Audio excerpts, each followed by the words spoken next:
All right, folks, here's a shot of the room. Players are practicing, getting ready for the 9-ball to start. Had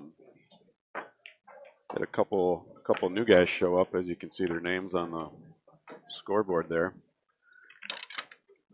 As much as I'd like to say they're here, that was just my idea of kind of a joke. Efren Reyes and Earl Strickland are not in the house. I just put that on there to start out the day. Yeah, and I played junior, and I just sat here waiting for the kids. Sorry, Deanna. Those two are not here. I will be loading the first match up here. We'll be starting soon. Brackets, I believe, are getting drawn now, so you can go to CompuSports. Should be updated shortly, if it isn't already.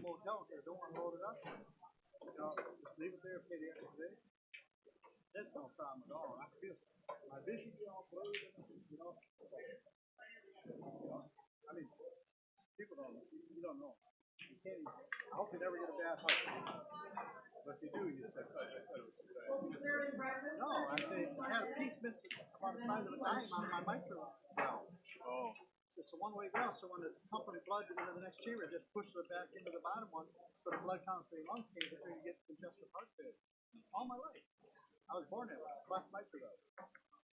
Only it got worse as I got older, like 40, because my body couldn't recover from the beating it took from not having enough oxygen and blood. Right. Yeah, my hips are deteriorating. My right one is, they're talking about new hip. I know, I've had a lot of surgery shit in the last few years. All right. So I'll put the updated first match here. We got a real good one starting off. Jason Klatt, professional player, starting off with Jamie Pluta. But I fell down and busted my artificial knee a month and a half ago. This is going to be a good match to start off the day. They don't want to fix it. Race to 7 9-ball. Winner breaks. Yeah. Well, I was glad to see you hanging in there. I was told last night. But yeah, thing of a young healer, Ryan plays good.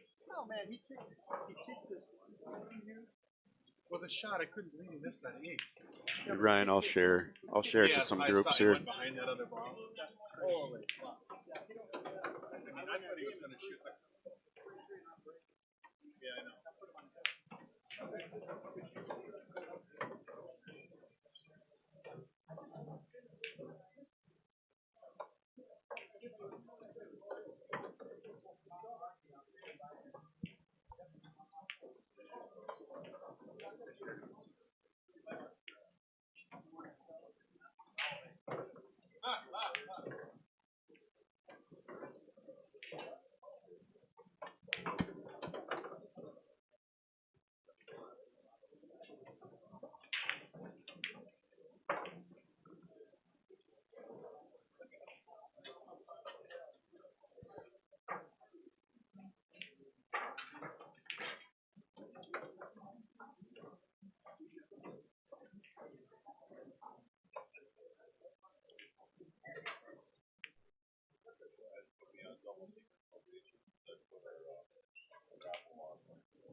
right, Tara. We'll see you soon. Morning, y'all.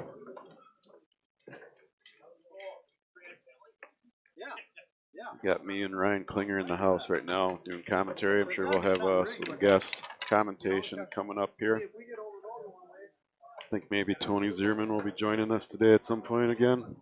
Good morning, Vietnam. All right. Faribault, Minnesota. How about it? It's hard to say that 11:30 is considered early, but it sure feels like it. Yeah. It's kind of a late one last night. It was a little bit late last night. We got, that was fun. What a tournament yesterday. Yeah, that was a blast. Couple, battle royale there at the end. Came right down to the hill, second set. Couldn't ask for anything better. Got some good action getting things started off today. Jamie Pluta versus Jason Klatt. Race to 7. Two world beaters. Is this world? I'm assuming winter break. Yeah, should be winter break. Yeah, race to 7, winter break. Bar box 9 ball. I think we'll see a rack or two probably run out today. I think so. Yeah. All offense on the 9-ball game. I'd like to see one of these guys run out the set. That would be cool. I'm going to root for Jamie. Yeah, I got to go with the hometown boy. Yeah, come on, Local. Jamie. Send that Canadian back home. Yep. Got his work cut out for him. I just talked to Jamie, and funny, I just ran into him in the bar at 11:30 in the morning, but he said he's having a hard time seeing right now. So understandable. Yeah. It's a late night. We've all been there. You know what? Jason was out too. He was there. Yeah, I closed did. the bar last night too. So yeah, I did see him. Yeah. No excuses. Jamie should do better because he's probably more seasoned. Right. You know? Been there, done that. Once or twice. Yeah. We appreciate all you guys out there tuning in here to watch the stream today. If you could, we'd love it. If you'd like our page and share it, let the world know. More viewers, the better. We've got one raffle left to do today. It's a Viking Q. We've got a few spots left to fill on that one. That's signed by Shane Van Boning. We do have to pick numbers for the second raffle. You know what we do? We should do that. Do that pretty soon here. Yeah, why don't we do that before we get started here? We could. That is full. Yep. They're wait. People are waiting. They are, and I got Seco standing right over there. So you got some numbers? Yeah, I do. I'm just gonna pause this quick, and I could zoom in on that table.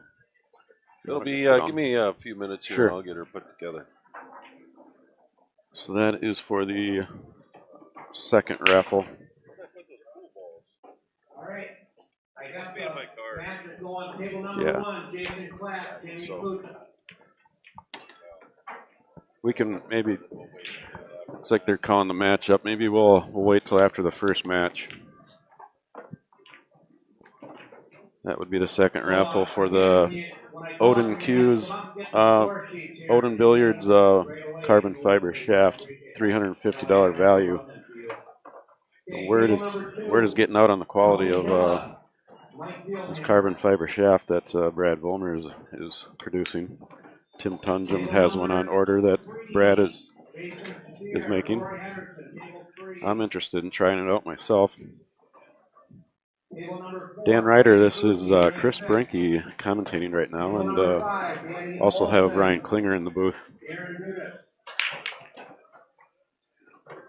Thanks for tuning in, Dan. How we doing, Dan Ryder? Dax, thanks for joining in, Dax. So again, if you can, share the stream. We'd appreciate that. Already got 102 viewers. That's a good start. I like it. 121. We're climbing. Couple good players here to start the stream off today. Jason Klatt, pro player out of Canada. Table number 9. And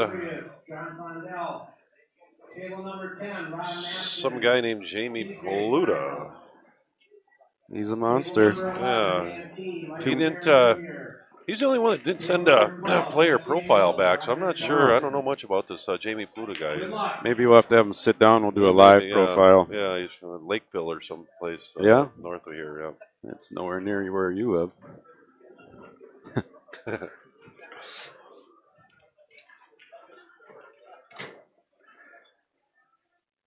There's Mr.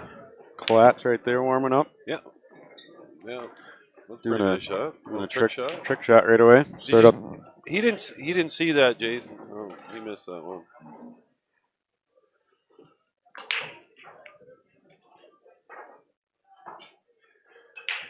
Two bar box monsters here. 2 picks of the litter. I don't know who that was. I wasn't paying attention. I didn't get here. I don't know. Yeah, you weren't paying attention either. I would guess Jason Klatt or Danny Olson or. Of course, that didn't work out so well yesterday either. No. I think Danny Olson was the pick of the litter yesterday and was 2-0. I think it's rack for your opponent. Oh, break, I think. It's rack for your opponent, huh? That's what Jason just said? That's kind of surprising. What did he say? Rack for your opponent. That's what Jason just said. Wow. 9 counts, I think, right? Not racking your own. Mr. Nick Hanson? Nick Hanson in front of us here. Nice run yesterday, buddy. You were a giant killer. Taking them down. Lived it. Yeah. You still got it. Yeah. I like it. Nick Good luck Hanson. today, Nick. That's what I say is FTW. Fun to watch for Nick Hanson yesterday. Well, so it's rack for your opponent. Haven't seen that in a while. No.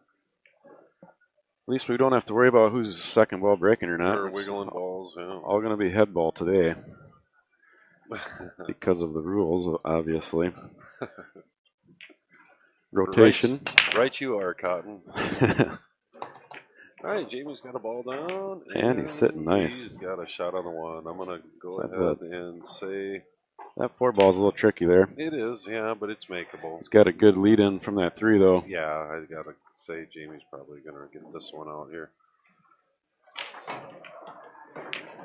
Matt Buzzard, I am not sure on that answer. We can get that to you eventually here. Mike Osmondson watching. How'd Mike end up doing yesterday at the CNN? I didn't check back. He was in the finals. Michael, how did you do? Check the bracket here for the CNN singles. Was there like 10 people in that tournament yesterday? Could have been. Let me check here. 31. 31 players. Not bad. Not too bad. Okay, Michael won it. The W. Nice job, buddy. Attaboy, Ozzy. Teammates won the CNN singles. Oh, Jamie's in. He just hooked himself. $500 for Michael. Good job. Josh Hagstrom got second. Danny Roder, job buddy, he got in 5th, 6th. He made a good hit, but that's going to hurt. That one's going to hurt. So I'm going to check the Duluth, the break room. There's a tournament going on. I saw 2 Mankato area players, Josh Raines and Travis Schultz, were playing each other. I'll check back on that stream. That's in the finals?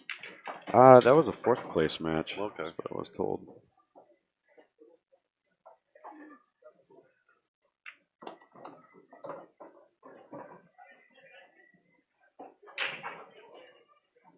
Well, we had some crazy pool here yesterday on the stream table. I've never seen so many missed shots, miscues. Yeah. Just unbelievable. It was a little rough yesterday. Yeah.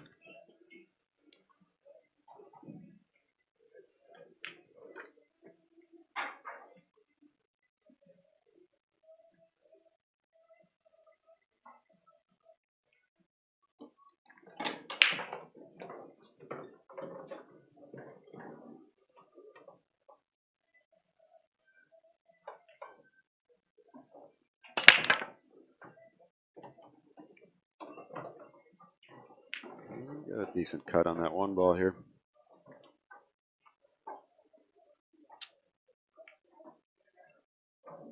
Yeah, cue ball is going to go for a ride. Yeah. I don't know if he throws a little inside. Not too bad, I guess. Yeah. It's not as bad as it looked on this. Oh, yeah. It's slow roll. Be able to control that one pretty good. A little, Perfect. A bit of a nice bump. Yeah, it was perfect.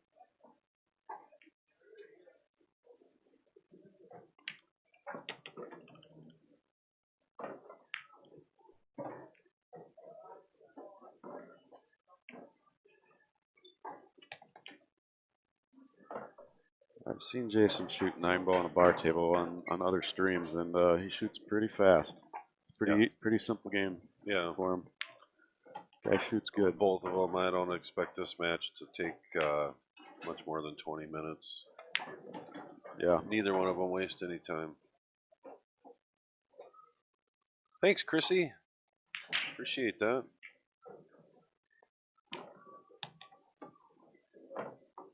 Tell those Ashton twins we're open for streaming their event someday. Gonna go to Canada, huh?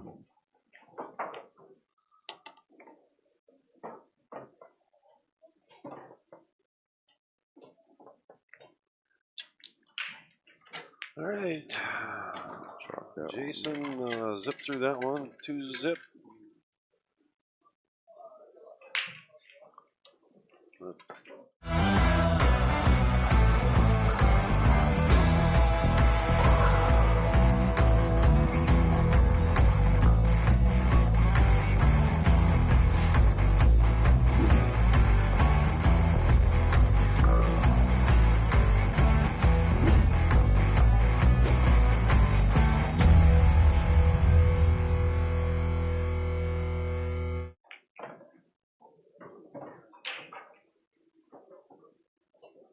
Made the 9-ball, huh? Yeah, he knocked 8 and our 9 went in the bottom. That is a win. Wow. You get racked around, so don't count them all. Every once in a while you can catch the conversation of the players. So that hanging microphone is right above Jamie's head right now. You kind of see it in the top of the stream. So once they're in that area, you can kind of hear them talk every once in a while.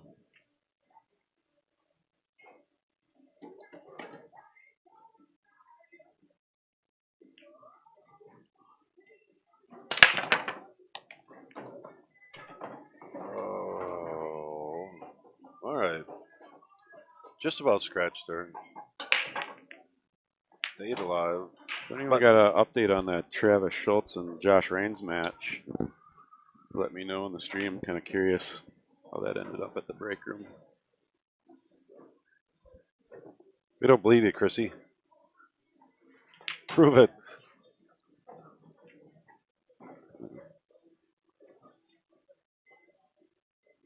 So last night the Q Raffle, it went well. We filled it up, and number 8 was the winner, and it was Mr. Tim Spear. Yeah.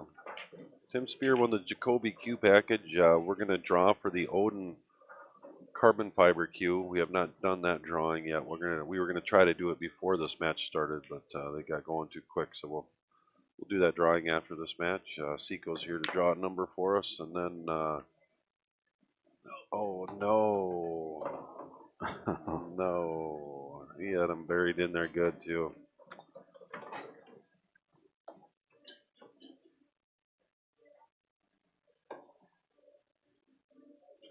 Well, that sucks.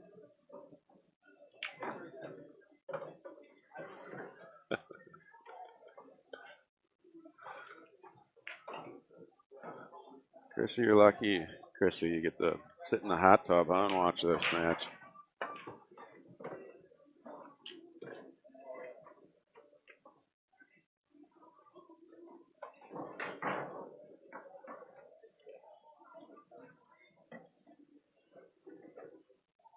Tough break for Jamie there. Yeah, it was. Yeah.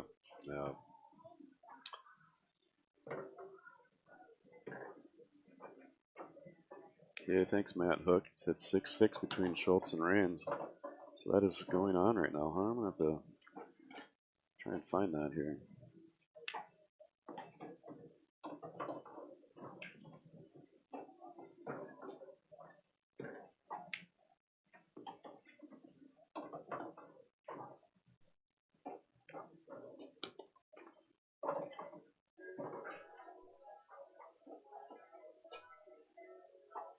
Okay.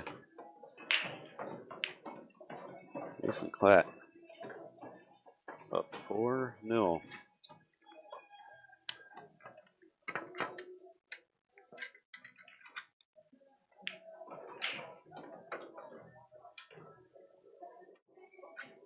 Hey.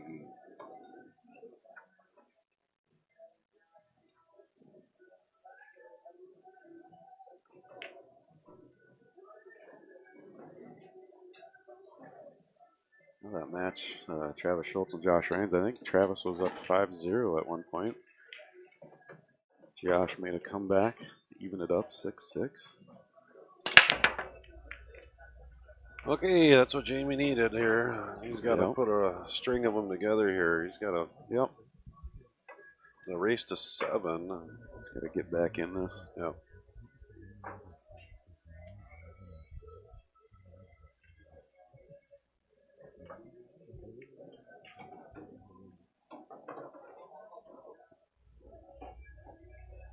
Okay. Justin Boyer just let me know this is actually the 5th, 6th place match up in the break room between Travis Schultz and Josh Raines.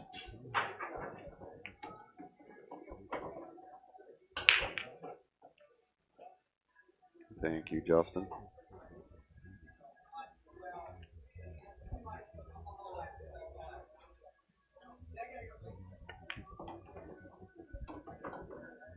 Is he gonna get it? Yeah, I think he's got it. I think he's there. Yeah. Let's pop that off the rail a little bit. Play the 6 in the side or the corner.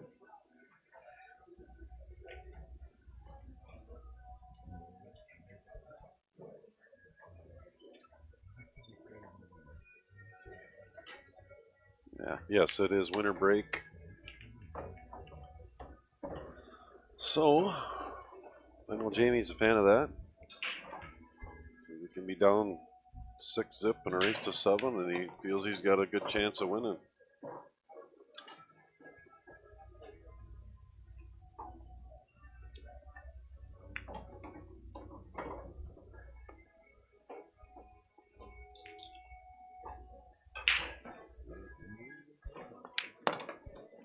Right, Jamie Puda's on the board here with a game. A couple errors there on his side, cost him 2. Could be should be up 3-2 instead of right now he's trailing 4-1. But correct. One error, it's kind of a bad roll there. I guess when that 8-ball fell in, he had a pretty lock-up safe there, and all of a sudden you just hooked yourself as good as you could. Been there, done that. Yeah.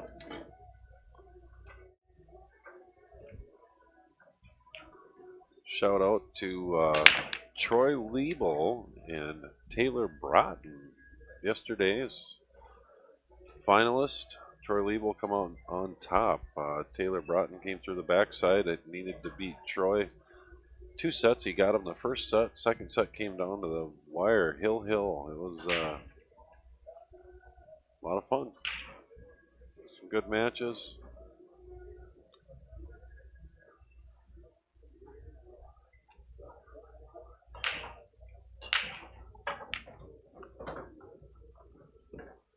And if anybody's enjoying the stream well enough to donate to the cause, we'd appreciate it. It's a free stream. We're putting this together for you guys. You can PayPal Chris Brenke at gmail.com. Chris Brenke at gmail.com. Oh, Jamie just about did it again. How did that hang up? Well, you left him a little piece of this one. I think you can just see the edge. We can make it or cross bank it, possibly. Yeah. Ooh. That'll work. That was a pretty good save. That'll work. Pretty good save. Yeah, Jason looks a little rough today, too. It's a good thing we're not on camera. That was good. I look pretty. I look very rough. Come on, get lucky. No. Man, a good hit. And 2 balls that were possibilities there. Let's look at this table. I just gotta assume Klatt's getting out here. Donnie, to answer your question, is this a loser rack game? It is winner breaks, and they are racking for their opponent.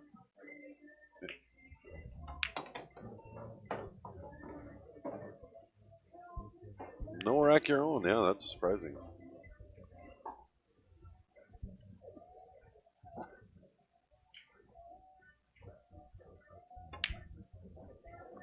Whoa. Did not expect that. The miss from Jason Klatt. I want to thank all our sponsors for sponsoring today's event. The Pool Table Guys, Tables Plus, TNT Billiards, CR's Sports Bar in Coon Rapids, Jerry and the team up there. Shooters, Craig Zosky in Burnsville, Minnesota. Two Stooges. Ty Wilson, he was down yesterday. One of those pool room owners coming down to say hi and watch these guys play. Jay Zender, State Farm Insurance Agency, one of today's sponsors. If you need to save some money on your insurance, remember that name, Jay Zender. He'll do what he can. Jetter Clean, that Lee Bohr, pool player. Correct.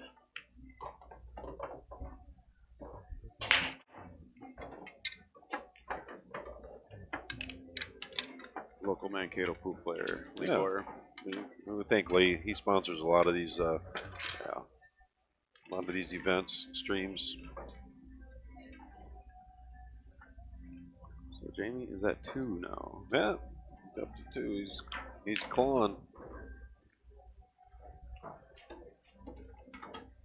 Yep, if it wasn't for our sponsors, this would be difficult to produce this for free on Facebook.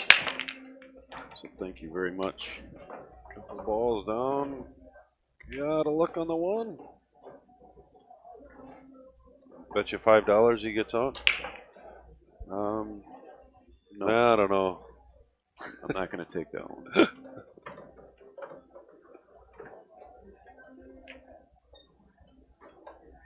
How's the thing sound out there, folks, on the stream? Volume's okay? Image all right? I've seen 1 or 2 comments saying it sounds great, so You gonna swing at this or go for the keep running?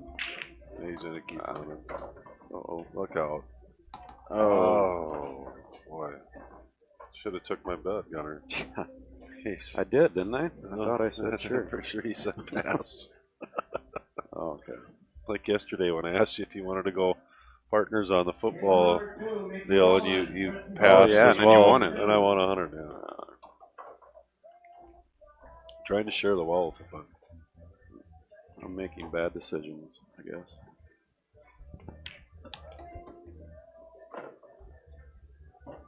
John LaValle, thank you. Anybody needs their lawnmower fixed? John LaValle's the guy.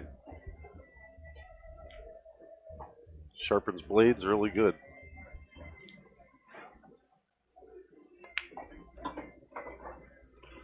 All right, Klatt getting up there. He's going to be at 5-2 now. Jamie just a little off here today. A couple shots is the difference between Jamie being at 5 and Jason at 2.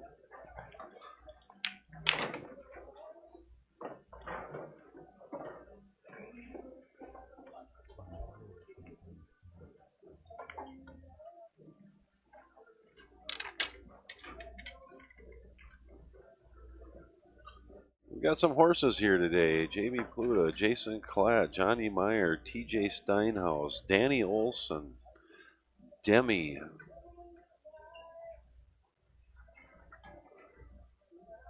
Jesse Engel. We got some horses in the house, that's for sure. Some great pool. We're hoping to keep you guys entertained all day and into the night. I think we wrapped up last night about 12:30, 1 o'clock, somewhere in there. Yeah, somewhere around that area. I expect it to go about the same today, midnight. you guys can handle 12 hours of listening to ESPN Ocho.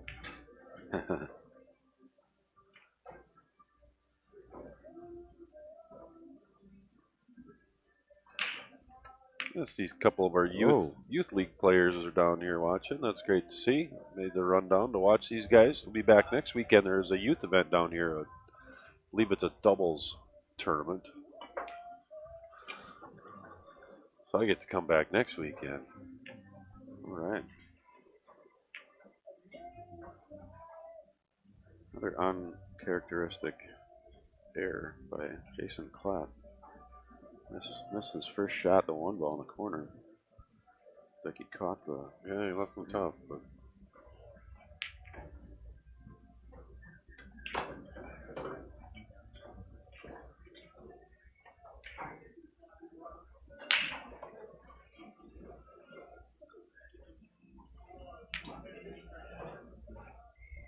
Probably. I didn't see Rory last night out. No, I didn't. He might have been a good buy today. One of the few that probably went back. Yeah. And Danny Olson, I didn't see him either. Yeah. Those two will be fresh, ready to go. Yeah. Jason Superior playing.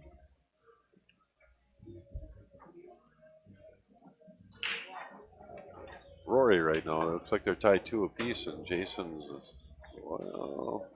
left himself a little tougher on the 8 there than he liked. But see what Jamie's going to do here. He's going to swing at that 9 ball, obviously, aren't you, Gunner? I mean, you're going to go after that, yeah, all day long. I think you do. I think he makes this. Yeah, it's pretty makeable. I think he makes this one. Or, ideal maybe play a kind of 2 ways here if he can. Some blockers there that he could leave the cue ball behind if the 9 doesn't go. But I think he just got to dial in, just shoot it. And he didn't. Yeah, he was playing safe.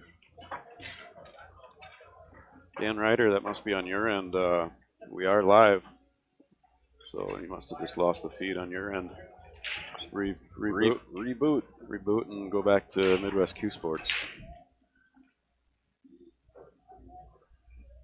I am currently watching it live on my laptop as well. He just fired that in. How'd he make that one? Wow, I missed it. I kind of missed. He kicked. He must have kicked. He kicked underneath the 1 and caromed into the 9. Yeah. Wow. Yeah. Wow, what a shot. Puts him, Jason Klatt on the hill. Again, that's why I like going for that shot last time. You leave your opponent to swing at something like that. Yep. I don't know if Jamie just kind of punched it, didn't get the speed he wanted. I don't know. Yeah, or I don't believe he was trying to hook him. It's a solid break. Well.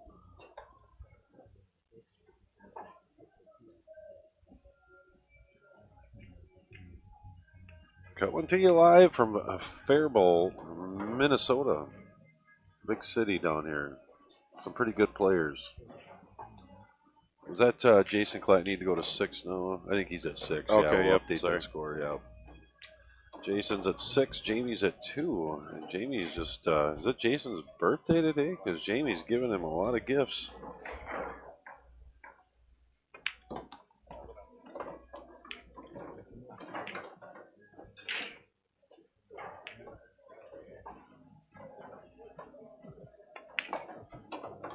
Take a look at the brackets here, see who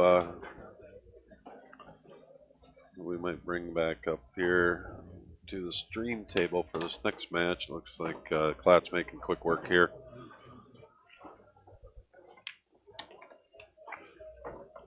Jamie's going to go regroup.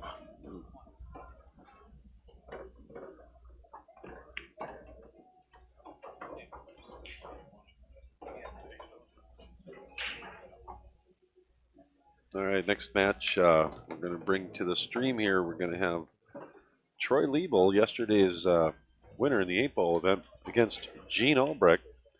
Gene finished third place Okay, yesterday. so I just missed that. Did Jason just run out that fast, or did he? He ran out. That's it. Okay. That's all she wrote. Yeah. She wrote. It's getting distracted here by the tournament director. Yeah, the guy. I tell you. It's okay. All right. One match down. That was quick. Yep. I'm fine with that. Just have some quick matches all day long.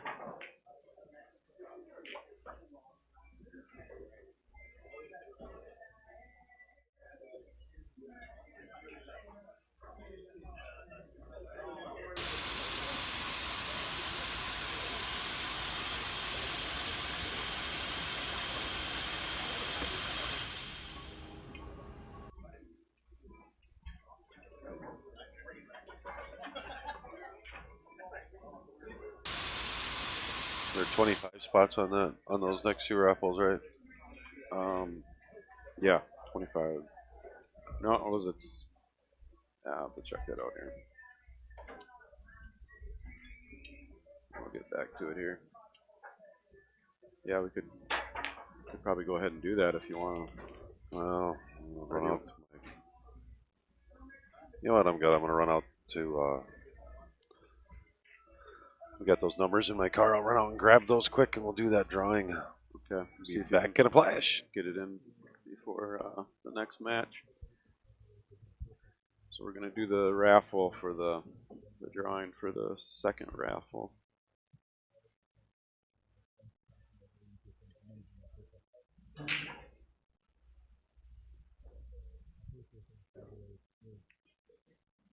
Do a shot of the room here. Let's see some of the other matches that are going on.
So it looks like we'll hold off one more match, huh? Before we do the raffle. Yeah, they're rocking through them. Otherwise, we could. We need to just get Seco to come up here in the booth here and we could draw a number as well. Yeah, we could do that.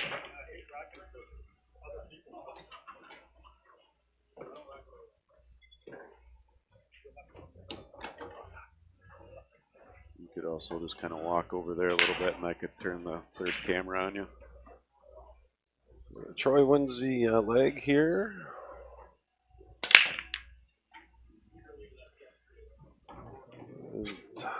Nobody seems to be having any problems breaking on this table. So far, yet to see a dry break.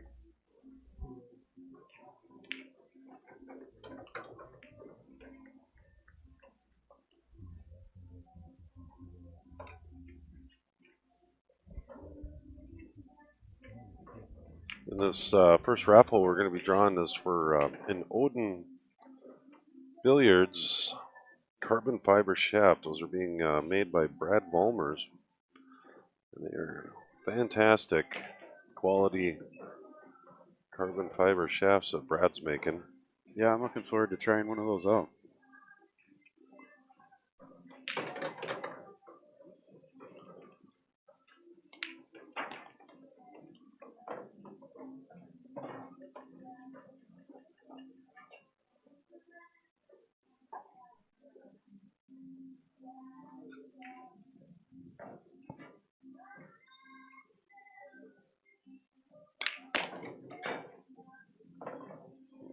Poor draw stroke there. I don't think he got out as far as he wanted. Probably wanted to come down closer to that 9 to get that cut in the 3 on the side. Forced to play safe or backwards bank this. Yeah, it's an awkward bank. Cue ball. How many needs again? Unless it's cuttable, I don't know. I don't know what he's doing. He's going to play safe. Yep, there you go. Try to get that cue ball up here. That'll work. Gene plays a lot of 9 ball. Plays a lot of everything, I guess. You can find Gene at every one of the big table local tournaments in the Twin Cities.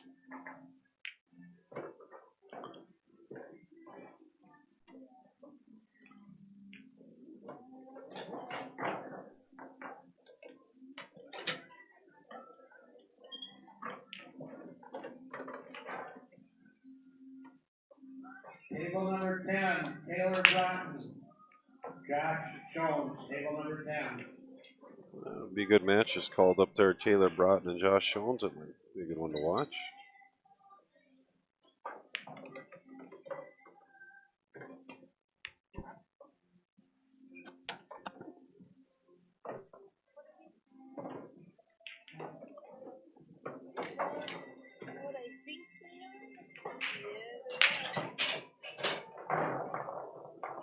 I don't. Yeah, nothing. Shit, Maggie must.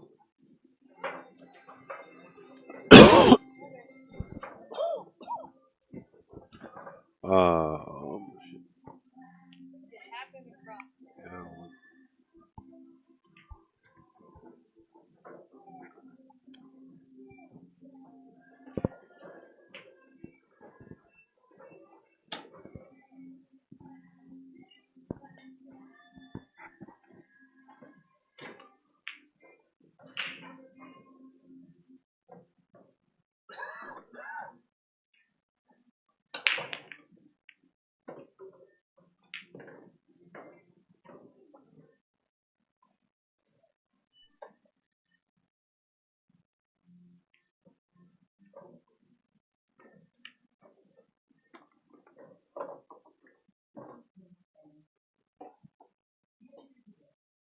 Tim Hike, I did receive your PayPal. Thanks for the donation.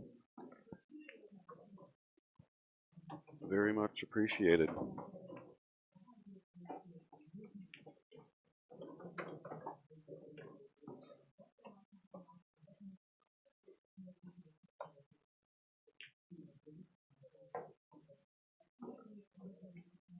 Yep.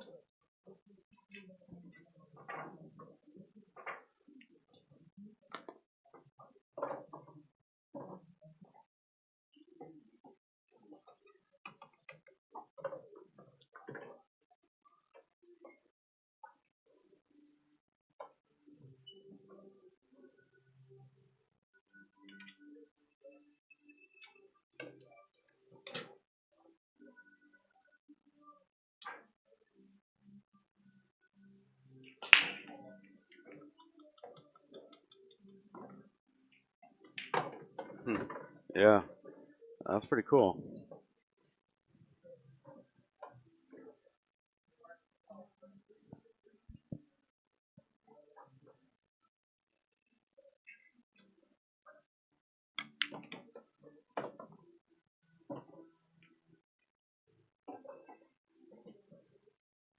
Yeah, you guys got it good up there. A lot of options, and very nice rooms.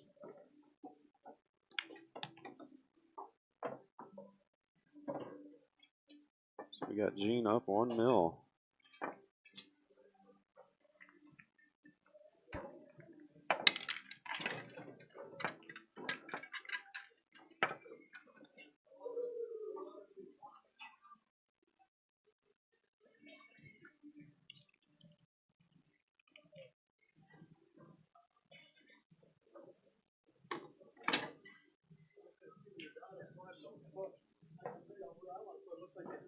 I think I've got all my numbers sorted out here.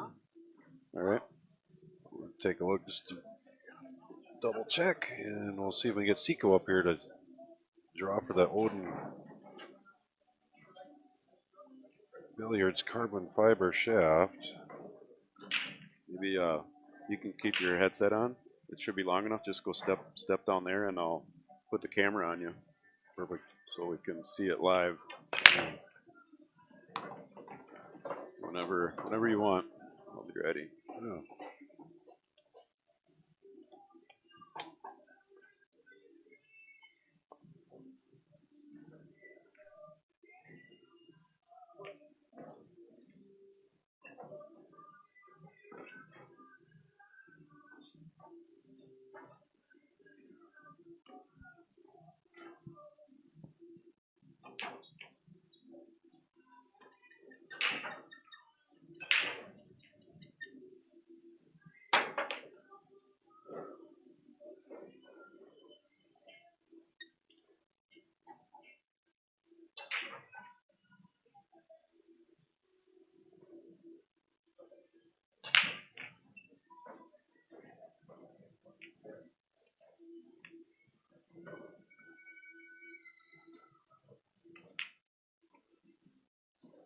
Little update for you that for those of you that are not watching the break room stream from Duluth, Travis Schultz is up 8-7 versus Josh Raines.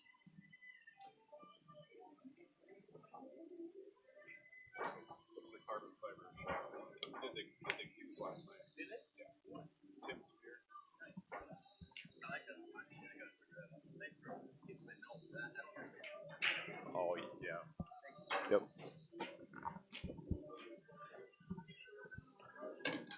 Okay, we got all the numbers.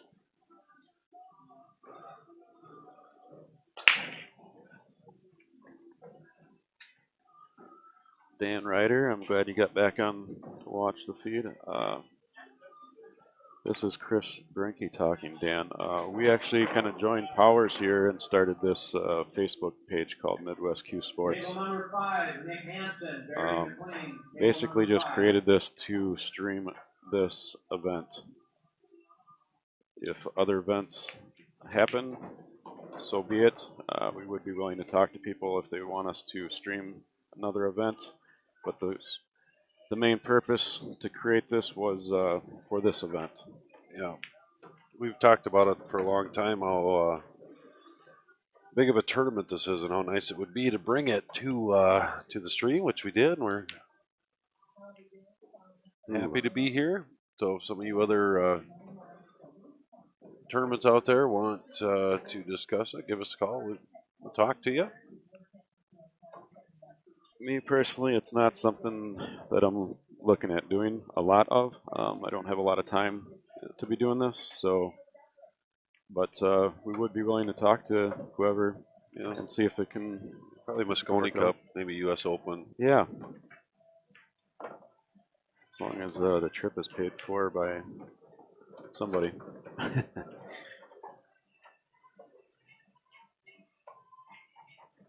Trying to make this as professional looking as possible. I do graphic design on the side, so I design a lot of the stuff that you're seeing.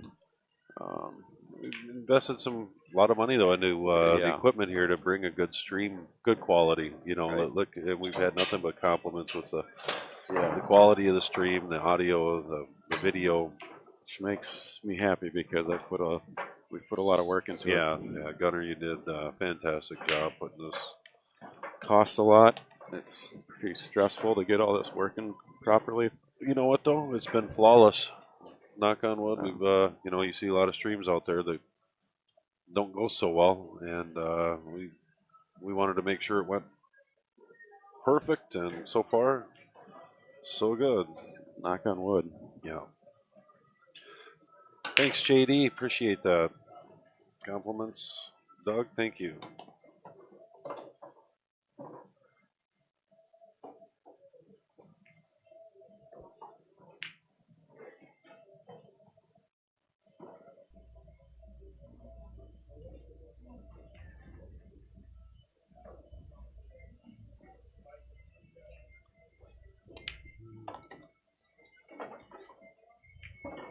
Like Troy's going to even the matchup here at 1 apiece.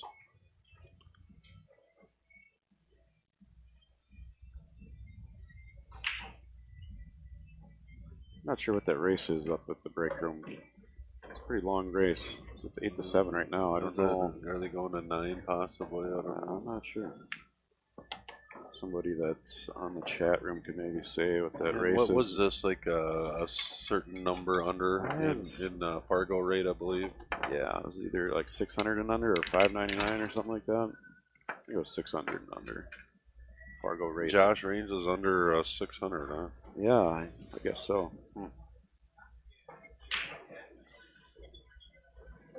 It's a good event for him to get into. But they are on the loser side right now. Travis Schultz and Josh Raines. Well, somebody beat him. I believe they're on the loser side. Yeah.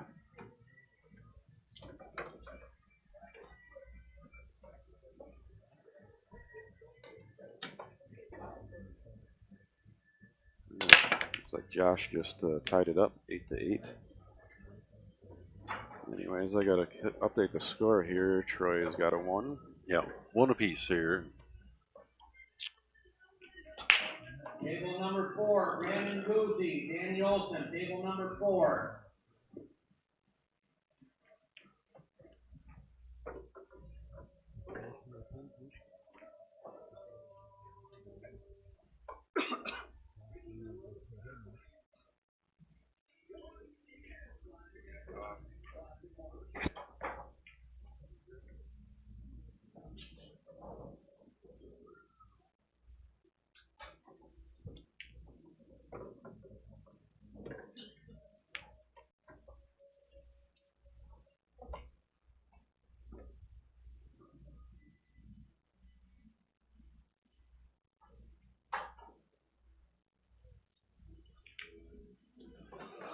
All right, back here we got Gene and Troy bouncing that 1 ball around.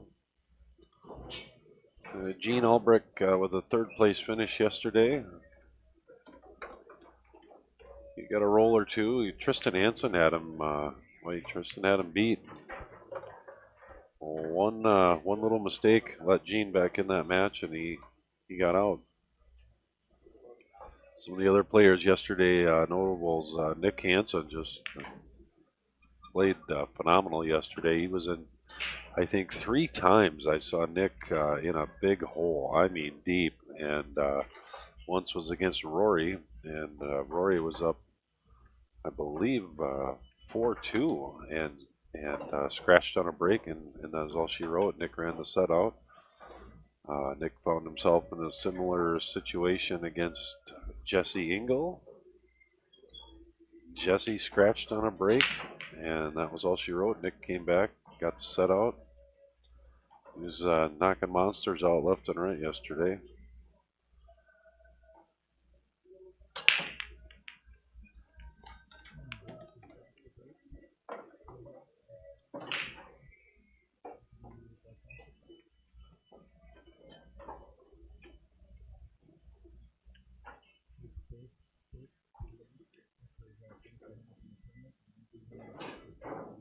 And it looks like Nick's just getting started a match right now with Barry McLean from Canada.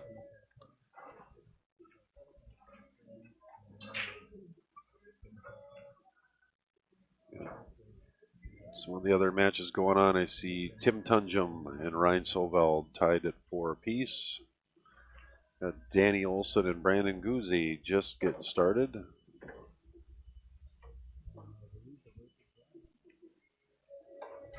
Tristan Hanson playing Mickey Rowland right now. Somebody's up 4-1 in that match. I'm not exactly sure who's on top over there.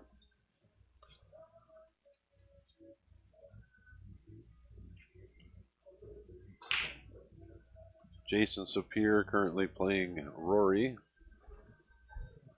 I believe Rory's up 5-4 in that match.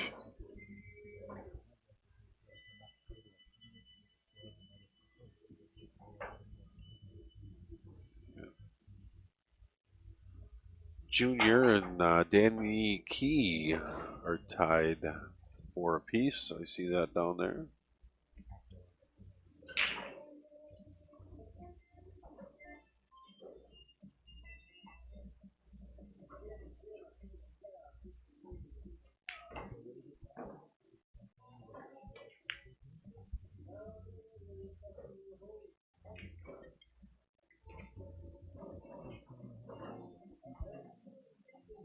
Let's see what Troy's going to do here with this 3 ball. He's going to go for the bank, and yeah, pretty good shot there.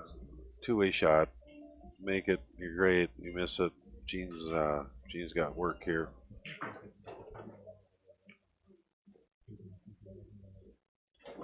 Jay, thank you. Appreciate that.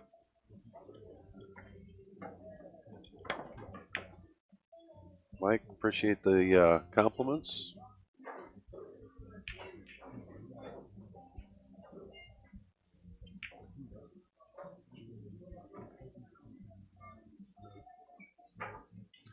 Jay Wagner is one of the coaches in the youth league. I tell you, for those young shooters out there that are watching, if you're not in a youth league, shoot us an email or message us. There's a number of great programs here in the state of Minnesota. We're really lucky to have different parts of the state. We can certainly get you guys steered the right direction, and kids are interested in playing pool. It's a good state to live in because we've got some awesome youth programs here. Thanks, guys. I raced a 9 up at the break room, and it is hill between Josh Raines and Travis Schultz. Is that a 4th place match? 5th, 6th place. 5th, 6th.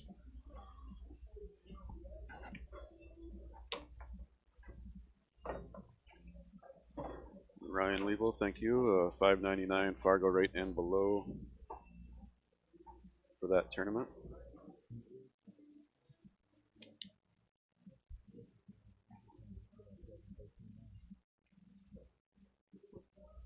I personally really like the Fargo rate system. The more games you get in, I think it's the best, the most accurate handicap.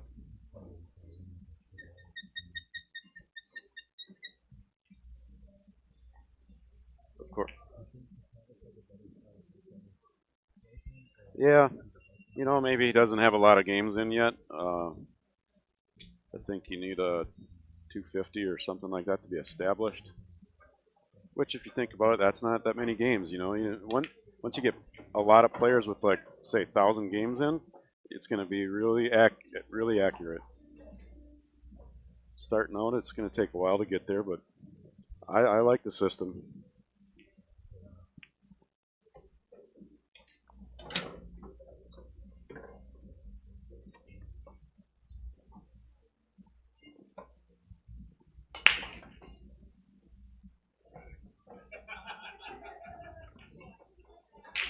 Jay Wagner, thank you for the compliments. Mike Locke, thank you.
My buddy Jay Zender, State Farm Insurance.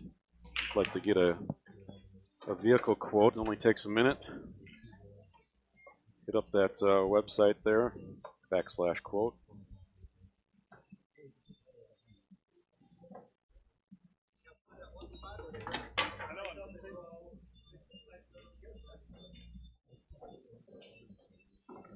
It's a good shot of the break for Gene here.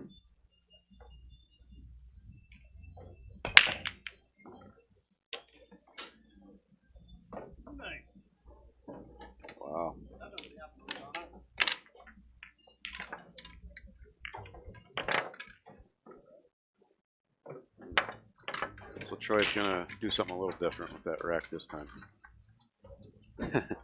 Doesn't want that to happen again.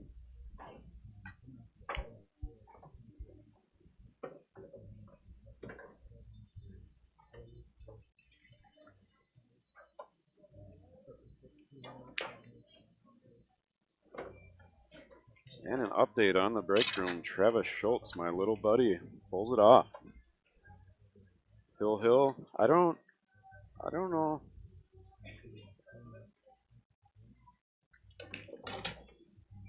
I thought I saw Reigns play a safe, and I lost after that. I didn't see what Trav did, if he kicked the ball in or what. So Trav's on to the 4th place match.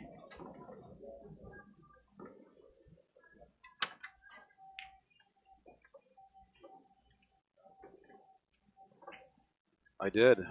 Yep. Yeah, I was happy to play well in that tournament. It's been a while.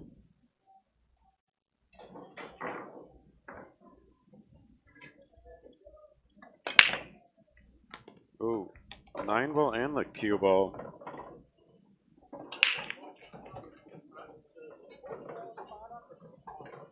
It seems like, besides that scratch, Gene has definitely got the breakdown. He's made the 9-ball twice. Object ball stays down, it looks. Yeah.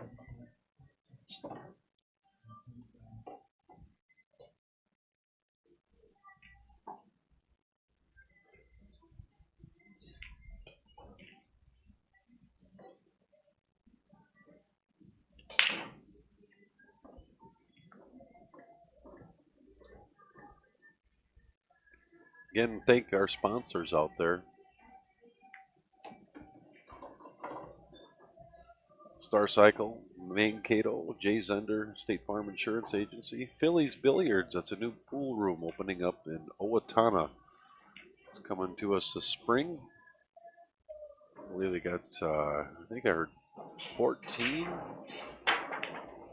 7-foot Brunswick Tournament Edition tables going in there, as well as a couple 9-footers. Some big league payouts. Also, Jetter Clean, my buddy Lee Borer, runs a great business. Pool player and promotes, and yeah, he runs a nice 3-man twice a year. yeah, It is. Lee's nice. a great guy. Appreciate the help with this, Lee. They do business in Lakeville and the South Metro as well. So if you need your pipes clean, call Jetter Clean. I don't think that's his jingle, but I like the way it sounds. I like it. Table number 12, Aaron Dudas, Greg Fix, table 12.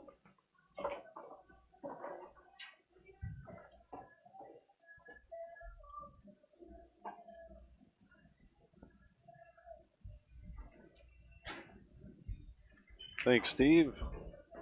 The cook, thank you, Young. Appreciate the compliments.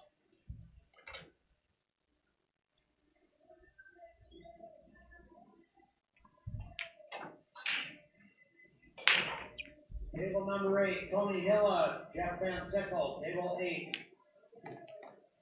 So I'll give you some match updates. Looks like Danny Olson beat Aaron Dudas 7-0. And he's down right now. Brandon Guzzi's up 2-zip on him. Okay. Brandon had beaten Greg Fix 7-3. Charlie Garza beat Jeff Van Sickle 7-2. Mike Fieldhammer beat Tony Hilla 7-0. TJ Steinhaus beat Rob Matson 7-2. Jesse Engel beat Roger Johnson 7-0. Wow, there must have been a lot of racks. Yeah, some of those there matches. was a string of them put up there. A little different than yesterday. We saw a lot of those horses playing each other early on in this tournament, knocking each other into the backside, and then eventually knocking each other out. A little bit different draw today. Yeah, they're spread out a little bit better today. Yeah.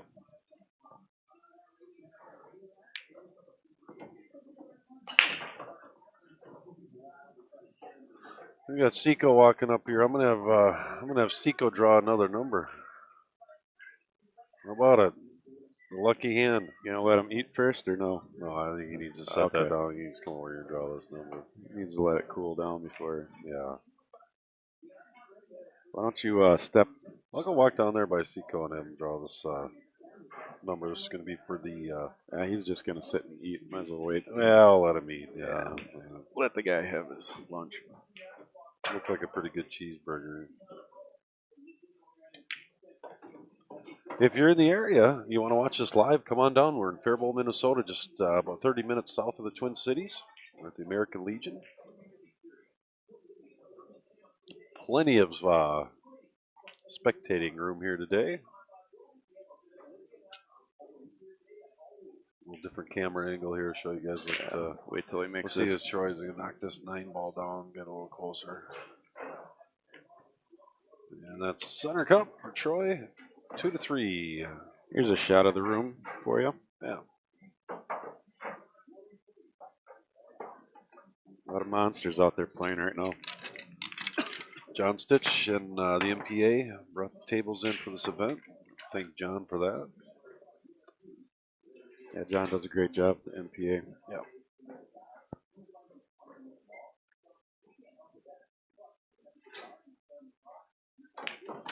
You see a lot of sponsors hanging out there too.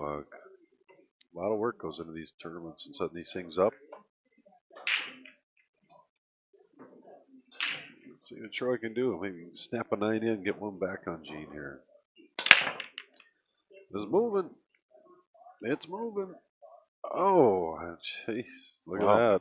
Might be able to play Oh, no. kind of carom here. Huh? Yeah, I think we're going to see a carom combination. A little draw with right English here. Bottom right, just throw it right into that 4-ball. Up by 9. Hit about 3/4 of that one.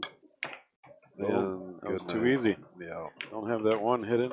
Yeah, I almost came around. I was watching that. I thought, yeah, there's a chance. That could never happen, right? Gotta love 9-ball. Boom shakalaka. Gene didn't say that. His friend didn't just. I would have yelled boom shakalaka after that one. Yeah. Mean Gene the Machine.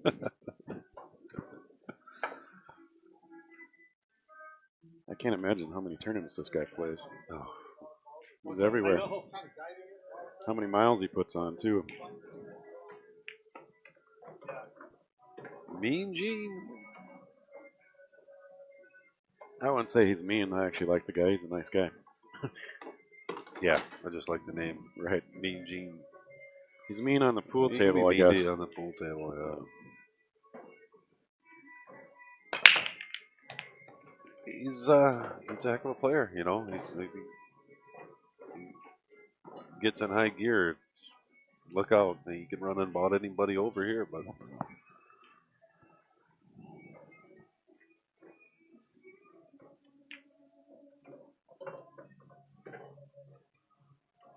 he lets, I think one of Gene's downfalls is he lets the little things get to him too often. And yeah. You gotta let things like that not bother you. Happens to the best of them. Playing the combo. Wow, what a shot that was. That. Gene, how about that? You got a 5-2 lead. He's making it look easy. 2 games where he's hitting the 9 in early. He had a 9 on the break and then another 9 on the break as well, but he scratched.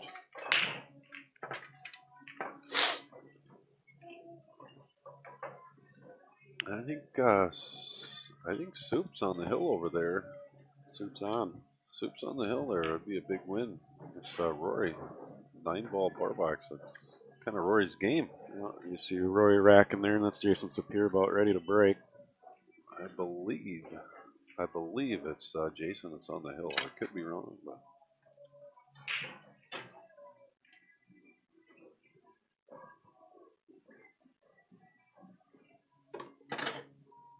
We'll watch them both break here.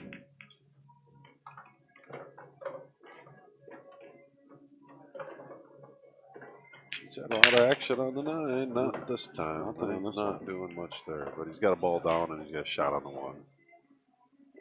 Nice break, Gino.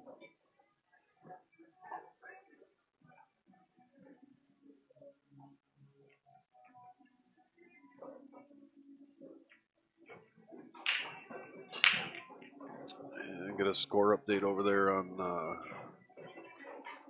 Mickey Rowland is on the hill against Tristan, yeah, he's I think it's 6'4", I believe. 6'3". I think he's playing good. Looks like Demi's walking by with a score sheet. Yeah, Demi's got a win.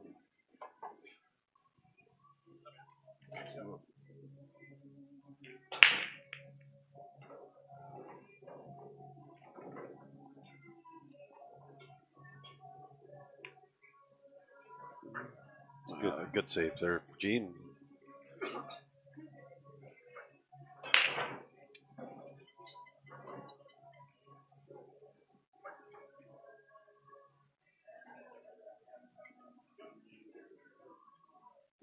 Tim Tunjum walking by with a sheet. Got a winner. Nice win, Tim. Not sure who Tim was playing down there. Oh, check it out here.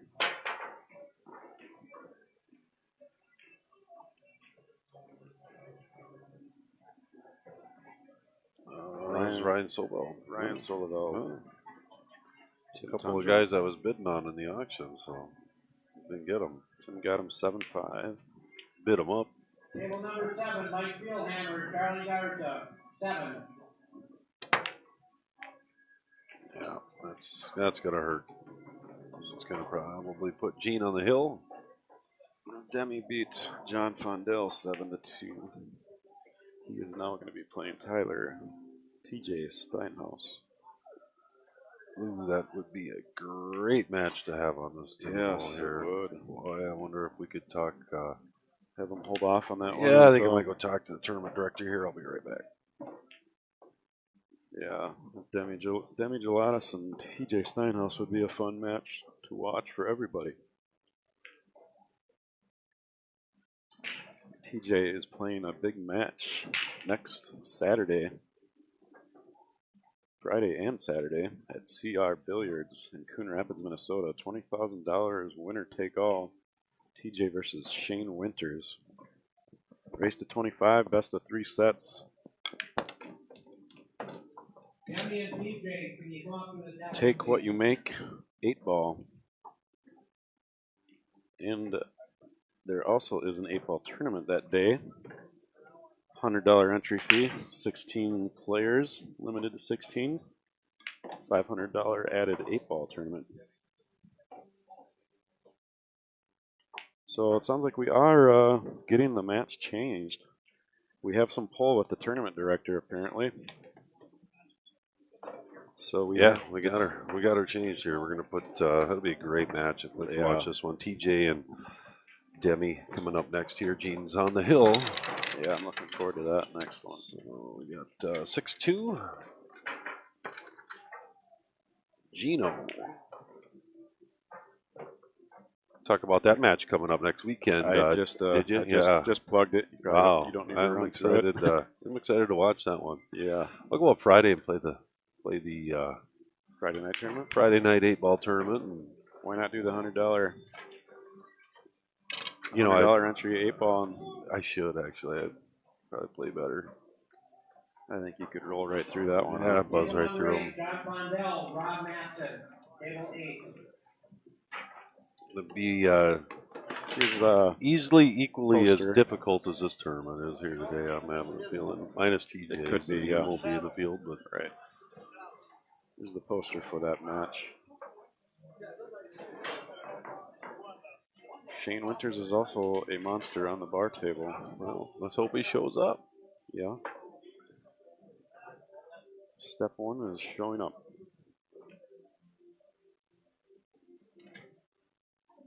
All right, Gino, let's see if we can close out the set here. 9-ball. Oh, wow, it was in, it was going. I tell you, Gene knows something about that. Yeah. And it is rack for your opponent, too. Yeah. I don't know if he's seen a gap there, and he didn't even look. He's just firing. He's just got that 9-ball on track for that corner pocket. But Gene's He's played enough pool. He probably has. Getting his extension here. Yeah, Gene knows how to break every rack, I'm sure. Yeah. At multiple positions. One of our sponsors out there, Shooters Billiards in Burnsville, runs a couple weekly tournaments. You can find Gene there just about every Monday and Wednesday. Oh. Wow. What are the odds of that happening? We saw Gene do something like that yesterday, too. Miss Q and fly over the object ball into the pocket. Yeah. I want to match that way once. Yeah, that's good. You'll take it. I'll never forget it. It was actually a youth event when I was a kid. We were in the finals, and opponent did that exact same shot on the 8 ball. Jumped the cue ball right over the 8 and slam dunk in the pocket.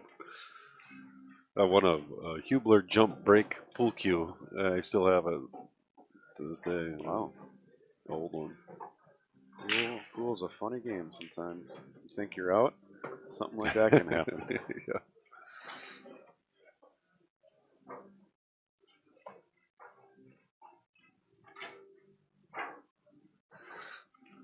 Yeah, I've seen Gene. He miscued yesterday once or twice. Saw him with a little bit of the yips at one point. Yeah.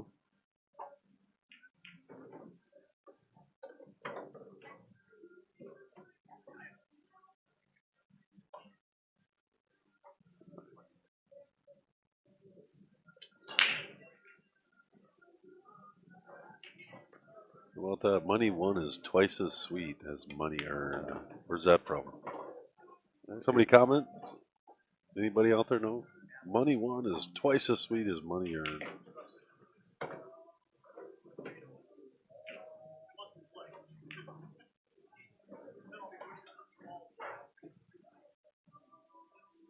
And I'll throw another one in there. This is a quote from a movie. You got to have two things to win. You got to have brains. You got to have balls. Now you got too much of one and not enough of the other. Same movie. How about this? You smell that, Gunner? Smoke? No, money. Hey, Jim got it. Nailed it. Color of Money. Nice job. Tom Cruise. Paul Newman.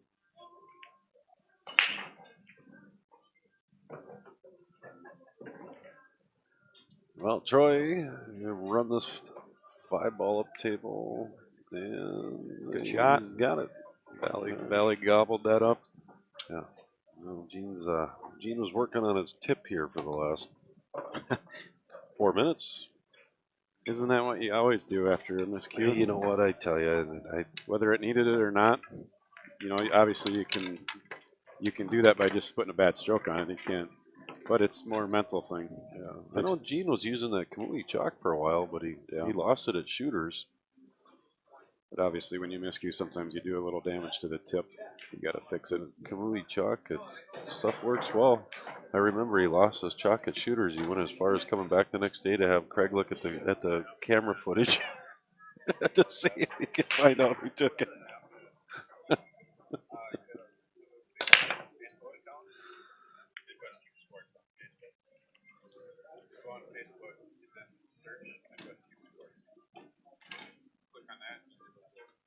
Well, Troy with a dry break, but not a shot here. Gene's pushing out, I'm assuming. All right. He's going to push out to a Troy's going to knife bank. that in. I think Troy's going to bank that one, or I don't know. Maybe play safe. He's got a lot of safe options here. He's got a lot of blockers on the table. Just put that one up on the end rail, bring the cue ball down to the other side of the table. I'm always offensive minded in this game, so I'm thinking of slicing that in the corner. You like to go for it. It's a pretty easy cut shot for him. Yeah. Put a little right on it, and you can hold it just like that. Yeah. Get good on the 2, and I think he's got an angle to break out the 3. I think he does. Yeah, he wanted a little the other angle, so because I think the 3 goes roll down. The 3 right down in the corner, goes past the 8. Now it looks like I don't know if you can hold it or if you can just Yeah. roll the cue ball up in between the 8, push the 8 down, and bring the 3 up in the upper corner now. Maybe. Or if he gets behind on the right side. Let's see what happens. Yeah. Right there. Yeah, that's what I thought. He's going to push that 8 down in the corner. He's That got works. the 3 up there. Worked out for him. 5-7's a little bit messy over there. Either move it or play a combination. Jim Krulish, nice. It's a nightmare. It's like a nightmare, isn't it? It just keeps getting worse and worse. Grady Seasons.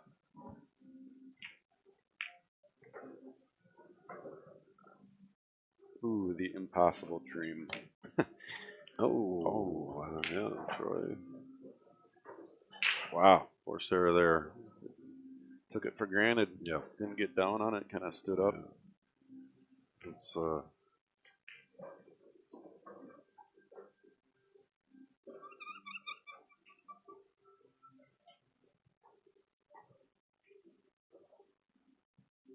was one of Jesse Engel's his advice on talking to these guys. Yeah, did we have anything on these two? You probably went through Troy's already. You might have went through Gene's yesterday. I think I did. I think I went through them both yesterday. Gino's bio. Well, Jesse had a lot of advice for the kids. Stay down on the shots and good drills and things to work on. Let's get Derek Mcmasters going to be coming up here guest commentating next match. We're going to have Derek up here in the booth with us. Got all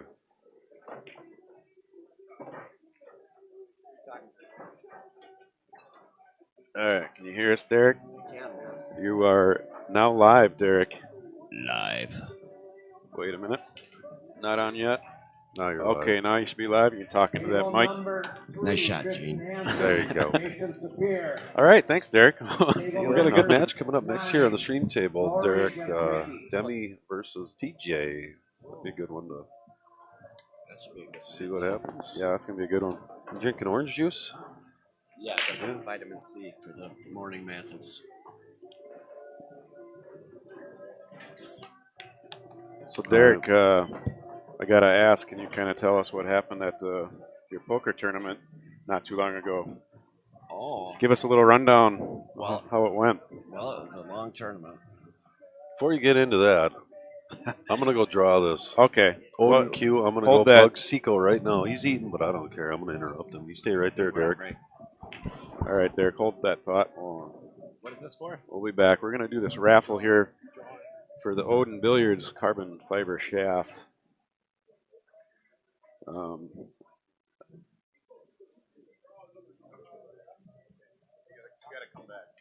Table number 2, Michael Perrin Jr., Jesse Engel. Table number 2.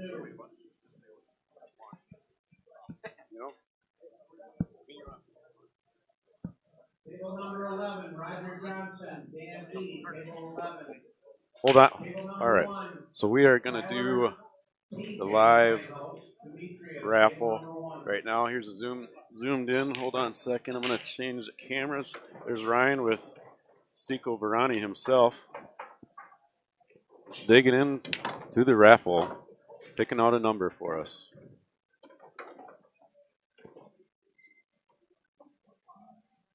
And the number is 1515, which is Josh Skaliski. So your strategy worked out, buying all those spots, Josh. Josh Skaliski wins the Odin Billiards. Congratulations, Josh, if you're watching.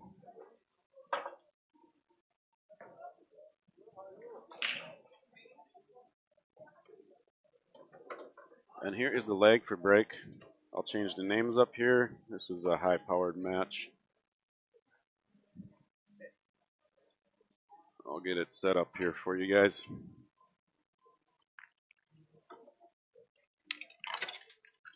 Between Demi Gelatis and TJ Steinhaus. Get the names on here and the score updated. Sorry to make you wait for so long, Josh. After you bought a number of spots there last night, we wanted us to do it last night. Yeah, he's probably wondering, geez. Hope you slept okay.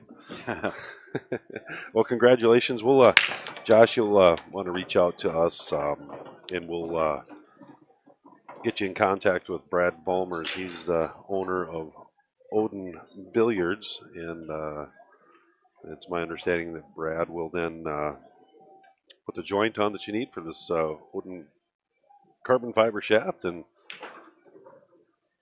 give us some feedback on that. I think you're going to love it. From what I've seen and heard about this thing, it is amazing. Yeah, I think they're starting to sell like hotcakes.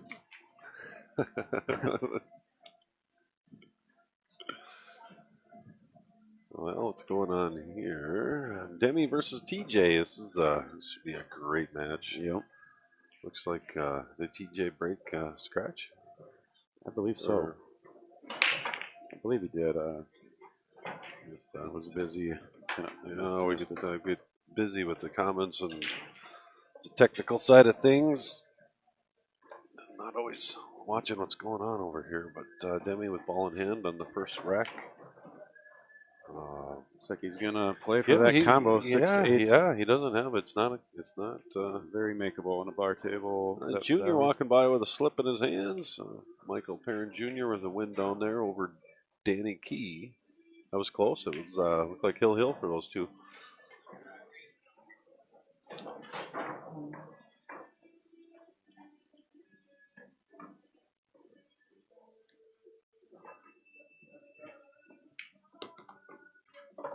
Is he playing for the combo or playing for a safe of some sort? No. He's got to be playing for that combo. Definite combo. Key to get the right angle here so he doesn't have to move the cue ball much. Yeah. And stick that 6 on the rail. A little stop shot be ideal. And we got Derek back in the booth here. We'll get Derek McMaster. Derek's won this event. Hey Derek, how's it going? You're back. I'm doing great. How you doing? Not too bad. Living the dream. A little tired. Living the dream, man. Late night last night, huh? Yeah. Demi's got a little work to do here. Yeah, he's gonna set up for that combo. Table number 6. 6 8-ball combo. I think you can go right in between these guys. You think so? I don't know. Oh, he's kind of queuing high on it, isn't he? Wow, he really he's got quite a bit of angle there. What do I know? A little more than he wanted. What do you? Yeah, you still got to go for this combo. Derek, I think you know quite a bit. Played this before? It's so much easier from over here than it is when you're actually shooting. I don't miss from over here. I haven't missed yet. I don't miss cue. I don't do anything. No.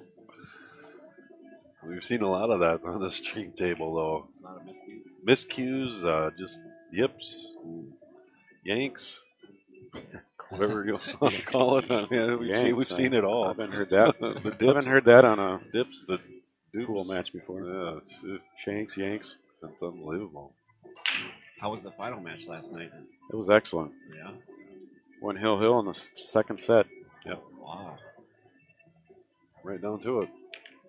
Nice shot. That was a good shot. Great, He stayed down on that one. That was a great Controlled shot. 6, cue ball, everything.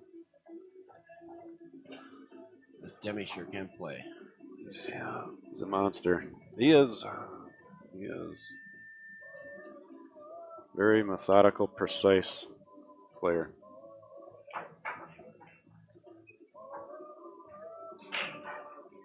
Look at that backhand there. Just fingertips. It's very light. Yeah. That's one thing about it. Every time I see him play, he always is barely holding on to the cue, and the lighter the better. You're absolutely right, and that's one of my downfalls when I find myself missing. I look back and I got the death grip. Yeah. It's no different than golf. I do it on putting, my chipping. Yeah. You've seen it. Yeah, I saw a putter last night on the Golf Channel. I thought of you instantly. You know, it's like you can't miss with this. I'm like, Derek should get that. It's a putter that you could stand it up. It just stood up all by itself on the green, and then you could walk back and look. Yeah, at the line that and too. The stuff they come up with. Yeah. Golfers will buy them though. Yeah. In Austin. Any gimmick that'll right, sell, right? right. Right. You You know guys- what though? have you guys Golf's seen- one of those games full of gimmicks, man. Yeah, have you seen the movie Tin Cup where you go into the camper and he's got all that gear on? yeah. Yeah. Yeah. Something hanging from the front of his From over his head. Yeah. It reminds me of Gene Albright. Yeah. Or maybe like Earl Strickland. You nailed Yeah. it. Nailed it. Two's one's the same there. You That's hilarious. ain't got your ass weights on. Is it Get off the a table. Mucci? Ankle Full weights, table with the I Mucci. jump with a Mucci. How strong is that? neck brace. Elbow gear on. You know, it's No beekeeper's outfit. I haven't played pool in a long time, but I find it amazing now how many people play with a glove. Yeah. It must be the Just more and more. carbon fiber shaft. Is that Well, why? yeah, the carbon fiber, you almost need a glove. Yeah. I don't know. I would have to disagree because I've used the wood shaft forever, and I switched this year to the carbon fiber, and I feel like I don't need a glove because of it. It's way smoother. Like the wood shaft, you constantly get crap on it and little dings and stuff, and you pick up chalk and dirt and stuff that sticks on it, and I'm constantly Wait till you start sweating. right, and that's yeah. Wait If you till you sweat, or it gets humid. When did you get your carbon fiber and shaft? I've seen like guys like Shane, you just bring a towel and wipe it off every once in a while. But so far, I love it. It's slick. Yeah. But Interesting. obviously, a glove would help too. But I think a glove is more beneficial with a wood shaft just because you get more crap on that. Right. No, I'd have to clean when I was playing, I'd have to clean my shaft every day Yeah. or every match. Right, Make I sure did, it's yep. smooth. I'd have like a 1500 grit sandpaper Yeah. all the time, which probably isn't the smartest thing. Better than 100. Better than 100 grit. Yeah. Eventually, your shaft is down to like a 5 millimeter. Yeah. What's TJ gonna do here? You go after that 9-ball. I would. I think so. Yeah. You're gonna pop this with some bottom right draw. Oh, I think you can carry him in the 4, eh? Carry him in the 4. I'm gonna swing at that 9-ball. Draw that cue ball up that 2. I don't know. Back over, hammer in the 9. It looks different from the stream than it does in real life here. Yeah, sometimes it's tough to see the angle. The cameras show an angle, Yeah. and really you got to get down there on the shot to really understand. I think He's playing the 9. Yeah, he's going for this 9-ball. I left him a similar He's gonna shot play playing the flip 8 it out the last 4 week. as He well. nailed it. Look at Boom, that. how about it? Wow. Nice shot, TJ. Amazing. Boom, shakalaka. That's why I'm in the commentary booth, apparently. Yeah. Yeah, you didn't want it. You wouldn't have taken that shot. Well, maybe I would have. Like I said, it's easier to play from up here. I knew he was going for that. I left him a similar shot playing flip it last week, and he nailed it.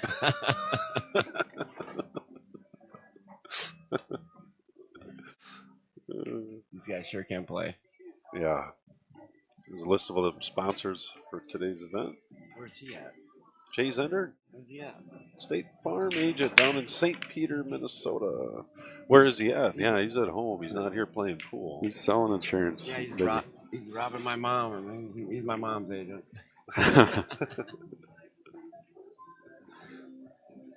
He saved me money, so. I'm surprised. No, he saved me money too. I'm surprised he's not down here playing. You know, I've never seen. Has Jay ever played Seco? He has. It's been a long time, though. He did when he was younger, I guess. And I think when he was really young, if Jay's watching, maybe he can comment. I don't know how old he was, but I want to say he did really well when he was just a kid. This is right up his alley, this tournament. And I don't know. Both of them. I don't know if Jay he's played since then. And Nate. Yeah. Nate's a strong player, too. Problem there is this tournament does report to Fargo, so they'd have Oh. a Fargo rating then. Because there's two of Okay. the best players I know. Yeah, and and neither one of them exist. They have Fargo rating. zero games in there, yeah. I don't think I have a Fargo rating. Table number 4. Yeah, you do. Solfeld. Rick I hope Thompson, it's low. table 4. Probably low 700s. there. Low 700s. They went back when you used to play 20 years ago, and they saw that you won all kinds of events, so they just give you like a 750 or something. Start off. Yeah. Start me off right Yeah. now. Yeah, that's not bad. That's what I would have done. Known ability Mhm. or known disability. Disability. You got about a 900 Fargo rate for their poker, though. Ooh. That was no. That's been a Bluff you all day 2019 long. was a great year for that. So why don't you let us know what you won? Well, it was event number 4 of the World Series of Poker, the Omaha 8 tournament. 850 players in it. Yeah, it's a 4-day tournament. It was a lot of fun. It's Most awesome. fun I've ever had, I'll tell you that. That was fun watching, man. Yeah, thanks. It was, Yeah, congrats. Thank you. Yep. Yeah, I tuned in and watched that final table. Did you watch it? Yeah, I did. That was cool. Yeah, I watched it too. I wasn't very happy with my facial expressions. Really? Well, I'll do this a lot. People don't see that. You see that? Oh no! Wow. Demi You're always was most critical of yourself. Right, Yeah, right. Yeah. No, I think you held yourself perfectly professionally. Thanks. It worked out good. No, it was super fun. A lot of support. I mean, yeah, what a blast. You got a bracelet, huh? The bracelet. I didn't bring it with, but Yeah. That's too bad. I could have popped it on the camera here. yeah, we showed up. We could have auctioned it off. Yeah. Yeah. Is that worth about $10 or something like that? You know, I don't $10 know. a spot. I don't know what it's worth. Yeah, we can do $10 a spot and just raffle that. Bitch. 20,000 spots. Yeah, we're gonna do 20,000 spots. So when they played the main event of the World Series, it was the bracelet they showed made mine look like it came out of a Cracker Jack box or something. exactly. Wow. But it's still really nice. Main event's a different deal Yeah. there. I suppose, Yours is fool's gold, huh? oh my Wow, gosh. TJ just Ooh, flirting with Wow, that that was side pocket. I was a little nervous for him there. playing it close. TJ gonna go up 2-1. Again, this is winner break. Rack for your opponent, so the 9-ball does count. The bottom holes on the break. We saw Gene do it. We saw Jason Klatt do it against Jamie. Let's see if TJ can do something like that. You know what? He's not wasting any time. He just threw them balls up there. There you go. How did the Calcutta go this morning? Was it Not much money in today's Calcutta. Less than half of yesterday. Yesterday we had 8,000. Today we're at 3. Yeah. Usually it's always less the second day here, but You lose your spectators for. It's where a lot of the big money comes from. everybody had today. too much fun last night, Yeah, so they're not here this morning to Yeah. donate. They're not having fun this morning. Tough shot, opening shot here for TJ, but he can make this. Dial in, cut that cross corner pocket. Yeah. Ball down and back up for the 3. And just focus on making this. And TJ getting geared up for next weekend. Big match. Nice shot there, TJ. $20,000 in the middle next weekend. TJ versus Shane Winters. Race to 25, best of 3 sets. That's going to be held at CRs. You can watch that on the stream, pay for that on the stream, or you can watch it free in person if you go up to CRs and check that out. You going to go up there? What are you going to do? I might go up there. I will see what's going on. It looks like fun. You go Friday if you want to go Friday. I'm trying to go up play the Friday tournament. Friday tournament and watch that on the side too. Are they starting Friday or Saturday? Friday. Yeah, they're going to start Friday night. Are you guys streaming it or who's streaming it? No, Jerry's got his own stream set up there. Yeah, and I think Ray Hanson Yeah, helped Ray him. Hanson. Pool Action TV helped him set it up. Number 10, Jason Klatt. Nice. He's got excellent quality with this stream. It's nice. I really like this one. This one really turned out good. Thank you. Thank you.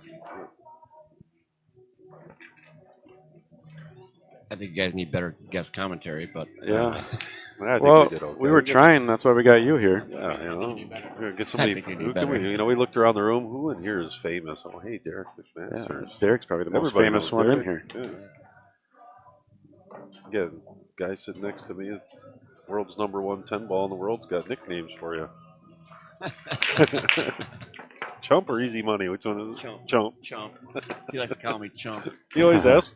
He always asks where you're at every time he comes to visit. Where's that Chump at? He's such a good guy. Yeah. Yeah, I feel kind of proud. I think I helped Bruce Shane's. I helped get him on the road. You did. Get him on the. He retired you. He retired me, and I put him into the #1 spot. I guess. Was that 2-3 days of pool you played him at shooters? We played. We played at Shooters a few times, and I've never beat him. He's Yeah. so tough. Yeah. It's, but one time we played in Vegas, and we played $1,000 sets we must play for 13 hours straight. And I finally said I quit. I said I cannot beat you. Yeah, I said uncle. All right, I'm done. Never playing you again. Yeah. Well, And that was that. You know, I want to say I went up to Jimmy's Billiards and watched Shane kind of put a beat down on Jimmy once, and I think Jimmy quit. Yeah. He just couldn't do anything. Yeah. Whenever he got to the table, it was because Shane played a lockup safe. He had nothing. Yeah. He throttled him too. He didn't just beat him. He crushed him. when was that? I don't remember. That was quite a while ago. 7, 8 years ago. Yeah. Maybe more. So Derek, someone commented here, you are a 6'11" in Fargo. Oh, that's not bad. That's not bad at all for you. No. What is the average rating? I'd say you're about 100 points off of what you should be there, maybe. Yeah. Just kidding. Just Yeah, kidding. no, I'd agree. I don't know. I don't know how. So that means I'd have to spot you, which I would not That's- want to do that. I mean, sometimes you got to do stuff you don't like. That's the way the world goes round. It's a good point. Good point there, Cotton. Gotta get up and go to work tomorrow. Unless you viewers start PayPaling a lot of money, I gotta get up and go to work tomorrow. Yeah, all right, get on that. The PayPal account number is Chris Brenke at gmail.com. at freemoney.com. Free money. This is a lot of work. No, I know it is. Show- This is a lot of work. Show me It's a lot of fun. How about a TJ's on point? Show me the money. Looking good, TJ. TJ with a 4-1 lead. Show me the money. Help me help you.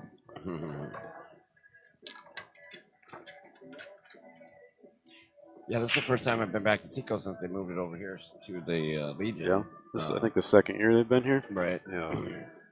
I miss the old place. I do too. Yeah, that It's kind of a unique atmosphere over there, the old place. Yeah, a lot of memories, or well, pictures. A lot of pictures that I don't remember. Yeah. oh, look out, 9. Ooh. Oh, TJ, you got a ball down. This room definitely has more space for spectators and stuff. For sure. What do you see here? Going after that 9, isn't he? 1-9 combo. Got a 4-1 lead. Why not? He's gonna do it. I think so. Oh, he's looking at the cup. He's looking at cutting that. Well, yeah, if he can make the 1, he can shoot the 3 into the 9. The 3-9's yeah. a little easier.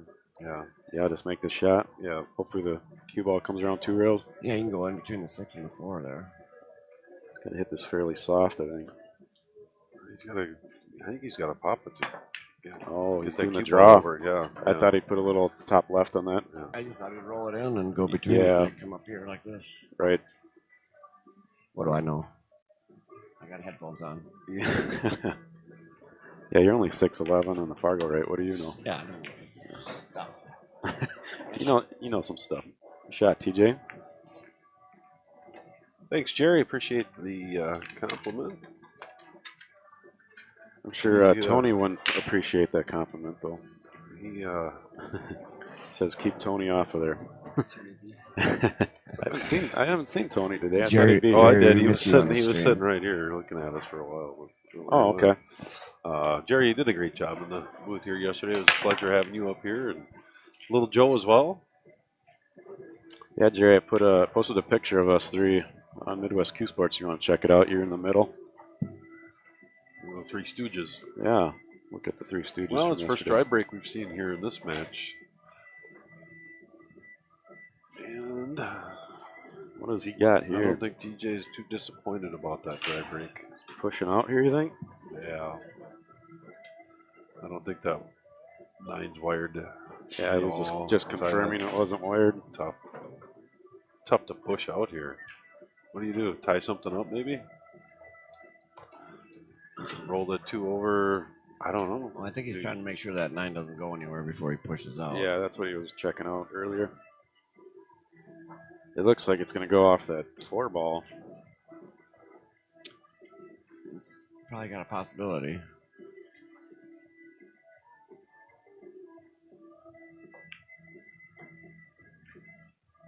I'm just as curious to see what he does here. Yeah, we'll see what happens. How are the Vikings doing? I think are they down? That's a good question. They're still Table in the number deal. 8, Josh Jones, Jamie Pluta. Table number 8. I'm not sure how the Vikes are doing. That'll be a good match. Josh Jones and Jamie Pluto, I just heard, called table 8.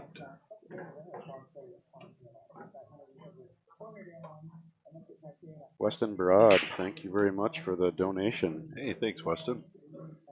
Keep it up, Weston. You the That a man. boy. You the man. He's another smart one that quit playing pool and started playing cards. No, he still plays pool, I think. Yeah, he does. Yeah, I see. Well, not like he used to, but No. he'll go rob a tournament here and there. Yes, I'd like to take part of his action sometime if he ever offers it again. You got that, Weston? On the poker table? Yeah. Oh yeah. He's a killer.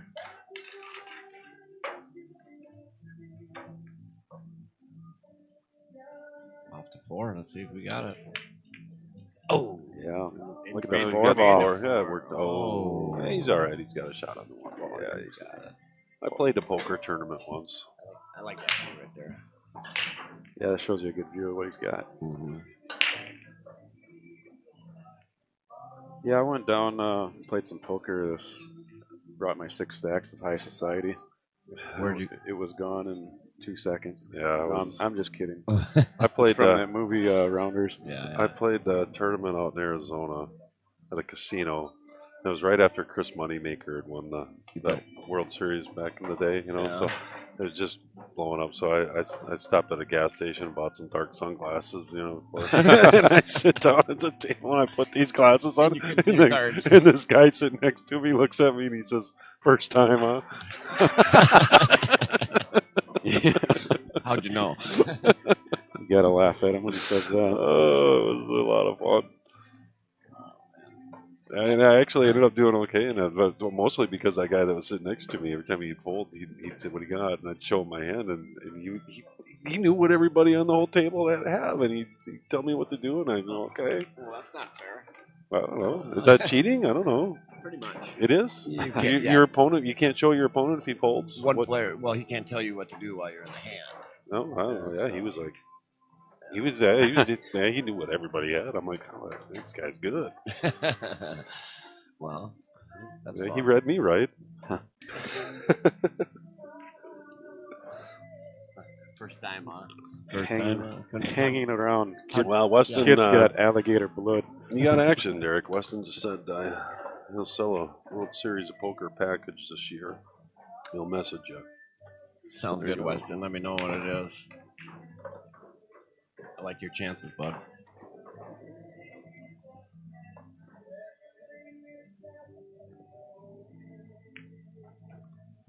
Ooh, tricky little shot here.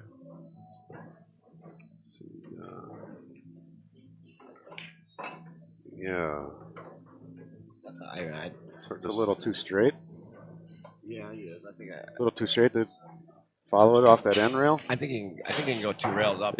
Yeah, off the end rail. Yeah. Yep. Just gotta. Yeah, he's going right, isn't he? No, he's putting low on there. Draw it off of there. Like punch He's it. up, I think he's he's down. gonna punch it out. Punch it back.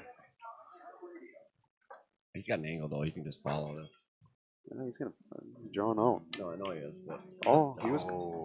Did he What? miss? Did he What? miss Q? no, he went rail first. Was he really trying to go rail first? He must have been hooked a little, maybe. I don't think so. He's trying to go rail first and draw it back off that. Tough shot. Once again, this is why I'm commentating. I don't know nothing. Well, TJ's looking good to go 6-1. about to go on the hill here. I didn't see that coming. What time does their match start on Friday night? Let's see here. It starts at 6 p.m. Friday and then 3 o'clock on Saturday. Pick you up around 6 o'clock or so, Derek. Sure. Yeah. Sounds good. All right, TJ, jumping out on the hill. We'll be up 6-1 right now over Demi. Demi making some errors here that we typically don't see out of him. Oh, yeah.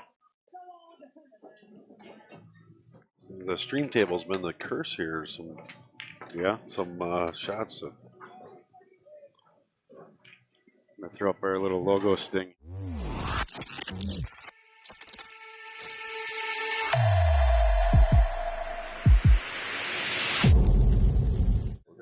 Yeah. That's pretty sweet. Oh, 9-ball was rolling. He is. Good safety break. Safety break. Yeah, on himself. Yeah. Like a couple clusters there.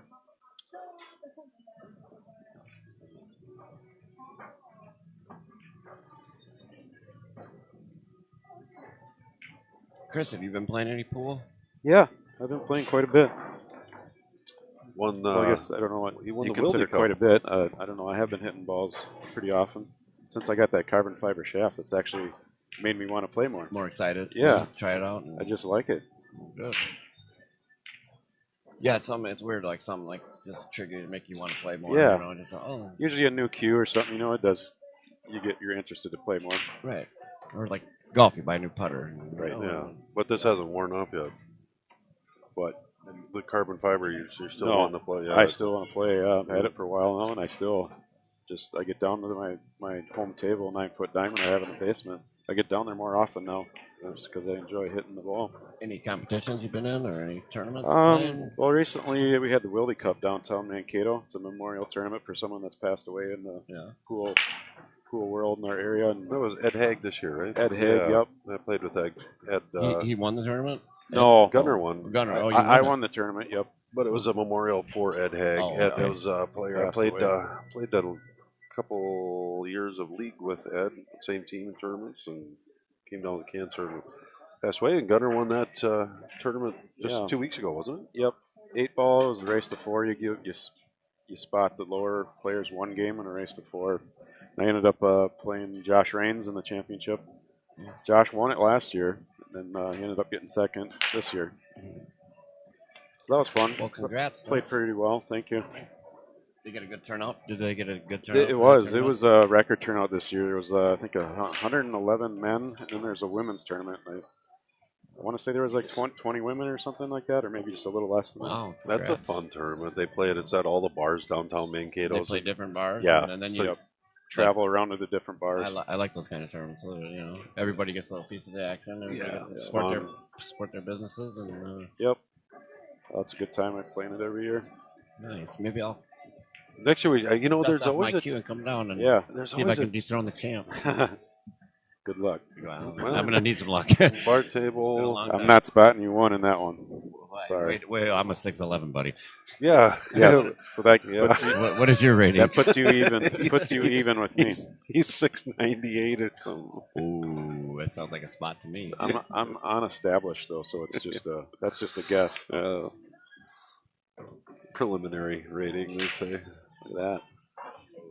Almost got there. It was tough. Good That try. was- what a mess they got going on over What do you there. do here, Derek? I He's just gonna thin it, yeah.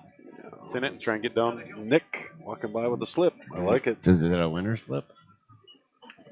Ladies and gentlemen, the one and only Derek Mcmasters. Thank you, Nick. He's got a good radio voice. Nick has got the voice. Nick's a great guy. Oh man. He's gonna thin this and try and get the cue ball down here on the end rail.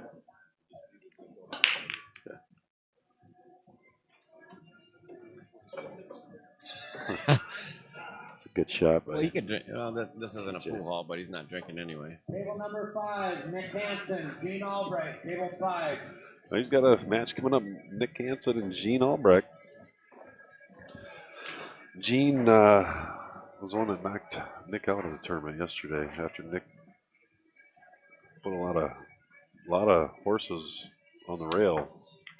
that was a great shot. That was, look at that. No luck. No love. All Demi can do is laugh. Yep. That's the way it goes sometimes. You make a shot like that. He hit it hard, he was just hoping. Yeah, that's 9-ball. Demi knows. What is the quote on that 9-ball from Color of Money? On the other hand, the player can get the 9 in on the break if the ball's spread right and win, which is to say luck plays a part in 9 ball. But for some players, luck itself is an art.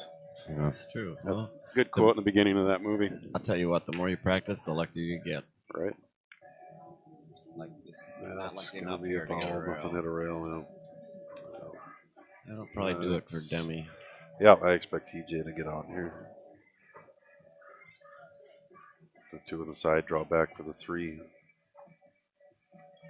I don't know if the 3 passes the 9 or 5 into that corner. I can't tell from here. But yeah, it's going to draw back, shoot it in the corner. Roll ahead for the 4, and it's a good night, sweetheart. Well,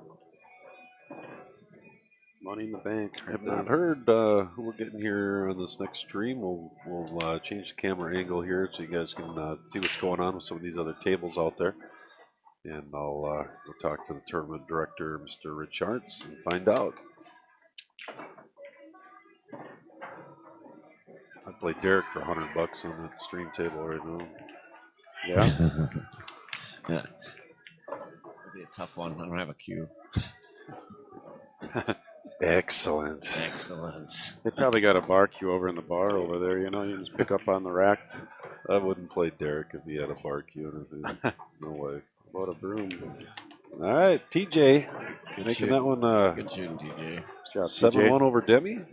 Demi with some tough rolls and some miscues. Table number 12, Barry McLean, Troy Liebel. There's Table a match 12. over there to watch, right there. Yeah, right. Junior and Jesse. That's a winner's side match. All right, it was fun, guys. I'm gonna Derek. I'm gonna turn this over to Tony Z. Probably be over here in a minute. Jerry wanted him, I think. So we're all good. Is there vodka in that orange juice? Just orange. Yeah, if you had that direction, I'd take one of those. That looks pretty good. Yeah, just oranges. Thanks, guys. Yeah, thanks, Good Derek. afternoon, Derek. Thank you. Appreciate you stopping in. Thanks, Demi. Yeah, good. You did great.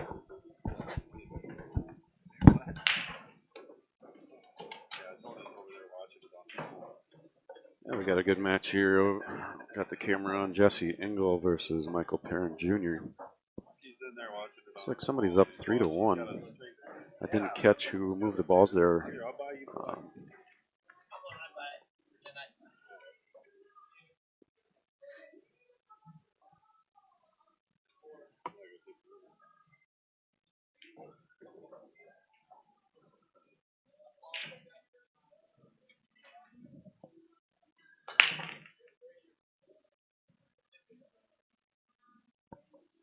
Looks like you got a dry break there for Jesse.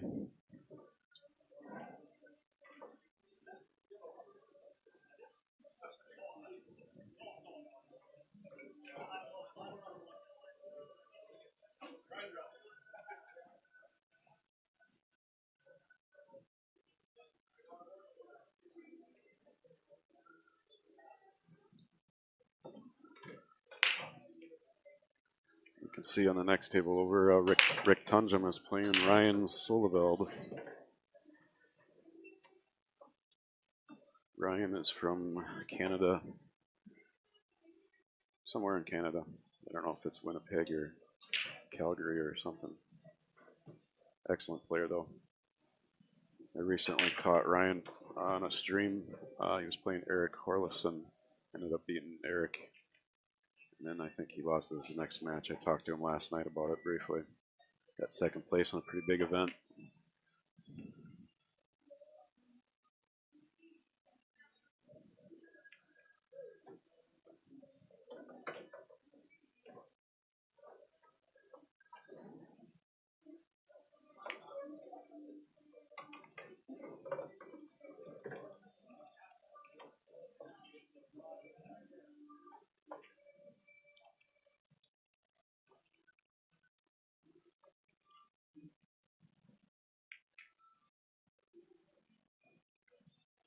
Got the names changed to the match you're looking at here.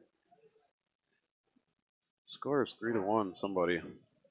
I'll update that score once I know. Jim, thank you for the Vikings update. 13-10 Saints. What are they at now? I see some people coming out of the bar screaming and waving their hands. Table number 6, Brandon Guzzi, Jeff Van Sickle. Wonder what happened.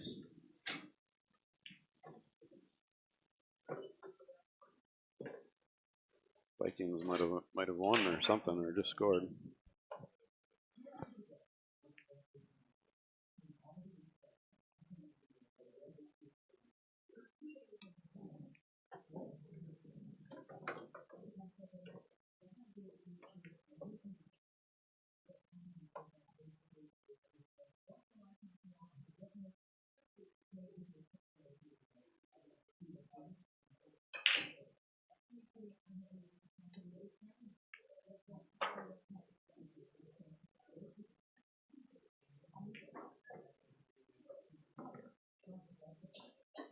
Okay, so what is it? Halftime, 13-10 Vikings. Okay, the Saints missed the field goal right before half. I see. That's what they were hollering about. I'm going to mute here for a second, so I'll be back.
Table number 7, Tim Tunjum, Charlie Garza. Table 11, Aaron Judith, Mike Fieldhammer.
All right, back up here.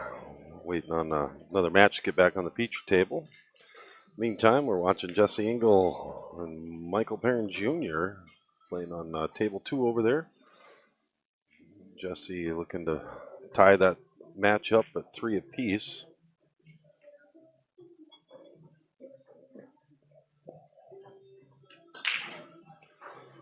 Oh, we still got some spots available for. We got one raffle left, and it is a Viking Q. Signed by Shane Van Boning. Also, winner of that raffle will get an autographed 10 ball from the number 1 10 ball player in the world, Mr. Shane. I want to thank Shane for donating to the cause here today. Does a lot for the game. Messages. I believe we're doing $25 spots on that, and we are selling 25 spots. If you're interested, shoot us a message. We'll draw for that one when it fills out here today.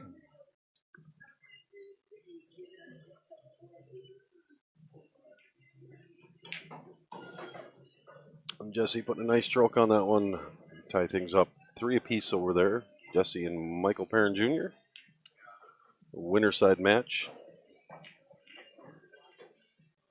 Some other winners out there right now. We got Danny Olson. You can follow on CompuSport. Got Rory Hendrickson currently playing Mickey Rowland. Table 9. Table number 1, Danny Olson, Rory Hendrickson. Table number 1. No, that's coming here. Danny Olson and Rory Hendrickson coming to the stream table, the live table. That'll be a good match. We'll keep you updated. Jesse actually took a. He was short a notch there. He's up 4-2 over Junior. We had the score mixed up there.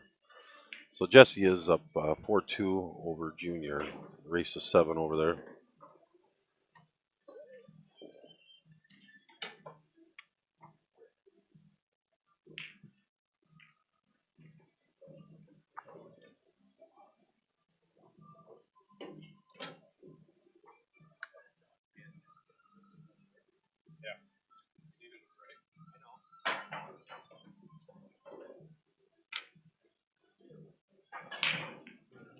Jay Zender watching. Matty P. Roger Sword. Thanks, guys.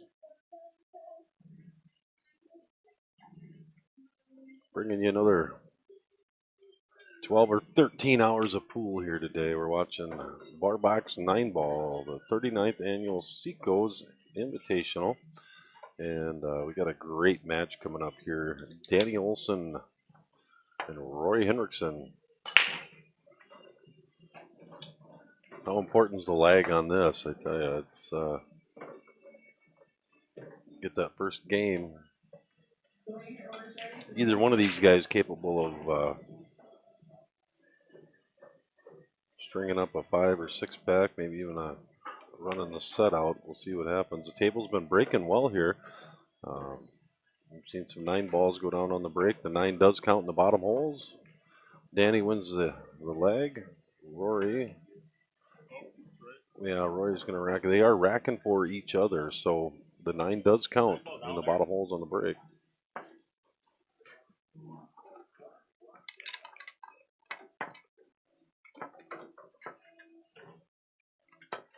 Michael shared the stream. Appreciate that. You guys could share the stream, get as many viewers out there as possible. We'd love to let the world watch some of the best in the Midwest right here in Faribault, Minnesota at the American Legion.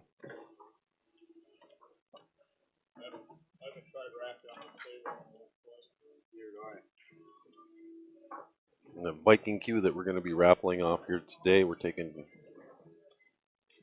selling tickets for, that was donated by TNT Billiards. Shout out to those guys.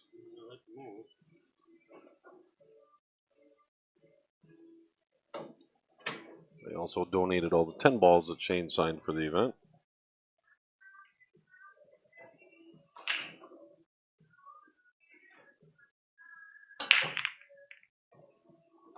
All right, here we go. Danny Olson getting ready to break. Game 1. Race to 7. Winner breaks.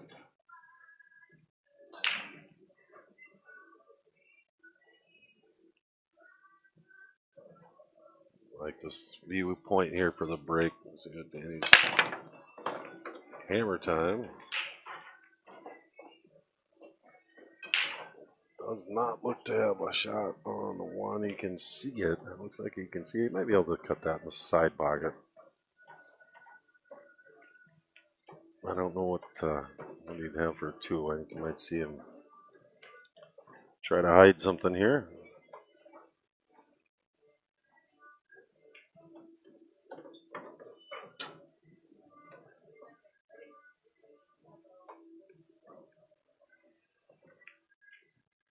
That's exactly what he did. And the cue ball back here. That was a nice shot. And you see Rory might be able to go rail first here and actually we can get between the 2 and 4. Let's see him pocket this ball. Natural shape on the 2 if he does. Weston Broad, thank you. Buying a couple spots on that Viking Q package.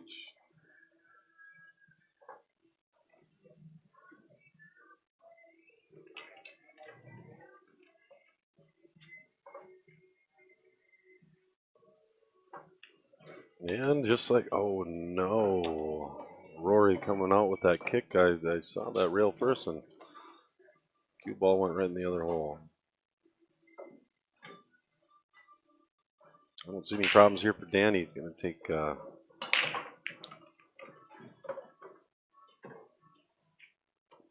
would not bet against him to not get out here.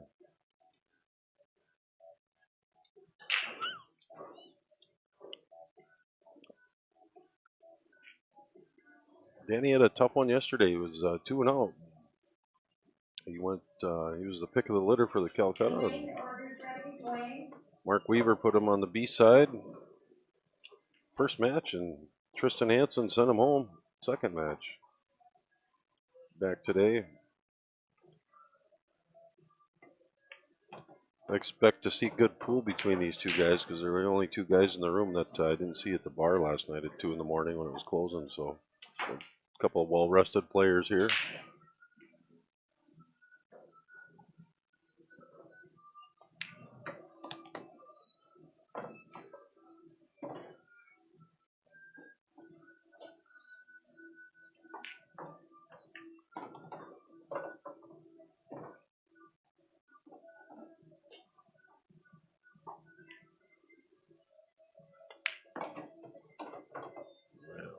Danny making quick work of this rack.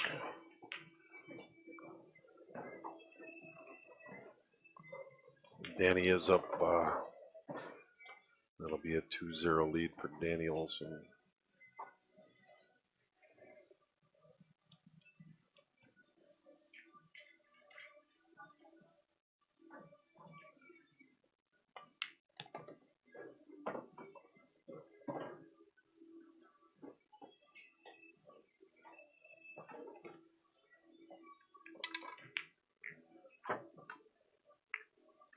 Danny's from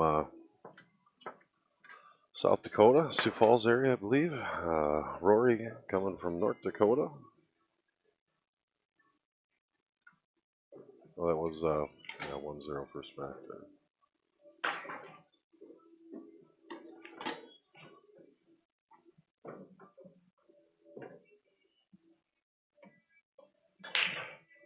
Battle of the Dakotas, North Dakota versus South Dakota here.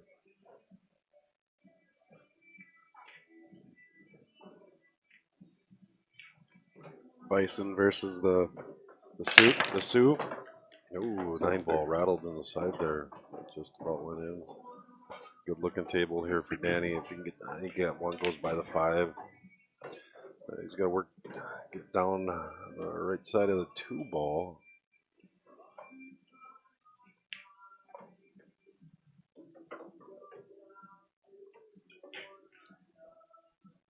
One goes, I believe it does. It's just natural angle. You won't have to do a whole lot with the cue ball to get down there. It's all about the speed.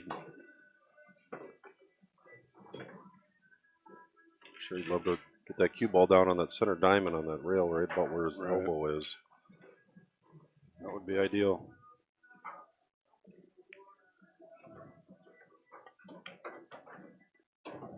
That's looking pretty good. Yeah, he hit that good. It's still a little bit wrong side of the line here. But it's tough to tell if he can.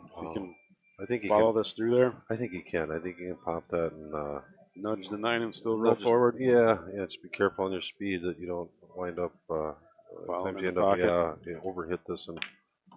Oh, the 9-ball just shot straight across. But yeah, our angle is kind of tough to didn't know how he was going to go into that 9. Cross bank this here in the side pocket. Yep. Again, doesn't have to worry about shape. 5-ball sitting real close to the corner pocket there. Just focus on making this 4-ball. And I expect Danny to make this, and he does. Yeah. Ain't no thing. Make it look easy. We'll draw this ball back. Center table. Don't need to do anything too crazy. Ooh. And he did, and that cost him. He got crazy. He didn't need to do that. Did not need to do that. Let's see him jump here. Could have just put a little bit of right on that ball, and it would have been just fine. Yeah, that's one of those deals where you just don't need to do that. There's one ball on the table to get yourself in trouble. A little bit more right, I guess, is what I'm saying. He did put some right on that, but straightened it out. Danny's pretty makeable jump shot here, but there's a good angle. I don't think he doesn't need to jump it too high. He doesn't need to get over much of the 9, which makes it a little easier to control the cue ball. Yeah, he's not getting over much of that ball. He's jacked up pretty good on it though. Yeah. Like he needs close. to get high, but he look at popped that. it in perfect. It's an excellent shot. Well, that was a good recovery.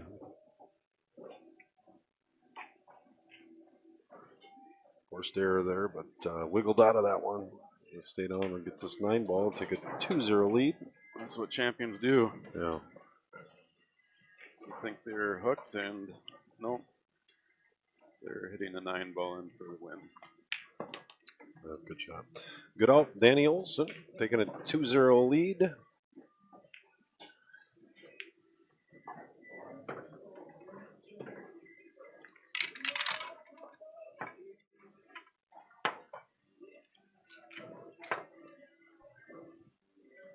Match next door right now. We got Hill. That's Tristan Hanson and Jason Sapir. Jason is at the table.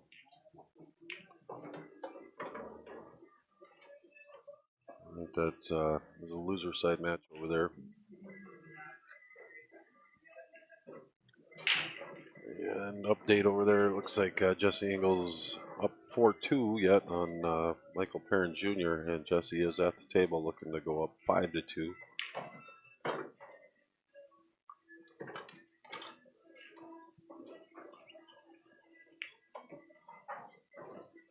Josh Jones and Jamie Pluta scores 4-3. I'm not sure who's up in that match over there. I do see Josh looking at him, jacking up like he's going to jump.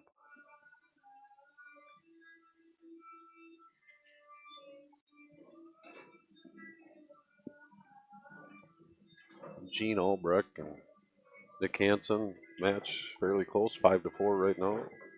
Winner side match over there. Gene at the table breaking. I'm not sure who's up in that match.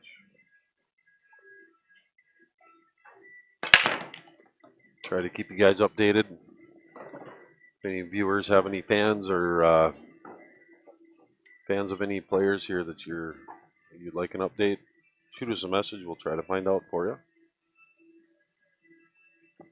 You can check out Midwest Q Sports on Facebook. There's a player list. You can take a look at the players that are here. Now we got Taylor Broughton, second place yesterday in the 8-ball, currently playing Jason Klatt. Jason won the 8-ball last year, and I think finished second.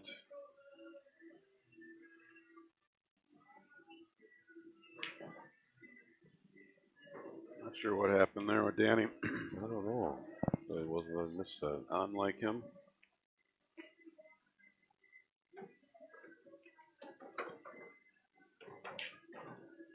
All right, so Rory Needy left Rory a shot on that one, and Rory get back in this match here. I don't see any problems for Rory here. I think he should get out here and have an opportunity to break in game 4 and tie things up. Yeah, it looks like Jason Sopier over here sending Tristan Hanson home early. Hill. Good match.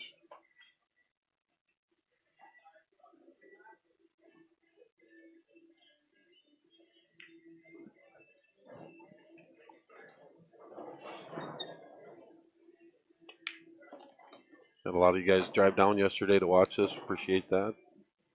Again, we're just located about 30 miles south of Minneapolis, St. Paul, in Faribault, Minnesota.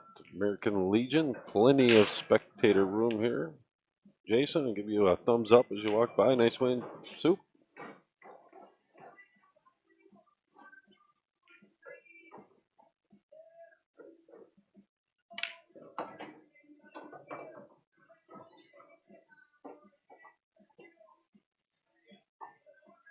Good shape shot there. Yeah. Rory's a monster on the bar table. Not too long ago, he got second to Shane Van Boning in the bar table, U.S. bar table tournament. Yeah, in Vegas, right? Yeah. That was fun to watch. It was. Shane put a whooping on him, I think. But He tends to do that. But Rory played great to get there. I know Rory was coached Shane quite a bit. Shane was younger. He spent a lot of time with Shane, working with him. That's interesting.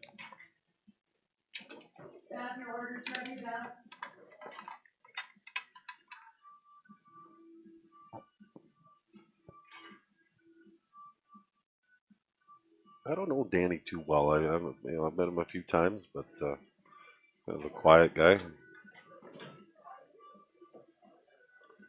Yeah, he's a silent killer, I think. Opposite of Rory. Rory likes to have fun. Checking out that rack. He's doing a little inspection there. Yeah, he's just say, I don't like this. He's giving him that South Dakota rack. He doesn't like it. Yeah. No offense. That's where I'm from. That's right, aren't you? From Pierre? Yeah, grew up there, South Dakota.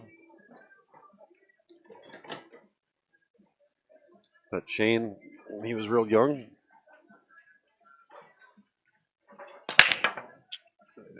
Oh, How did that? Oh, and no, it it's still was trying. It was really trying. Well, after the inspection of the rack, it comes up dry. Nothing. It doesn't look real great for Danny. I don't. Yeah, being on that rail like that too makes it Yeah, tough. it's tough even to play it safe here. It's he's gonna need to come up with something good, some good control. Doesn't have a good push either. It's going to give him. Yeah, it's. I don't know if he can muddy something up down table. To play the carom, he's got to jack up on that rail. It'll be tough. Yeah, boy, not easy. Unless he can thin that one and cut the 8 in. I don't know. Or do that combo and the kind 2. of looking at it, yeah. Fire it over there, see what happens. Like I said, I don't mind that shot right there. Faribault, I mean. Push the 1 ball over into the 4. Let the cue ball go 2 rails. Get back down there, maybe nestle in by the 2 ball, but not the way he's jacked up. The way he's jacked up, he's looking to, I think, draw over and knock that 3 in. Yeah. Ooh, yeah, really juiced it. Yeah. Tough shot. That's a heck of a stroke to get that much draw on it. Yeah, on that rail. A little aggressive, I thought there. Yeah.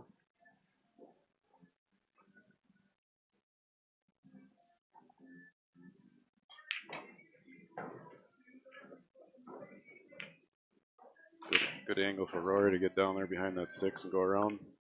Dan Ryder asking, we've seen some big wins. There's been some 7-0s, some 7-1s, but they're on the outer tables that we weren't able to watch or see if those were 6 or 7 packs that were put up or not.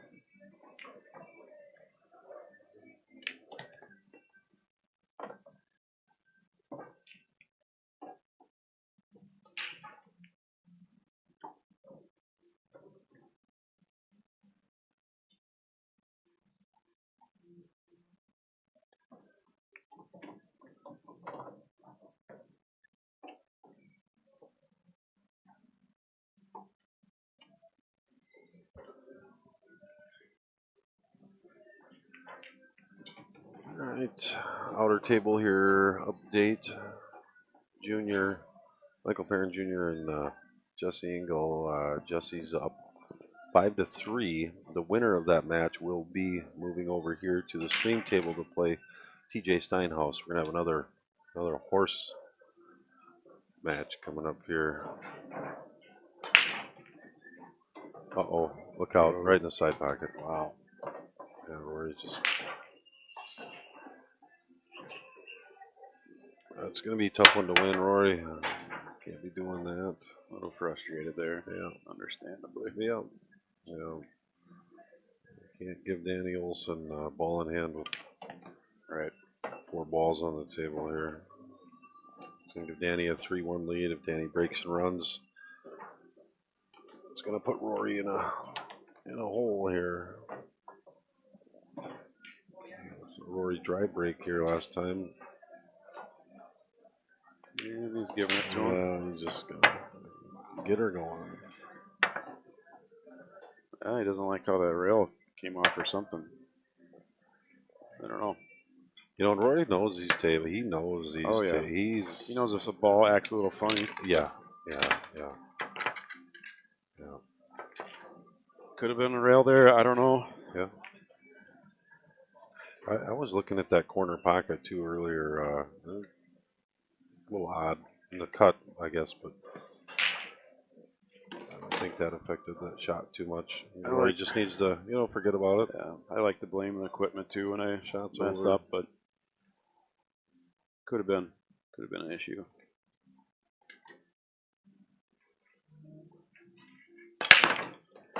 Yeah, boy, Danny just, firing the balls. Wow, he's breaking really well. Kid's got a sledgehammer break. He's going to be tough to beat if he continues to break like this. I tell you what, wow. On the snap. Just firing that bracket.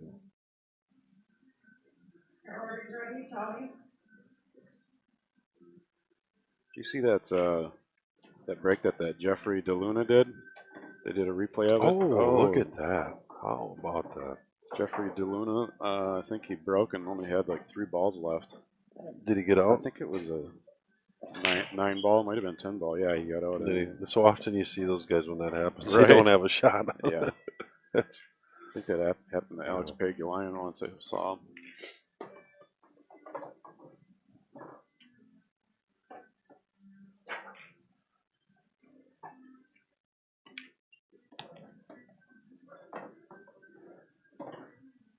Well, this might calm down Rory a little bit. Yeah.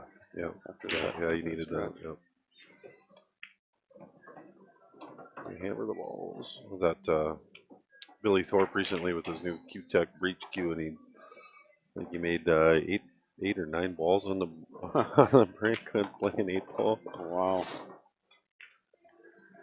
That's a good shot there. Not a lot of players can do that draw with inside English. Draw it back and come around 3 rails. Lower players may not know that shot. He hit it like he does it a million times. Yeah.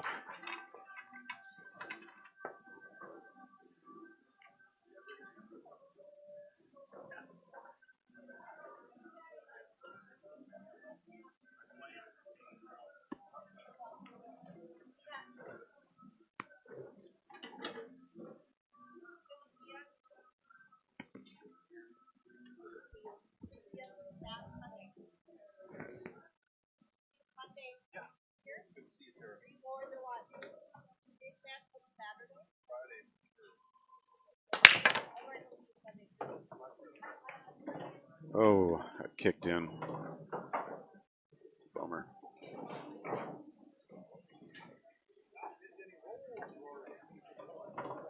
Throw it.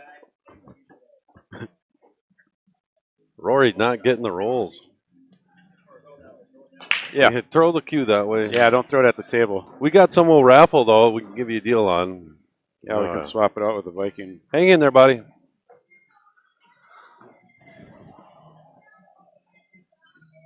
Yeah, Rory looked at us over here and was smiling and acted like he was going to chuck his cue, and he was aiming it right at us. Like, hey, what are you doing? We could raffle his break cue off here in a minute, probably. Yeah. I believe there was one cue broken yesterday. Yeah. I don't know if I want to bring that up, but who was that? Was that Jason? Yeah. I thought I saw. It was a little bit of frustration. And I saw Chief lead with it. Chief left with Don Mickelson went, and I guess asked him if he could have it, and he gave it to him. Chief's probably going to make a little stubby jump cue out of it or something. Yeah. You know, he made me one of those little short shaft jumpers that I still use. I have it. Oh. I've had it for a number of years. I call it my 7-iron. You know, when you got that real long jump shot on a 9-foot table. Yeah. The thing It's works perfect. great. Yeah. Just like a regular shooting stroke. Yep. Pop it in. That's all I jump with, actually. No kidding. I don't like using the other ones. Oh, you can get that cue to jump a short hopper? I don't like jumping when they're real close. If it's like, I can't. Let's say like 1.5 inches, 2 inches. Oh. That's probably the closest I'll do with that. And it's hard to get it with that one, but yeah, for me, I would say that I gotta have about. Usually, you want 4 or 5 inches. I was gonna say I gotta have 5 or 6 for me to use that cue. Otherwise, I'm using my my long shaft jump cue. I don't like jumping when you're real close to a ball. Wait till you try that new Q-Tech. Yeah. I tell you what, that thing, it should be illegal.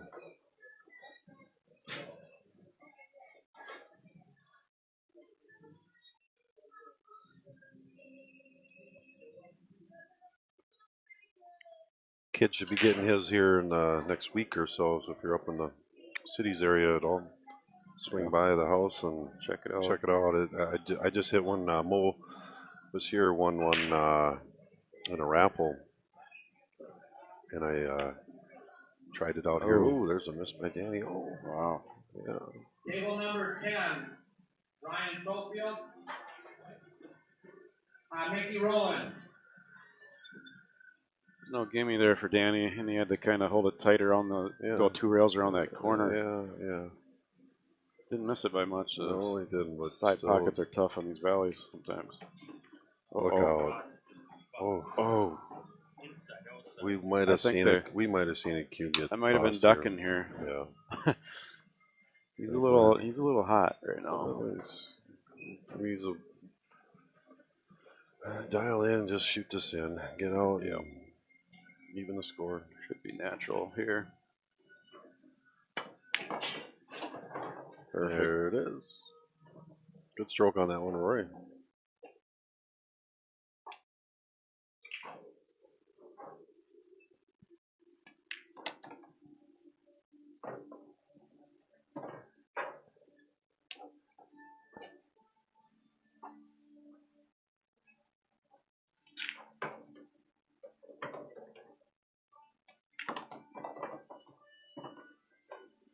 I like how Roy moves the ball around a lot. Yeah. Does a lot of three-rail positions. He does. He knows those angles and plays them well.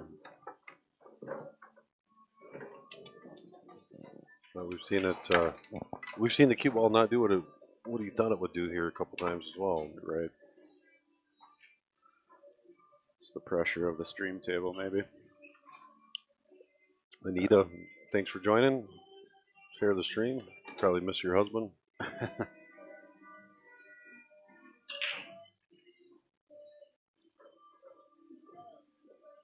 Yeah, I'm sure her and the dogs miss me, waiting for me to come home tonight. Yeah. It'll be a late one. Sorry, honey.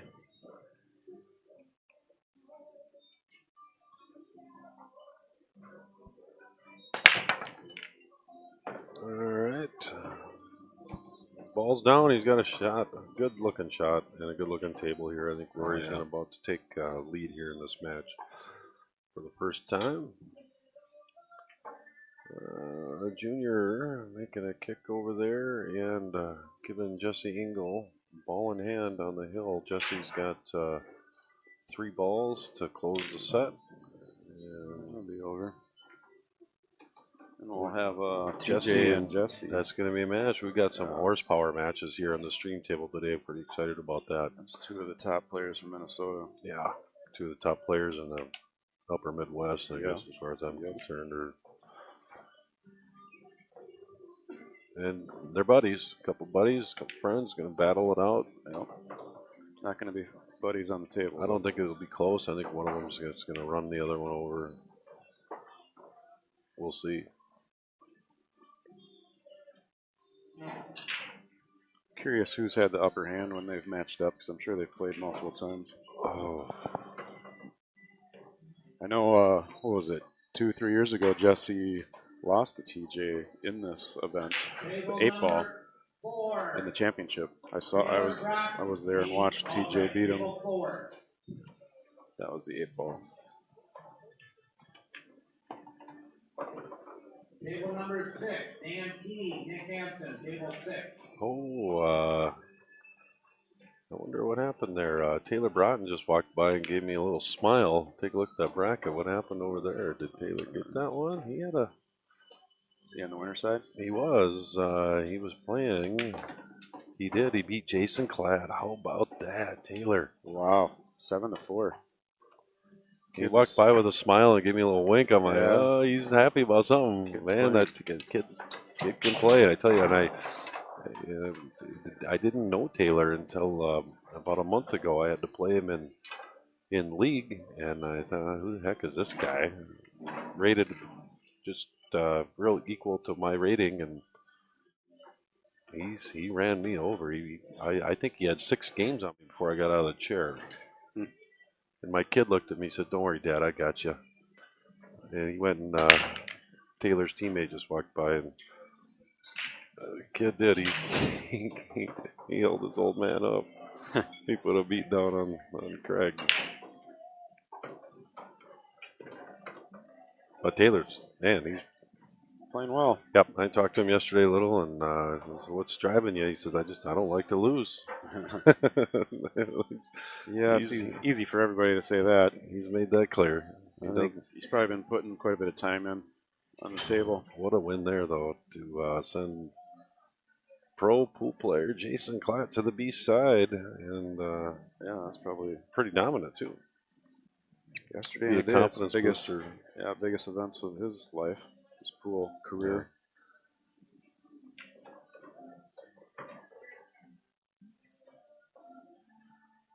got here for Rory? Get Taylor up here, maybe sit in here for a match, and he's going to have some time on his hands now, I have a feeling. Well, maybe not. They might be calling that one right away, actually. It looks like they possibly are. Yeah. With Taylor and Gene. Vikings up 20-10. How about it? I like the Vikings as an underdog. Yeah. We don't ever seem to do so well as a favorite, so. Right. We don't seem to do well against the Saints, but no. I guess we were due. How much time's left in that game? It's about 45 minutes or so, I'm guessing. Quarter 3. You up right away again? Yeah. Get a break, we'll have you sit in for a match. Yeah, Taylor's up right away again, but I told him when he gets a break, come on up. We'd love to have him sit in for a match and commentate. Get to know him a little bit more. Get his input on how he's shooting, how he feels about it. Yeah, just firing him in. I think he said his dad played some pro events. Oh yeah. So he grew up with a dad.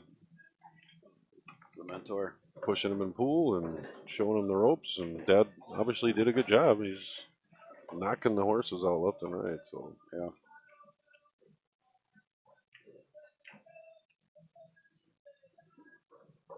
Thanks, Chuck, joining in. What's up, cuz? Word up, cuz. Chuck Kennedy's my cousin, by the way. Yeah, he is. That guy runs racks faster than anybody I've ever met in my entire life. Yeah, he's a speed pooler. Yeah, say the least. It's an open table. He's out in a couple seconds. And he always has a wide open table, and that guy he runs me over every time I play him. I bet Chuck would disagree that he always has a wide open table.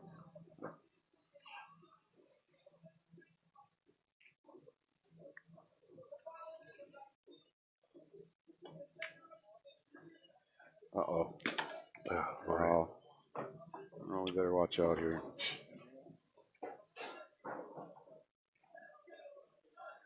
Rory's talking to himself, looking up to the ceiling.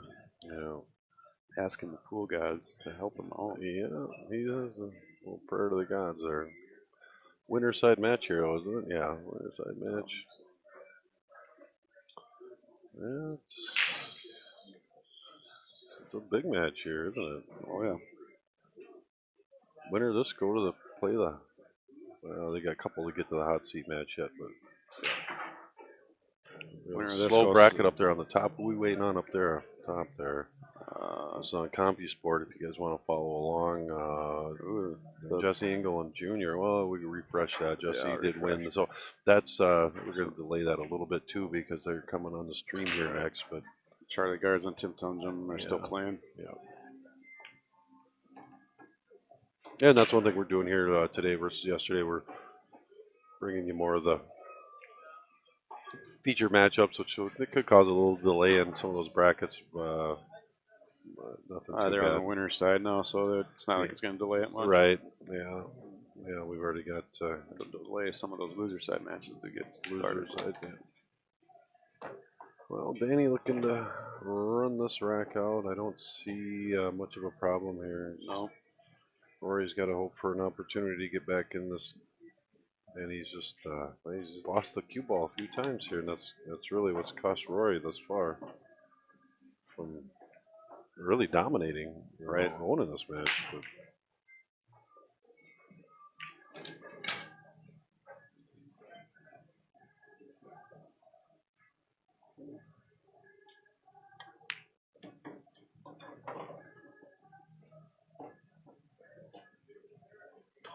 I see Shones and Pluta are done over there. I don't know who won. See who grabs the sheet. Looks like Shonesy's got her. Jamie's out. That was a Hill match over there too.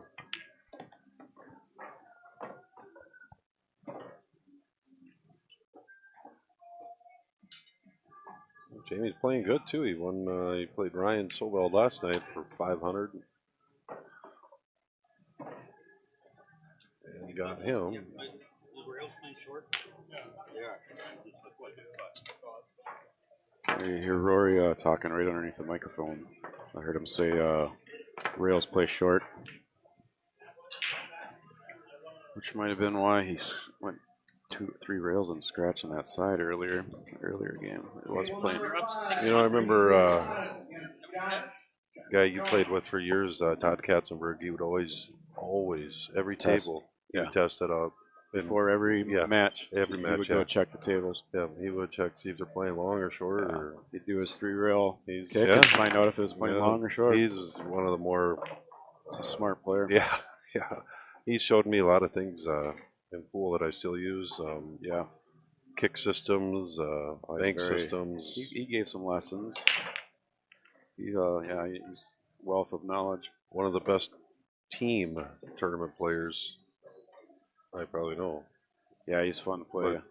Singles, play with him too. he just doesn't have a drive in singles. Right. Absolutely not. Doesn't get fired up for it. No, team, he's your guy. Yeah, we always put him at the end. Yeah, I'd put him in that. And he was just solid. Yeah. Came down to the last game. Not playing much pool anymore. He's just running a hotel, the Cliff Dweller. Up north of Duluth and Two Harbors.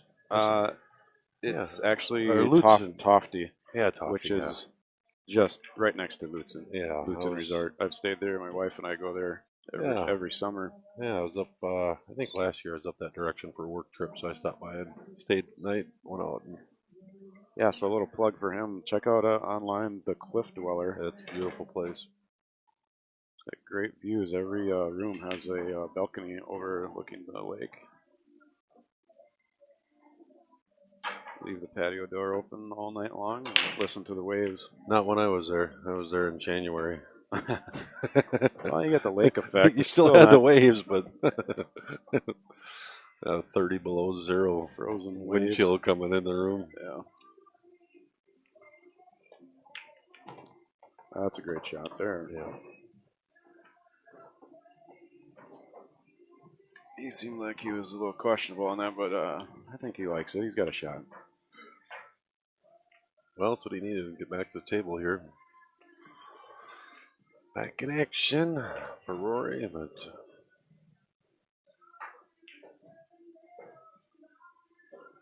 a lot of his losses here against Danny Olson have been self-inflicted. Yep.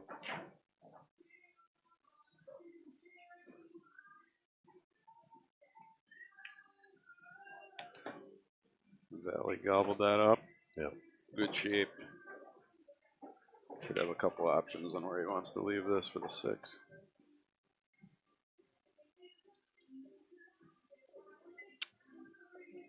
He's just going to draw this one back. I think the way it looks, he's got a little an angle to go the rail and out. I don't know. I can't quite tell. I think he just sucks it back in between the side rail and the 6 to go on the corner. Yeah. Into that top right corner is the way you see the picture now. Oh, no, he could come straight back. Yeah. Which I like that. He's going to have good natural shape on the 7. Ended up a little short, but that shouldn't affect him at all. No. Just natural, roll it in, natural shape on the 7, 8 on the side, 9, and he's gone. Yeah. Good speed. Yep.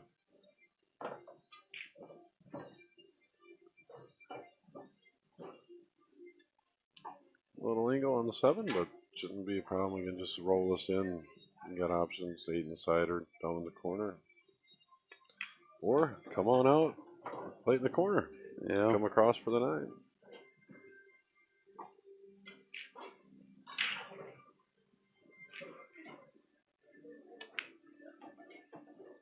Pounds it in. Yeah, Danny's going to concede that one. Rory taking a 5-4 lead over Danny Olson.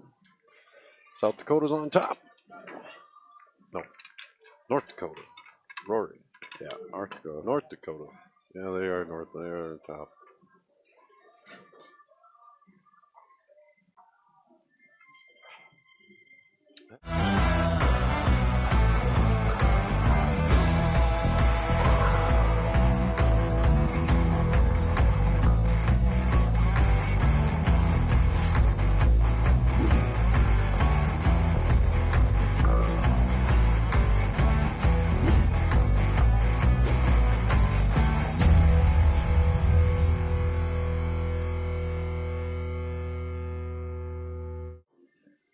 we're back. Rory, we missed a break there. Rory did make a ball. Got the 7 ball down on the break. He's got a shot on the 1. And I don't see many problems here at all. I think Rory's, he's out. Gonna come across for the 2, get down table, 3s. You just got to play simple, yep. Yeah. I got a little straight on the 2 ball.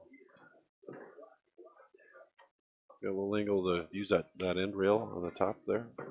Down back. No, I think he's drawing this back. Oh, yeah, he is. I think he's cheating it a little and putting some follow on. Yeah, he's going to follow that up off the end rail and down table. Yeah, cheated it good. Yeah, I think he's good there. Well, does the 4 pass the 8? I think it does. Could be wrong, but it's either way. I'm going with yes. If not, I think you're going to see him spin that ball down off the rail, go 2 rails, and bring the cue ball right back where it is. Yeah. Might hit this with low right, draw it around that. Yeah, draw it around 2 rails around the 9. Yeah, bring it right back where it's at. I don't really like going forward there. That's what he's looking at. That 4 ball might not go by the 8. Skimming that. He might be able to cheat it, but we'll see what he does. I like drawing around that 9. That's what I like. Bottom right and just spin it. And he's been using the butt. There it is. Oh, he got into the 9. He just got into that. Yeah. Bummer. Kind of stroked through that a little too much. You needed to do more of like a nip stroke, if that makes sense. Let that spin take. It just didn't. Well, we'll see if this goes or he's going to play safe. I can't quite. Yeah, see it roll up. Yep, park it there. Good shot, Rory.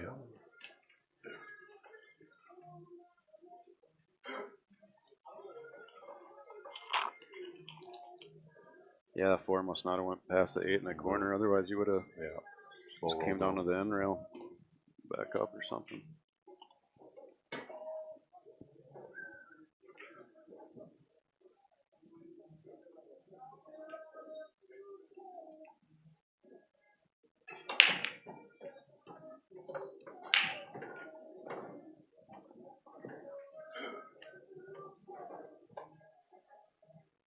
Another good match getting ready to go over there on table 5. Josh Jones and Demi. Looks like they're getting ready to go. Possibly, or they're just reminiscing.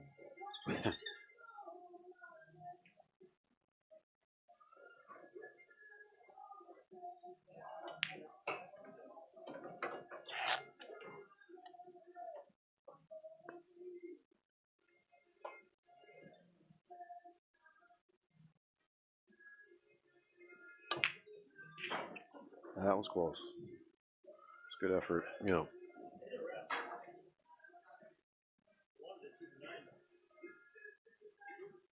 Oh, he's got a good tester here.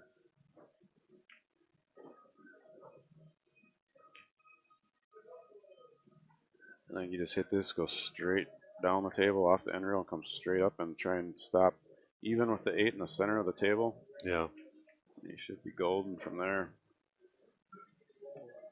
If he can do that. I don't know how thin this cut is. Yeah, that's pretty thin. I think he can go up and back. Yeah. Come up off the end rail and back to the center table. I think I like that better. You try to shoot that ball in with a little more authority than trying to let it fall in the hole. Do a touch of left on this to straighten it up, straight up the table. Might be thin enough where you can't hold it to the center of the table. You might have to, I don't know. We'll see. I think he's going to fire this in, come up off the end rail and back out. Right. It's kind of the play where he's been using those rails a lot today. Oh, we missed that one. That's going to be into that rack. I have a feeling it looks like Danny's got a. She's going to stun this one, pop it in.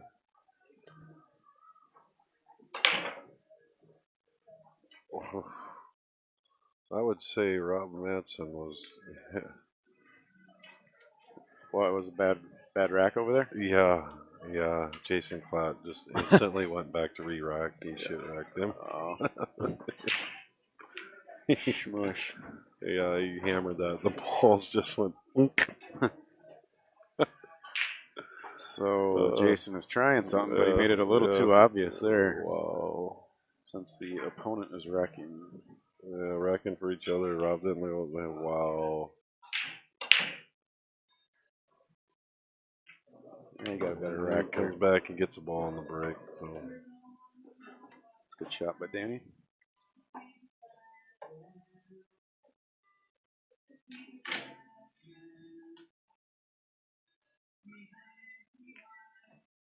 that's one thing. Tim Spear won the Jacoby Q Raffle yesterday. That's one thing he did show me in pool is how to stiff rack your opponent. Oh yeah, in 8-ball, and I can make it. It looks solid. It looks good if you go and look at them first 3 balls like a lot of people do. Right. And you can hit it as hard as you want, and you're lucky to get 2 balls to a rail. Yeah. That one down I there? don't know if you want to brag about that. But it's fun to do, just messing around. But never did. Most terms now it's rack your own, but yeah, I do that to myself by accident. Yeah. Well, we got a good battle here.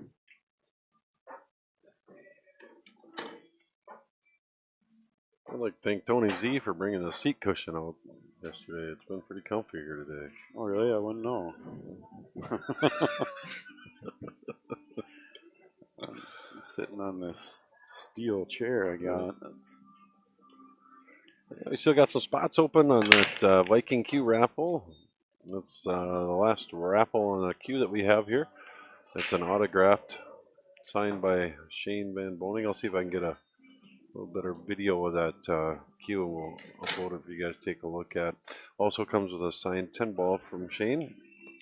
The Molinari glove is donated by Tom Schmoll. Thanks, Tom. So a nice little prize package there. $25 tickets, and we are selling 25 spots. 16 spots. Or 16 spots, I'm sorry. Yeah, we got 10 spots are open yet. Yeah, only 16 spots for that one.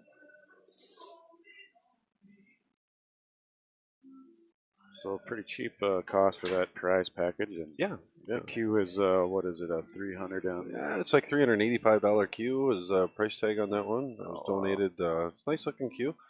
$380. Yeah, it's a Viking C 290 or something like that. That was donated by TNT Billiards.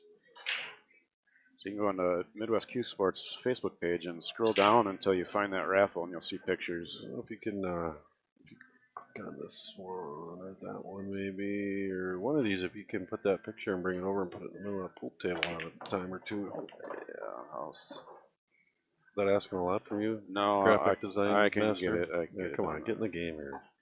Just a little groggy from last night. Yeah, Jeez. Don't make me work too hard. I remember my first beer. Dilly dilly. Dilly dilly. Yeah. Never doing it again, as you know they always say. Head is pounding. Uh-oh. I missed the shot, but I guess Rory missed it too.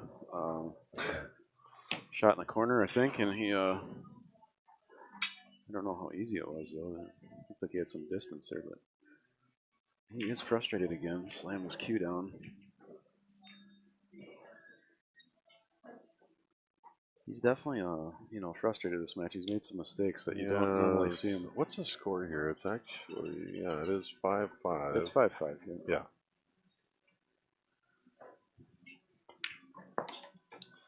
Eddie Gruber asking who won the carbon fiber shaft, and that was Josh Skolitsky. Yeah, he bought. We had 10 spots left in that. He emailed us and said he wanted them all. So he had good odds. He had good odds, and he got it. I'm glad he won it. Yeah, he threw a $250 gamble out there, and he got it. There was a few other names in that there, but he bought the rest of them. Excited to get some feedback.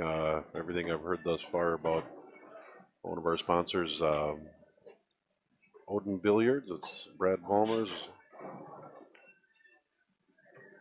carbon fiber cues that he's putting together, and they are something else. So I think we'll do the same thing next year for this stream. Probably get some cues and stuff to raffle off. Yep.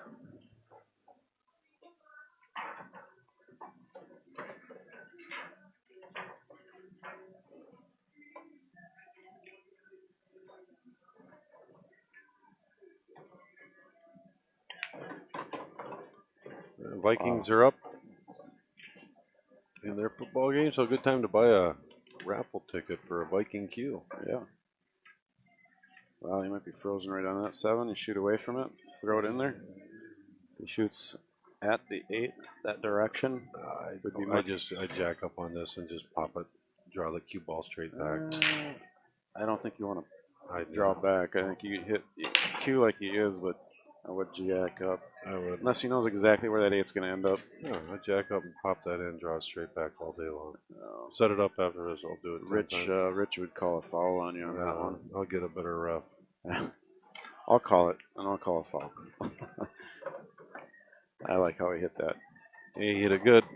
Almost had a trick shot there. He hit it good. Yeah, that was really good. Ended up perfect.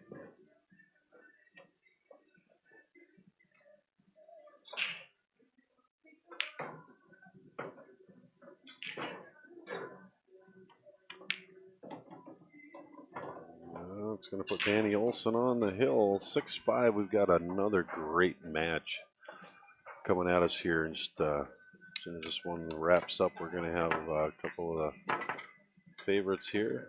A couple of friends and hometown players. TJ Steinhaus versus Jesse Engel coming up next on this stream table. We're going to see TJ battle it out next week, playing for $20,000 against Shane Winters. That's going to be held up at CR's Sports Bar up in Coon Rapids. You can watch it for free live up at CR's, or you can buy it on the stream. They're also having their regular Friday night 8-ball tournament that'll be going on. And Saturday they are having a 16-person $100 entry fee. I'm not sure if that filled up yet. I know Jerry talked about it quite a bit yesterday. He had some people signing up while he was here in the booth. I'm not sure, Jerry, if you're out there listening, let us know if you got spots available for the 16-man tournament yet. We'll see if we can push that and fill it up for you.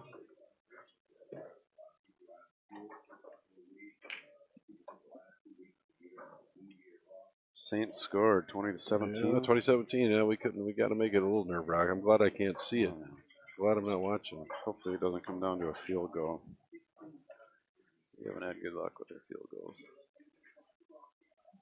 in big games.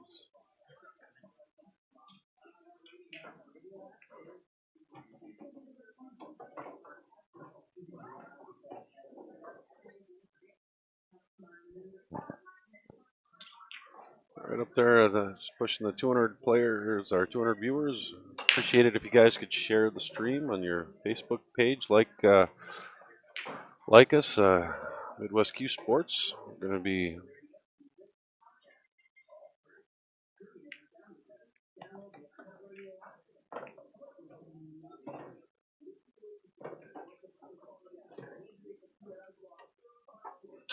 so waiting for Emily Frazier to contact us. I'm sure she will. Stream the Moscone Cup and some of those money matches. Yeah. Oh, yeah. Yeah. Or just be the commentators. I like it. I don't want to set up a... No, I just like go in there and just, have a...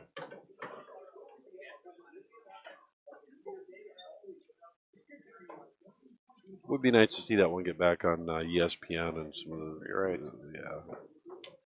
Yeah, I watched, I tuned into that Daz, and I wasn't real impressed with that, the quality of that. I was not either. They had some problems there. They had some issues. And I had a good internet connection too, and it still just seemed a little off for some reason. Maybe it was on my end, I don't know. No, it wasn't. It was across the board. Yeah, I thought I saw some people commenting too. Yeah, a lot of things not so well. But that Matchroom Sports, so God, they do a great job with their... Brett Anderson asking who won the drawings on the Jacoby Q package. Tim Spear won that one. That was number 8 that was drawn in that drawing. And just recently we did a drawing for the Odin Billiards carbon fiber shaft, and Josh Skaliski. Josh won that one. We still have one more drawing to go. We are doing a drawing for a Viking Q that's autographed by Shane Van Boning. It also comes with an autographed 10 ball from Shane and a Molinari glove. That raffle we've got a few spots left in that one. It's $25 a spot, and we are only selling 16 spots. So 1 in 16 shot there for $25, and pretty cool deal. I'll get a picture up here. Yeah, I know you're probably. Why did you not Out put a of picture up yet? The auction will be closing down today about 3 o'clock. However, there will still be pulled pork and shredded beef sandwiches available at the bar after that. American Legion would like to thank Seco Invitational very much for choosing us to host them.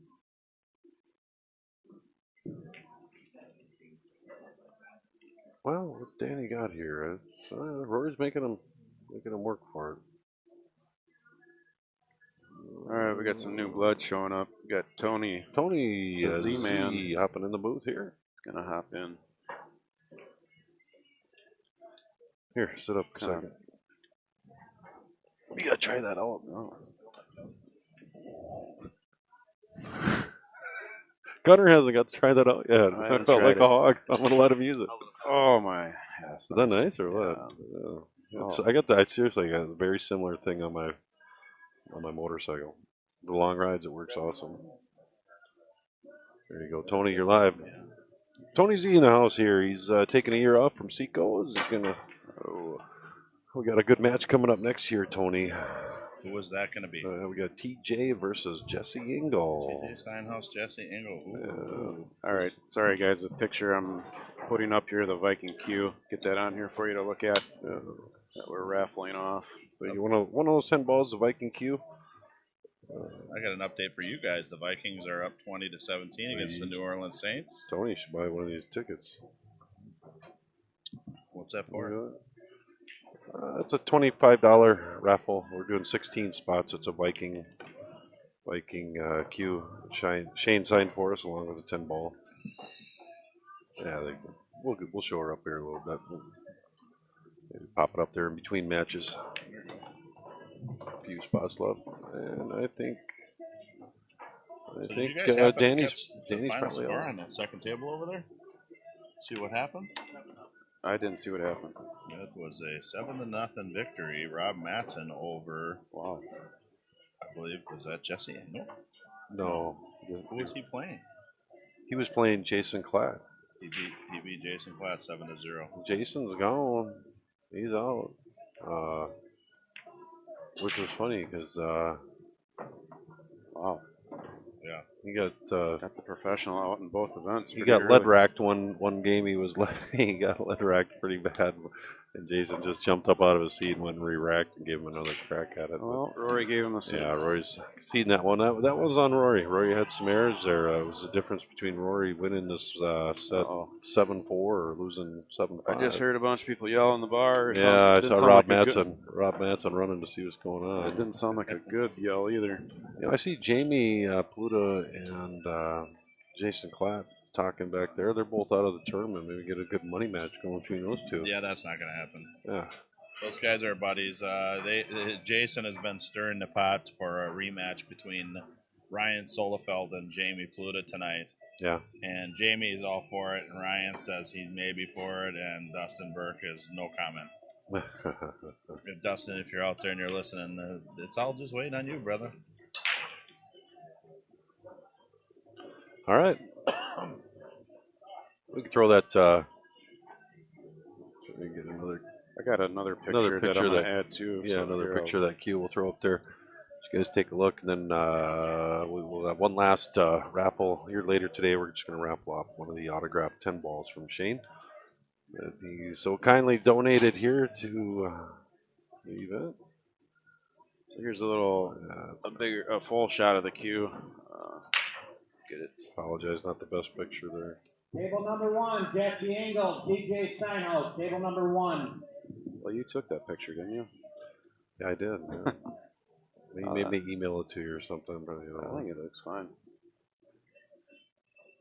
So we got this picture. I need some better new felt on my table there. Looks good there. There's another I shot. like that one there. See the signature. Yeah. It's a nice Q. $380 value. Yep, $380 Q. Brand new.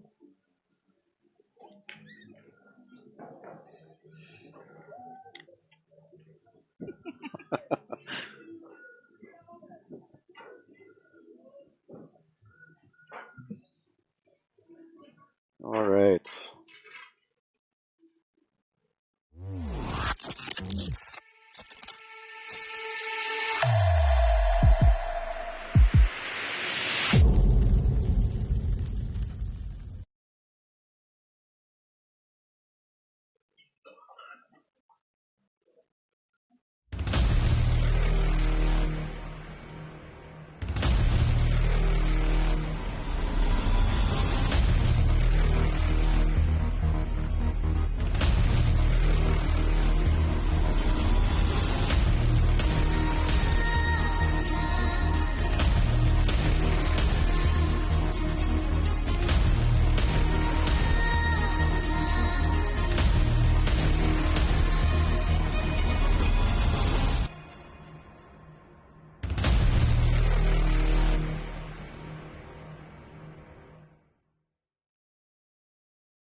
All right, folks, here we go. How about it? This could be a good match, and I'll tell you, if you want to know who's going to win this match, here's the thing that I would recommend keeping track of: the corner ball on the break. Yeah. Whoever makes the corner ball most often on the break is probably going to win this match. Jesse, when racking for himself, is extremely consistent at making that corner ball. But you're talking the wing ball there. Yep. Yeah. Yep. The racking for each other is throws a little different mix into it. Unless they want to change this tournament to 10 ball, you can't rack for yourself. It's just too easy to wire that corner ball in. Yeah. Has it always been rack for each other? We've tried it both ways in this tournament over the years, and in 9 ball you just can't win either way. So there's either arguments over how a person's racking the balls for you, or there's arguments over how you're racking them for yourself. And for a while it was rack your own, until it became very obvious that certain guys were extremely skilled at manipulating the rack. Yeah. And then now it's rack for your opponent. I wouldn't mind seeing this change to a 10-ball magic rack. Table number 7.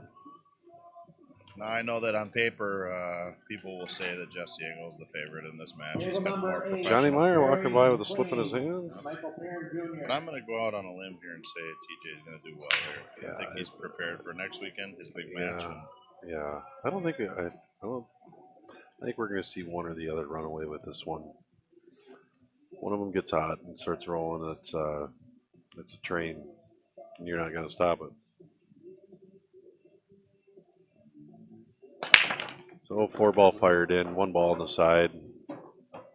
Shape on the 2. Yeah, it's tough shape there.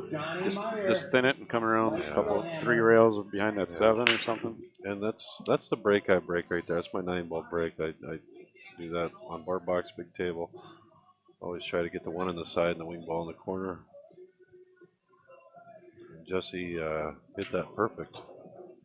Unfortunately, he does not have the best of shape on this 2-ball. Do you bank that? No. What do you do here? I don't see him banking it. He's try to bump it up left the side of the 8-ball, or it's difficult to put the cue ball behind. Use the 7 as a blocker and just to spin your cue ball enough. So I think it's a touchy shot. Yeah. I think he's definitely got to do it though. Oh, he's just going to go. He's just trying to get behind the 8. Wiggle it up there. I think you're going to see TJ do a similar shot. Might even get hook him full ball. Yeah. Zeb, left him alone a big piece of it, but They'll battle back and forth here.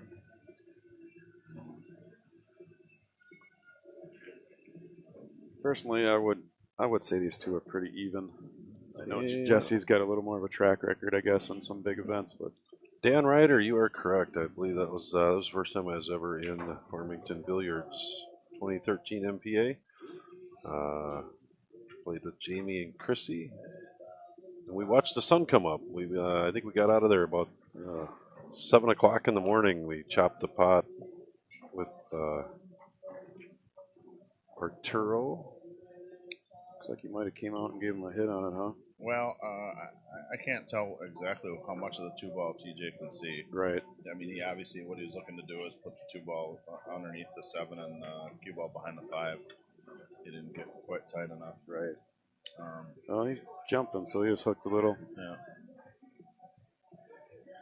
A full ball hit here, you know, he would have had a nice safety. He could have floated the cue ball forward off the 2 and over and behind the 8. He could have. Yep. You know, he had a lot of options there. Looks like he's just pretty much going to try and cut this in.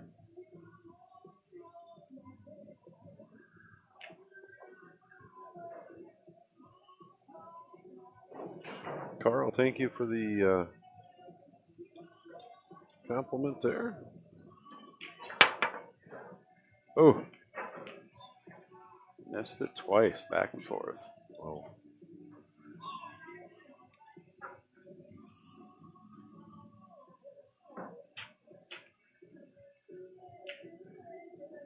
So ball in hand, 2 in the corner, 3 in the upper corner, 5 in the corner in front of the pocket.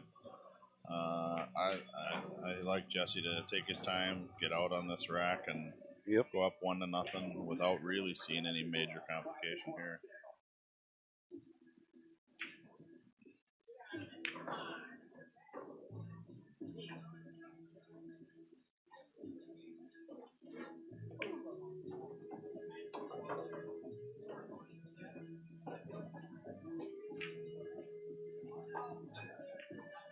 Are these matches saving? Hey, Vikings must have scored. I hear a loud applause in there. I don't know if they scored or made a good defensive play or what. Gunnar is asking, are these staying on the Facebook page so these players can go back and watch these matches? Yes. Yeah, they are. Okay, they're loading up. Okay, good to know. So you can go on there and watch yesterday's. Yeah. Gene probably wants to go back and watch some of those yips. Miscues. Somehow, he got grounded out though. He got 3rd place. Got his hands full over there though. Taylor Broughton's playing right now. I think I heard someone say there was a fumble or something. That's what everyone was screaming about. Saints must have fumbled. Maybe fumbled. Minnesota Miracle. 4 minutes and 20 seconds Wouldn't that left. be something? Quarter 4.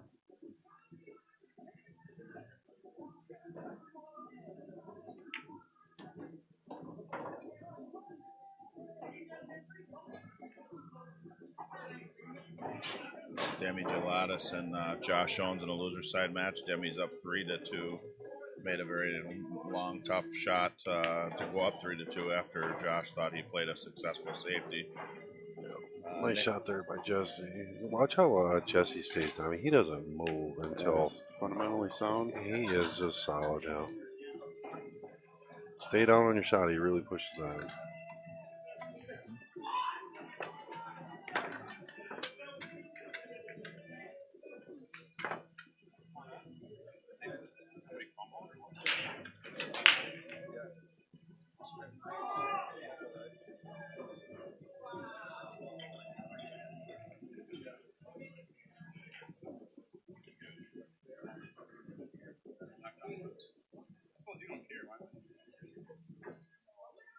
Yeah, Packer fan.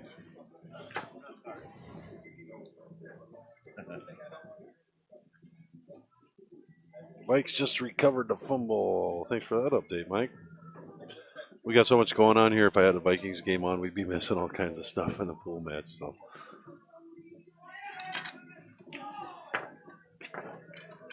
Nick Hanson and Dan Key are in a tight one at 4-4. Nick just won a game to tie it up 4-4. Yeah, Danny lost on the hill to Junior earlier. It was a battle back and forth there too. Uh-oh. Yeah, it looked like Nick broke dry over there. Broke dry, Dan's at the table.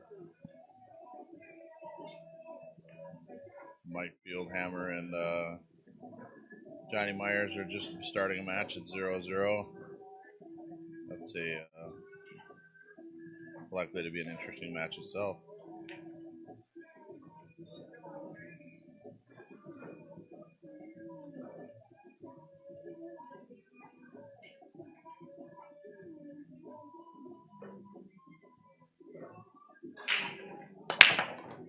He's got the wing ball just shooting in. And more of that. Ooh.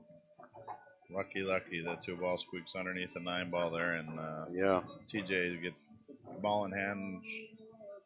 And with trouble, 2-ball being a trouble ball, he's going to have to probably play a safety or find a way to open those up and put the cue ball on the other end of the table. I think that's probably what I would recommend. Rub that 2-ball underneath the 9-ball and try to go to the down table and get behind that 3-ball.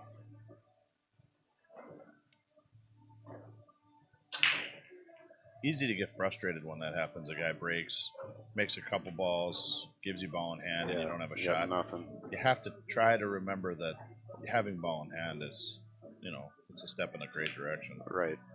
He's controlling the game here now. I don't know if I like it. Sorry, I'm hearing people scream in the background again with the Vikings. I wish we had a TV in here. Not me, because we'd be losing focus on what's going on here. That's true.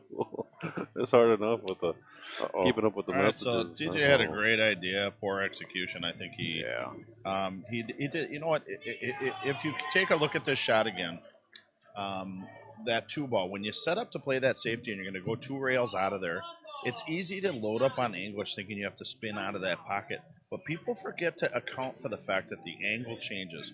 You're not actually shooting it 2 rails out of that like you would if there was no ball in there. You're playing a carom-off ball. And the angle changes and it lengthens when you go off the side of that 2-ball and out of there. Right. That's exactly what TJ did. Yep. And he winds up with the cue ball heading short of the side pocket as opposed to getting up towards the corner, which is what he intended to do. Just a little tip for players that are developing those safety play skills or kicking skills. You have to remember to account that the angle changes when you play it off a ball versus shooting it out of the corner using the rails. Good tip, Tone.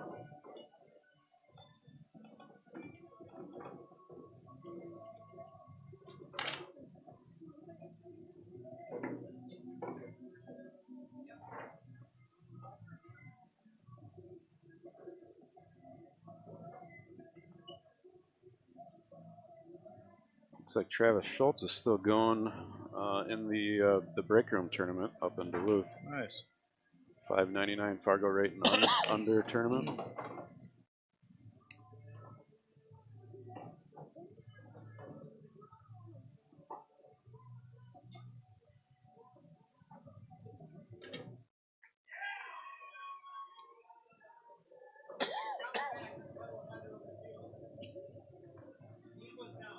Okay, so the score I see is updated. The Saints are up 23-20.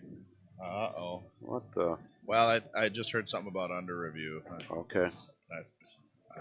Amazingly, I can hear. It must be the microphone over the table picking up the sound over there. Yeah, could be. It's pretty good quality.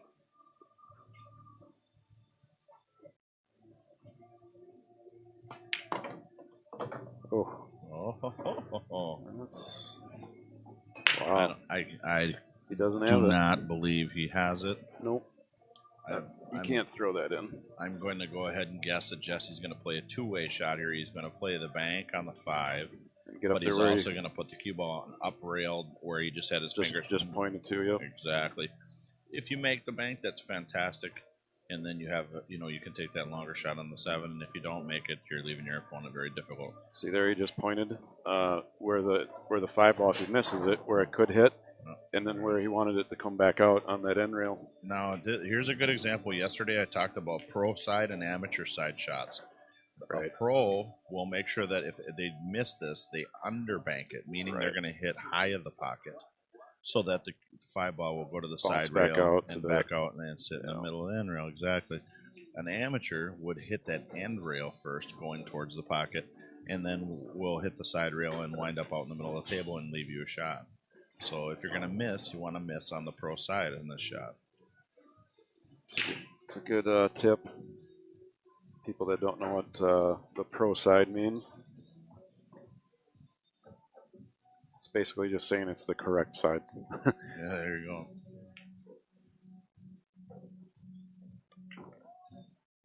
Yeah, he was just playing safe all along. Yeah, he didn't. Either he hit it very, very poorly, Yeah, which is what I He's suspect. sold out there, yeah. Yeah.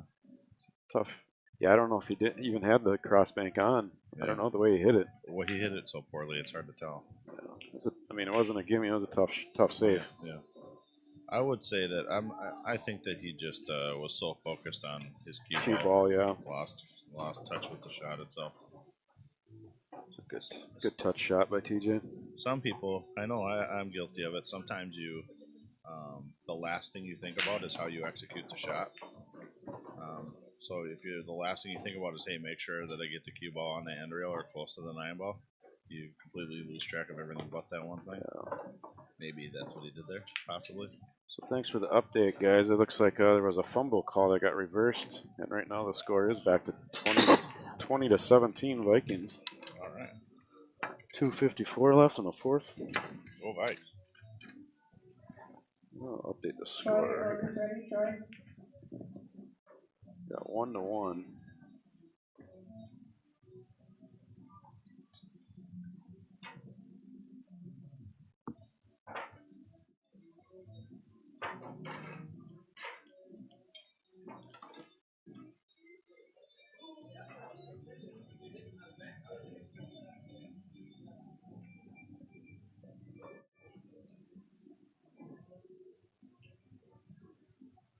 See if he gets that wing ball to fly in.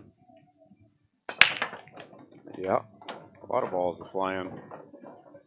They both actually have made the corner ball. Yeah, every time. Yep. So we've had a couple breaks. Stuck kind of tough here, though. Gone every time.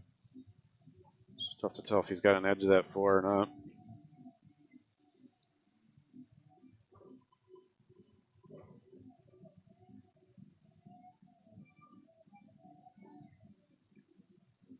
Be a heck of a cut in that top corner. Well, or you just, if he's got enough to push it into the 9 and then come around with the cue ball. In this scenario, there's no doubt I'm pushing. Oh, okay, yeah. I'm going to push to the end rail, maybe where that chalk is, nearest the tip of his cue. I think I'm freezing him, shooting him down on the rail. Yeah, you don't want to give him that 4 ball on the side. No. The chalk, you see where the tip of his cue is? Oh, right okay, there. That way. There you go. Yeah, that makes more sense. See where he's thinking about shooting from is exactly where I'm going to leave him. Yeah, that's what I'm he's looking at. I'm going to leave him there, and the reason why is because I like trying to cut the 4 ball past the 9 in the corner, and I don't really care if I'm on that rail. What I'm focusing on is making sure that if I miss it, I overcut it, so that the 4 ball goes to the side rail and then gets to the end rail underneath the 9 ball, and the cue ball goes back down towards where I'm shooting from. I wish I could draw that on here. Yeah. That's when next you're year. big time. That's when you're big time, when you got a Right. teleprompter, right? Exactly. Yeah. Just give me some donation money and I'll get that done for you. I might be able to help you out there. Now, see, here's what I don't like about this shot is he pushed out to make the shot I just described more difficult. Yeah, he did. And this is extreme. I think Jesse's going to pass on this because he knows better. And TJ's put himself in a really difficult position. Yeah, it's tough. Yeah.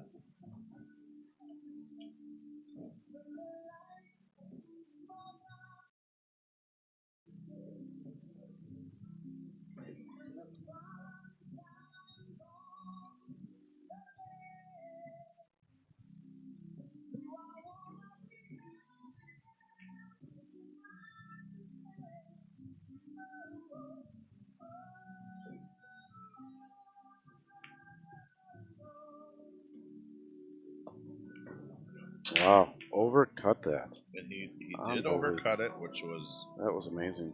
Good. However,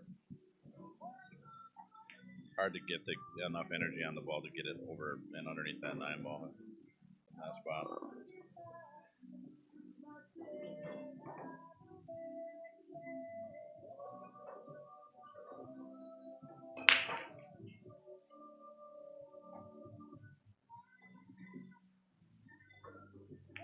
Nick Hanson has taken a driver's position in his match with Danke. He's up 6-4 now. He's breaking. Looks a little more confident. Taylor and Gene Albright are having extreme difficulty agreeing on how to rack the balls. And Mike Fieldhammer is in the process of pocketing a 9 ball to go up 2-1 against Johnny Myers.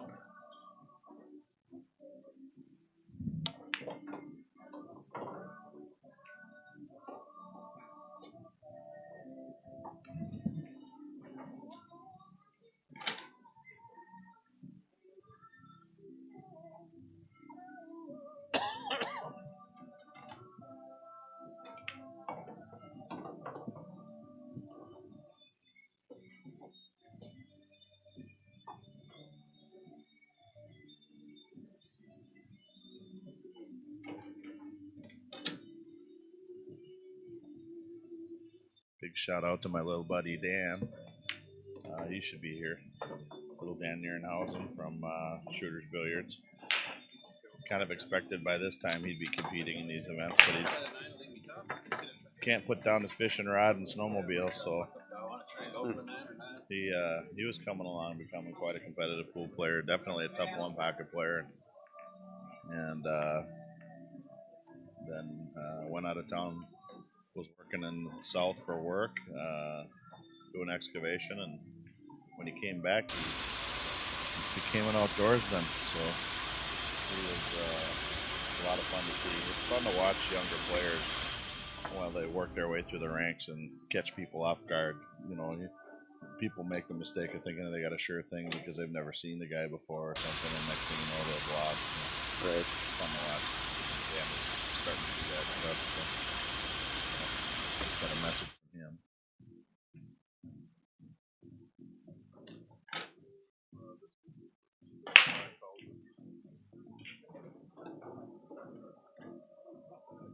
Yeah.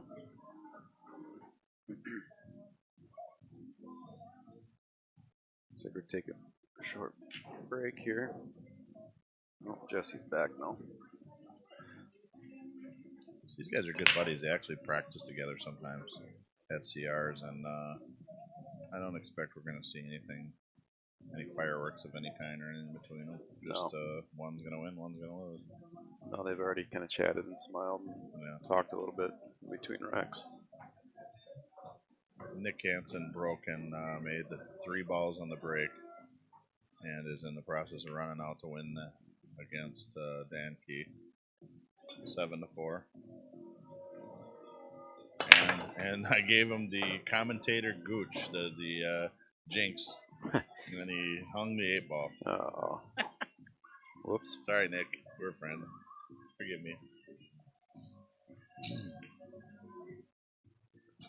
Gene Albright and Taylor Broughton. Taylor undoubtedly is having an amazing tournament. He's having a real good tournament. That's fantastic. Love it. They just spent the last 20 minutes playing one game and breaking the balls in the second game. They appear to be either having trouble with how the table's racking or agreeing on how the ball should be racked. It's gotten to the point where Gene has his bifocals out, and he's been Taylor's had to re-rack the balls quite a few times. Danke made the 8, made the 9. Score is now 6-5. Dan.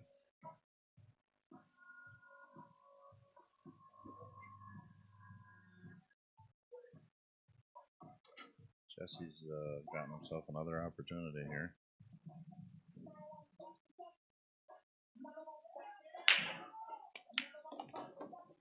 And he's hit it perfect. From here, I expect he'll just float this ball in, shoot the 5 on the side, and then 6 and the 7 in the same corner. Finish the 8 and the 9 and 2 bottom corners here. He should be just fine.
So, update on the Vikings game. I'm looking on my phone here. It's now tied 2020.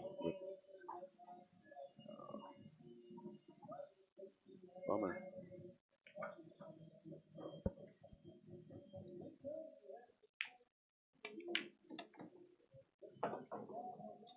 Demi Gelatis just ran out in his match with Josh Jones to go up 5-4. Nice little run out, and is preparing to break the balls. That match has been kind of quiet, but close. And it seems they've been going back and forth, winning a game apiece over there.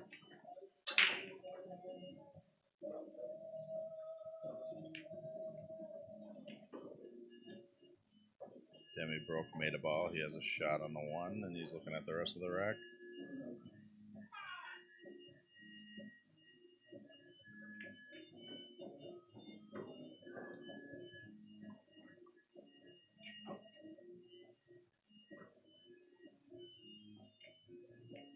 And folks, as is so common in bar table 9 ball, you can have a sizable lead in a match, hang an 8 ball, and next thing you know, it's hill and your opponent's breaking, and that's exactly what just happened to Nick Hanson versus Dan Key. After hanging that 8 ball in the rack that I would mentioned, it is now hill, and Dan is breaking.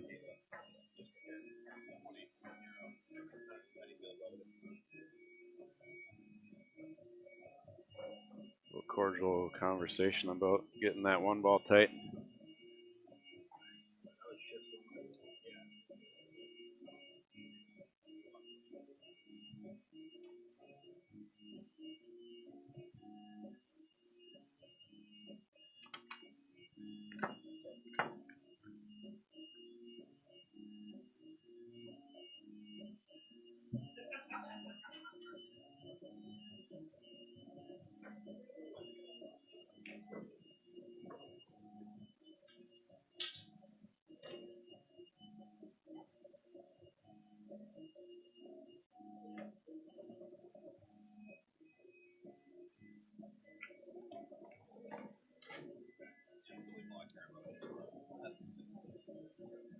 Thumbs up on the rack from Jesse.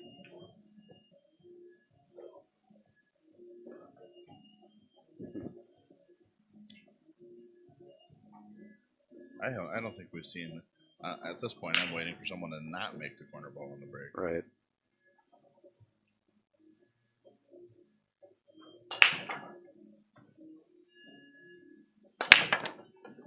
We're going to have to wait longer. It's just dead center every time. Now, Jesse caught one heck of a roll there. He broke and he stuck the cue ball in the middle table, which normally you would think that was great. But you see the little kiss that he got, which actually bumped the cue ball right from over behind the 6 and over, so you could see the 1 ball. Exactly. That was a kiss from the gods, we call that.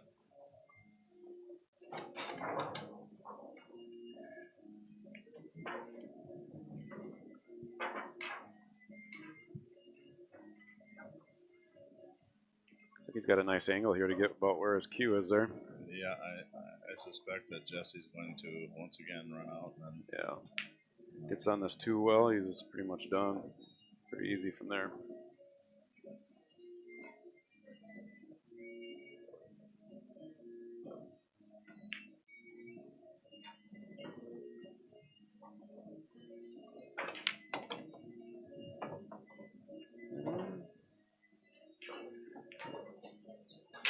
Little more angle than you'd like, but I think he's all right.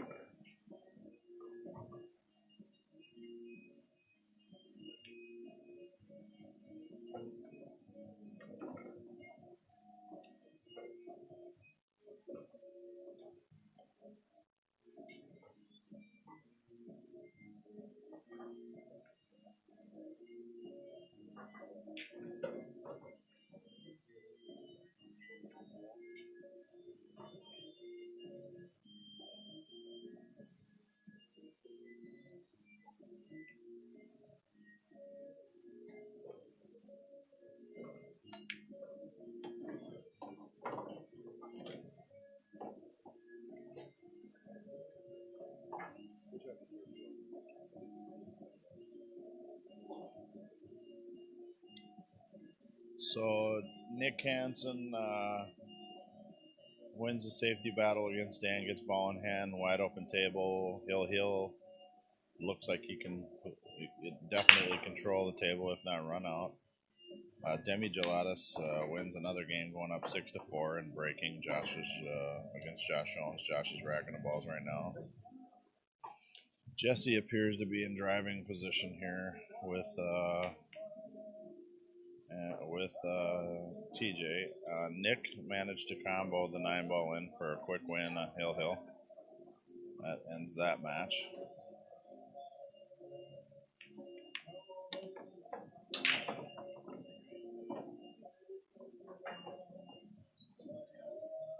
Nick is having a weekend of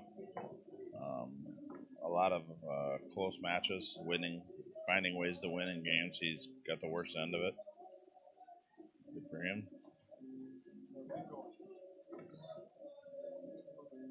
Good for your pool game, bad for your heart.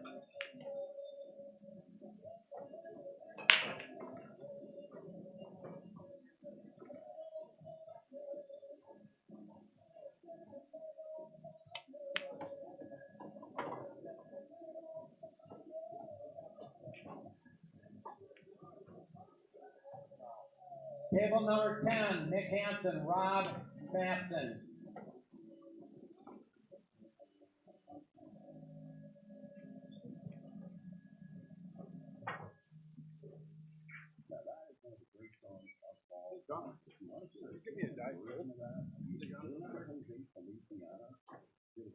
You know what? Hey, I'll buy it if you give me. Hey, Gunner. I'll buy it if you give me a Diet Mountain Dew also.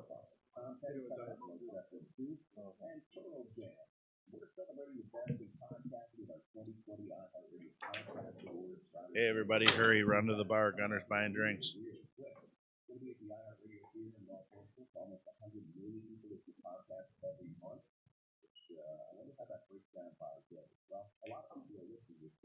So, Jesse misses the 8-ball. Wow. He tried to back cut it into that corner, and he missed it, which, very makeable ball. Considering on a valley table. Yes, sir. All right, I'm back. Took a little lunch break there. What am I missing? Well, TJ is back in the match here. 2-3. Careless error. It's 2-3, and that's update that score. That's what you're looking for. I must be missing something here. The last couple times I looked, I thought Jesse had a game in the bag. Diet Mountain Dew.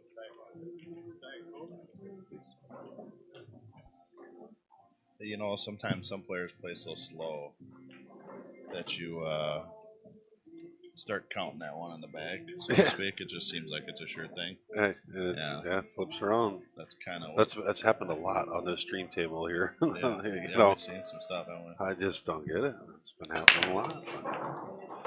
Oh, that was danger. Wow. So TJ broke and stuck the cue ball in the middle of the table as you saw. Got a kiss over to the side rail, avoided scratching. However, 4-ball gets in the way, and he probably cannot see the 2-ball. I don't think he can. He might be able to just see the edge, but that I don't know. Tough one to. What do you do here? If you can't, do you push out?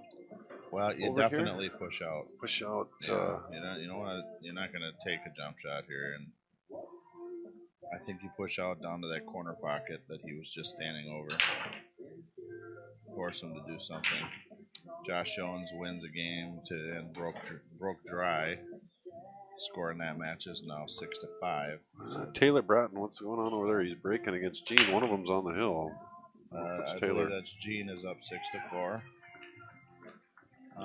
Gene's been giving Taylor a bit of a hard time over the rack into the balls. Yeah, I've been watching that. Yeah, that's strategy for Gene. A little veteransmanship, we'll call it. There's other words for it, but I don't want to say them. Yeah. I like what TJ's doing here. I like the fact that he's pushing out, keep the cue ball close to that pocket, force him to execute something from an uncomfortable position. And the reason I like this too is because you can actually go across the top of that 2-ball.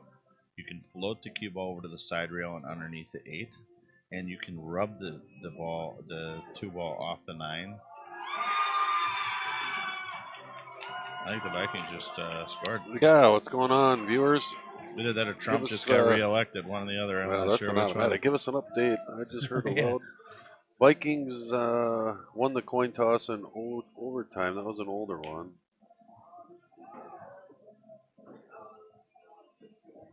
Something happened. This is, I believe, this is a mistake by TJ.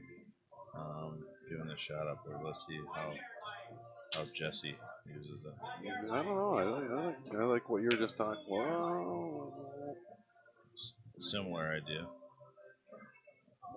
He would have liked to be under that 7-ball with the cue ball, but this is still very difficult to come with a shot from here. Vikes are on the 2-yard line, first and goal. Thanks, Dave. Nice. Appreciate that update. Holy moly, could you imagine if they could just put it together, get out there and play some good solid football.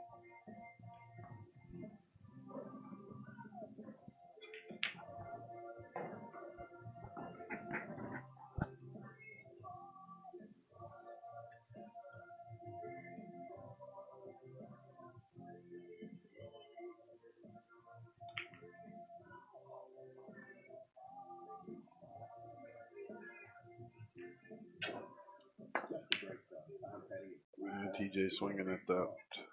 And might Swung have got at the away with bank, one. and he might have snookered him Yep, there. he did. He got away with one here. Jesse's going to be pulling jump cue out. Pretty makeable jump shot here for him, I think. Hop up over that 8-ball.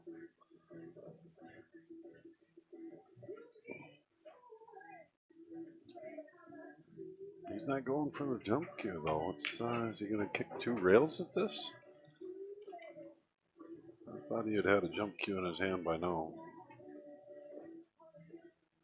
Something he doesn't feel comfortable about there.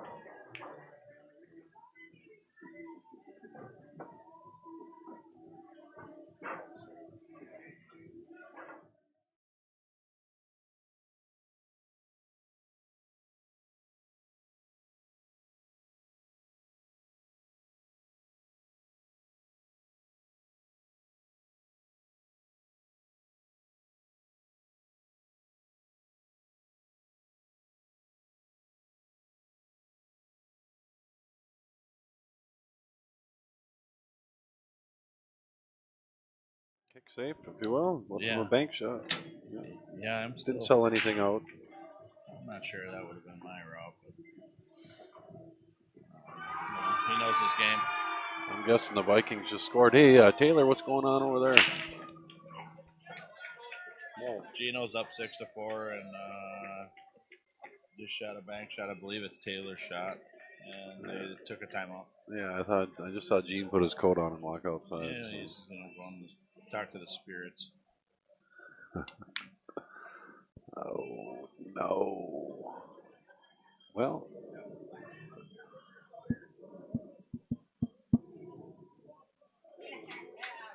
Might see a couple balls go down here. 2 in the side and the 9 in the corner at the same time. Well, it looks like you just have to play the 9, the billiard on the 9. I just don't see how you can do anything else. And it does look like the Perrin possibly goes. And it is a bigger pocket because of the 6 is by the pocket. So there's a lot of opportunity here.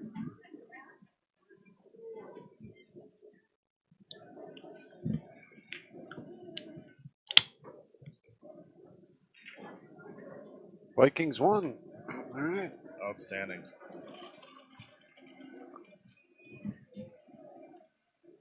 That makes next weekend even more fun. I know I'm going up to CR's to watch TJ play that Shane Winters guy, and going to make it even more fun to go up there and watch him and be able to watch the Vikings game. I don't know. I like watching football with pool players. Do the Vikes play on Saturday next week? I don't know what the schedule is yet. I haven't looked. But TJ's match may be a 2-day match. I think they're doing the first round on Friday, Oh, and is then it they're Friday, wrapping Saturday? it up on Saturday. Oh, Yeah. I didn't look closely at that. And Yeah. I thought it was Saturday, Sunday. No, Friday, Saturday. Oh, Lord help me. Okay. Yeah, that could be a CR's still a good place to go watch football. It's a great place. You know, I went up there with my buddy John Hutton, and I went up there one time, watched the game. We were shocked at how many people were in there. He just packs them in. Jerry's just such a great promoter of his own place and does a lot for softball teams, volleyball teams, his pool league teams. He brings in bingo. This guy just promotes the heck out of CRs, and good for him. He deserves it. If you're gonna work hard at it, you deserve to succeed. So. Still see I think the billiard we called is the shot to be played That's here. what he's going after. And he failed to complete the billiard. Yeah. However, this could be interesting.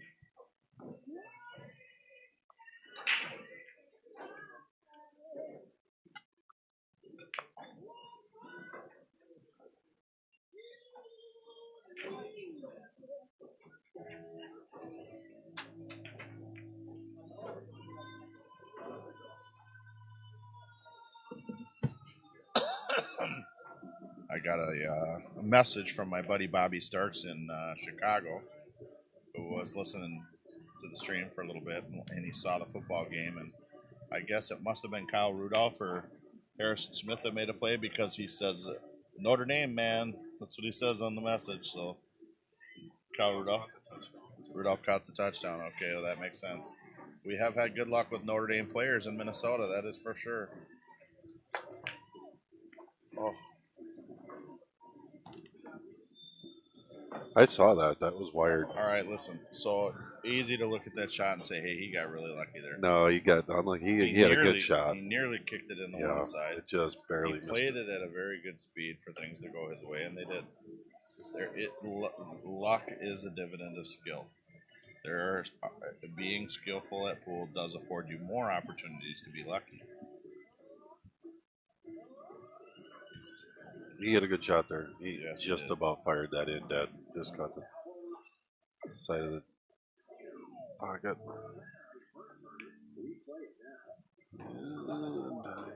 My mom says she's at my house. You gonna be home for dinner? She making potato salad?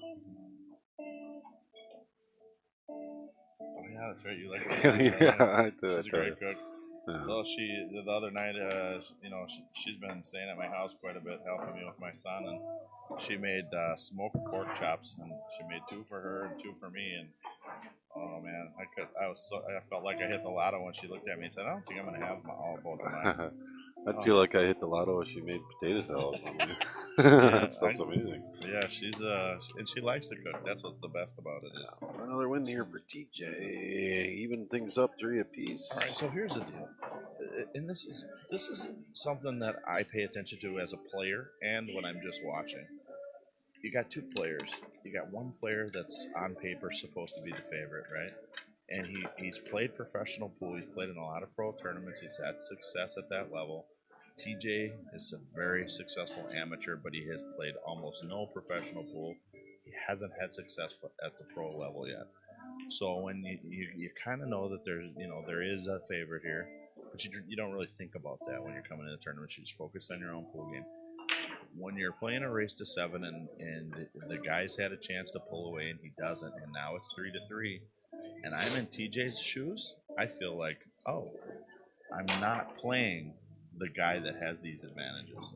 He's obviously not playing at that level. He missed that back cut on the 8-ball, made a couple mistakes. You know what? I don't see any reason why I can't win anymore, and all that stuff just goes right out the window. Yeah, TJ just puts the gas pedal down here and go. I think I like a spurt to come from TJ here. I think he as long as he can successfully break, I think we're going to see Key is here, having a shot on that first ball, which he's got. These two play an awful lot of pool. Yes, they do. Together, even battle it out. You want to play these guys? Stop on up to CR's on a Friday night. Odds are both of them will be in the Friday night Open 8-ball tournament. Very good shot for TJ. Yeah, he would have liked to have gone a little bit better on that, but he left. Opened up the balls pretty much, put a lot of separation there. Didn't give Jesse a hanger. If Jesse can see the full 2, yeah, no, this is a good shot for TJ. Yeah, he is. It looks like he's hooked. The Hard fear to tell. is, can he come across the top of the 2-ball, kill the cue ball, and slide the cue ball into the 4 and bank the 2 to the other end of the table? The answer is no, he cannot do that, and he's not even going to try to do that. He's got too much distance to travel. It would require a huge stroke. He's going to kick at this ball. He's going to try to kick and get to the end rail, I believe, first, so that he has a chance to make the 2, or if he hits it full, hit the 2 into the bottom of the 5. So it's kind of a two-way shot here. He hit it full, and he sold out. Difficult, but doable.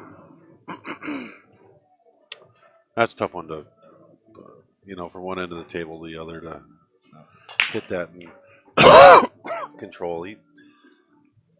The key there is you got to get to that end rail underneath the 2.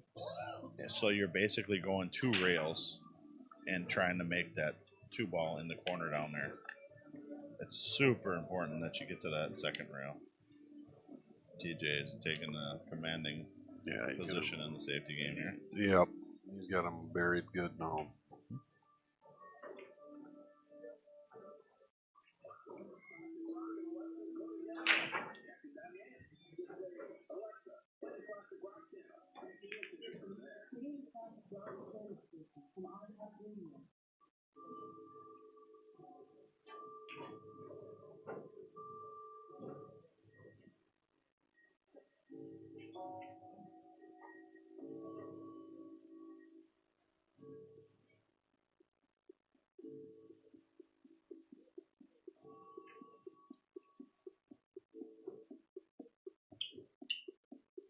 Kicking it, does he? I might make this.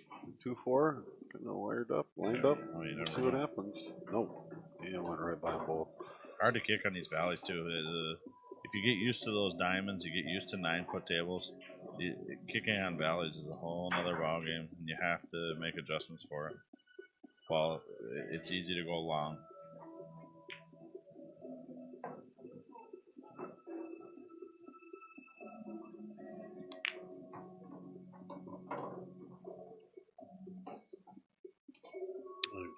TJ can just stop this one, hold it. It should be. He's got to come back a little ways. He's going to draw it back. He'll draw it back to about the center line. Draw a line from side pocket to side pocket. He's going to want to be on that center line. Yeah. And the reason he wants that, he wants a little bit of an angle so he can use bottom left-hand English, shoot the 3-ball in, come back around and, for the 5, and come back down for that 5 and get the correct angle to go from the 5 to the 6. Yeah, you don't want to get straight in on this 5-ball. No. That's very easy to do if you come over to the side rail. He's just going to spin around this 9-ball, isn't he? Yeah. Now here's where I'm talking about getting straight. It's very. He did. Okay, so he's got a little bit of an angle, just enough that he's fine. You get that cue ball to that middle diamond, and you got a whole nother ball game. So he pushed his luck a little bit there. he's good. A lot of these shots on the bar table, you can use that line that I just described from center of side pocket, side pocket. On that line is positioned for an awful lot more shots than people realize.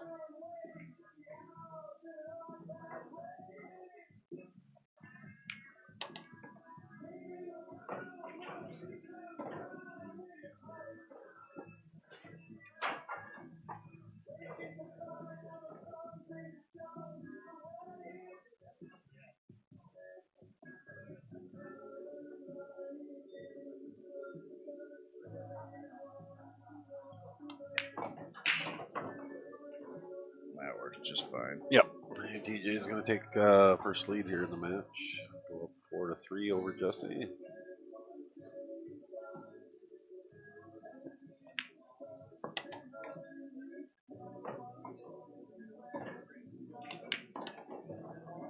And just like that, TJ taking the lead here, 4-3. And a successful break here, I believe TJ is going to. This is a push. This is his opportunity to push, and I think he knows that. Yeah. I think that's all he needs is just to be able to break. See the one ball. Hey, here's a match that's happened 100 times before. Rob Matson and Nick Hanson playing. Rob Matson just wins the first game to go up 1-0 in breaking.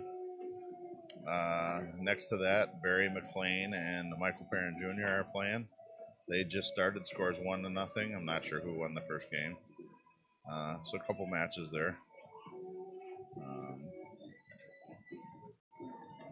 I like Rob took quite a bit of time off of pool. He has been away from the game, and he's only been back playing for a couple seasons. Not even that. I think just this season. Well, he played a couple. He's been playing that M8, and he plays in-house leagues at CRs, and Rob's sneaky like that. He'll tell you he hasn't hit a ball in a year, and he's been playing every day for a month. He's playing good right now. Yep, and we just played him at Canterbury 2 weeks ago. His team put us on the. We played him first round. They put us on the losers bracket. We battled back. And then knocked them out of the tournament for I think 7th, 8th spot. But Rob, the match that we knocked them out, the M8 format, scores a little different. But Rob shot a 75-6, I think, against us that match. Wow. We were down 50 balls with 4 to go, and we came back and managed to get it. He played he makes it look so easy. His runouts are simple. And it's scary to think that he was better. He was so much more better than before than he is now. The guy plays good. Yeah, he was the favorite at just about every tournament he entered. And Rob Matson is up 1-0 against Nick Hanson.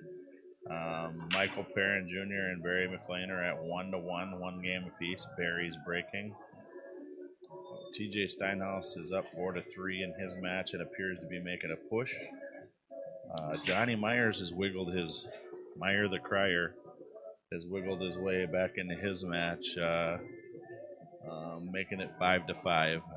They've both exhibited some obvious frustration with how their match is going. Not necessarily with each other. Johnny's up. He's on the hill. Okay, he just moved the bead just now, 6-5. So that's actually really not good for Mike, because Mike had to lead for a little while there. So some momentum changed. Holy moly, he almost made that.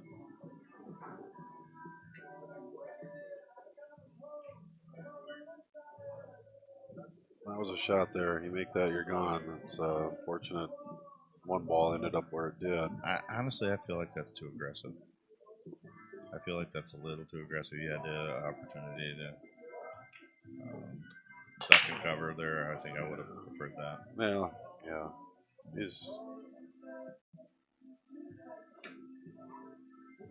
Especially with the work that he put into to get this lead, 4-3.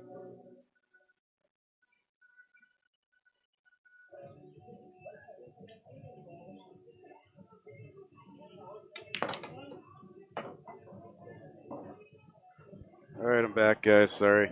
Took a long break. No problem. How's the battle going? It's battle. Well, back and forth here. Jesse finally took, or TJ took the lead for the first time in the match. A little aggressive here. Went for a tough bank shot. Jesse appears to have a pretty easy run out here. Yeah. Johnny Myers got up 6-5. He broke dry. He left Mike Fieldhammer straight in.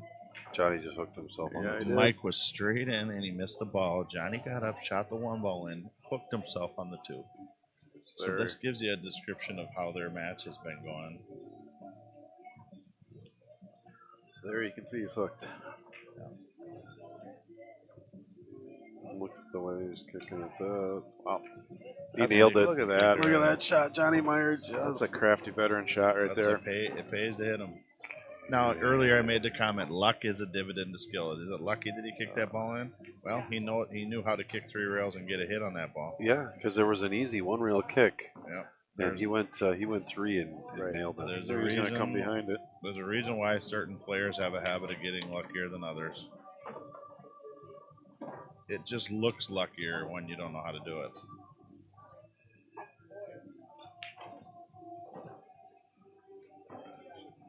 Four to 4, TJ and Jesse. Maybe we'll get maybe this will be one of them exciting ones we had last night. Right down to the wire. Yeah.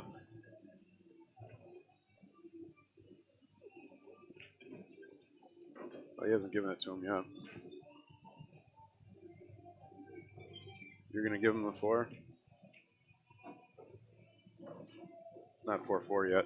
Jesse's still got to get out. Oh, I thought You want to do the commentator's curse there. And I thought you didn't give it to him, no. I thought Tony said it was 4 to 4. If he gets out here. Yeah, I was looking over there watching Johnny run out on that match. Johnny Meyer. Johnny Myers, 3-rail kickaroo. I like Johnny. What a good guy. Fun guy.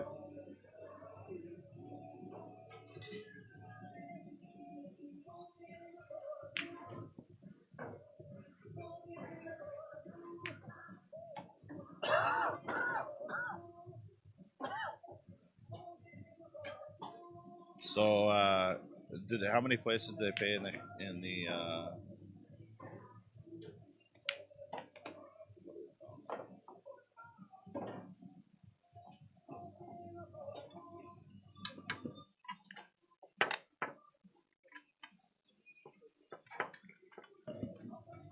Is it 3 places in the player auction? Yeah, I believe it's 3 places.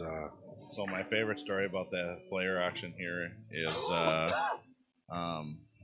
for years, Johnny was famous for finishing 1 out of the player auction money. Finally, he convinced Seco and Rich that they should pay for the places in the player auction. And that year, Johnny gets 4th place, and he gets in the money for the player auction. That's funny. Then everybody kind of made a stink, and they switched it back to 3. And then, sure enough, Johnny didn't do so well. Johnny is he's funny. He's a character. Well, he won the 8 ball a few years ago. Yeah. 3 years ago, he won the 8 ball here. He's won several, but I think Jamie bought him in that auction for he's won 1. $40, I think, that day. No, maybe 2. He either won 1 or 2. Oh, more than that, I think. No. I'll go look. I think he's won at least 3. I will place a mythical wager of $20 that he's not won more than 2, and it might be 1. I happen to know who he played in the finals the last time, and it was painful. Jesse's about to break 4-4 with TJ.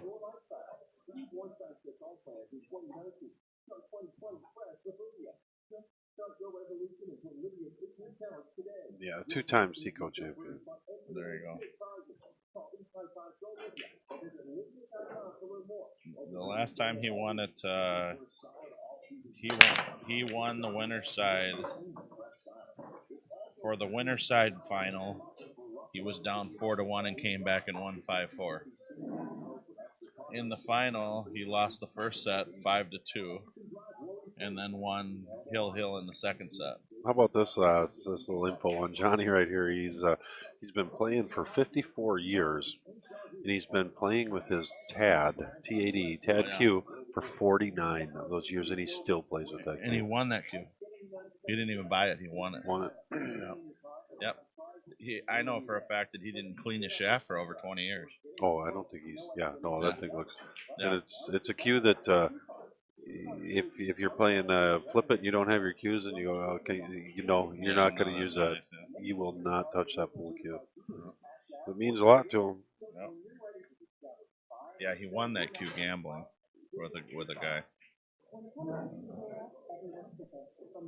Yeah, Johnny, something else.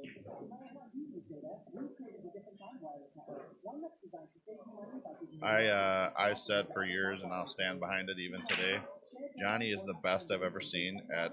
He cannot hit a single ball for 3 months, pick up his cues, and play very close to his top speed in a very short period of time. So he's the best cold player I've ever met. He can just throw his cue in his hands, and he's already automatically plays his speed. So just an update, the next match that they're calling on the stream table will be Danny Olson versus Gene Albrecht. Another high firepower match. Winner side match. Winner side, top 4 winner side match. Wow.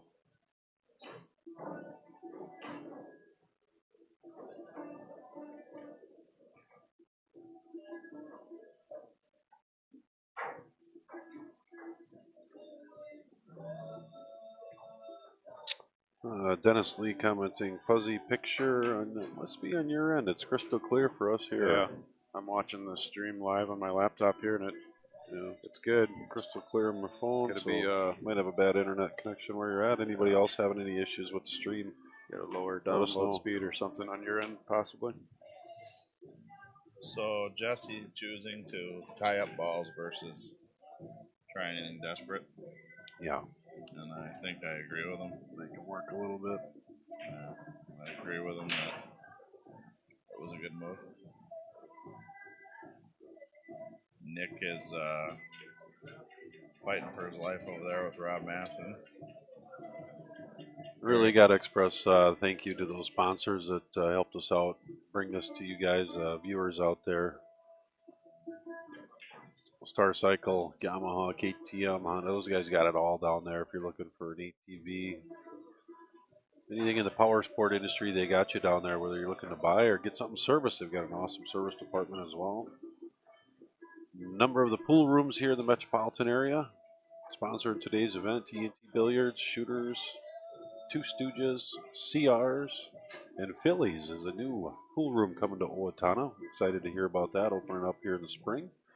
Jay Zender, State Farm Insurance Agent. Jay will save you some money. If he can, he will. Guaranteed. Give Jay a call. And of course, Lee Bohr with Jetter Clean, sponsoring today's event.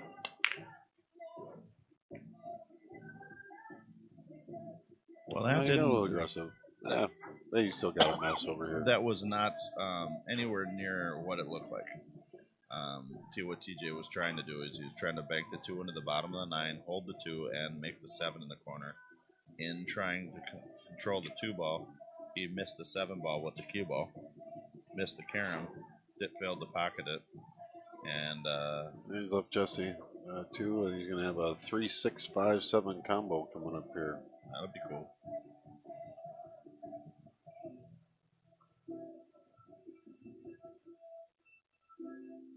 Got to hit that one right, though. Well, the difficulty is getting on top of the 3 here because of where the side pocket's located. Yeah. Or do you play for a bank here on the 3? I'm doing what he's doing. I'm going to pop it and run the cue ball to the side rail and out. I just am going to be very calculated about this.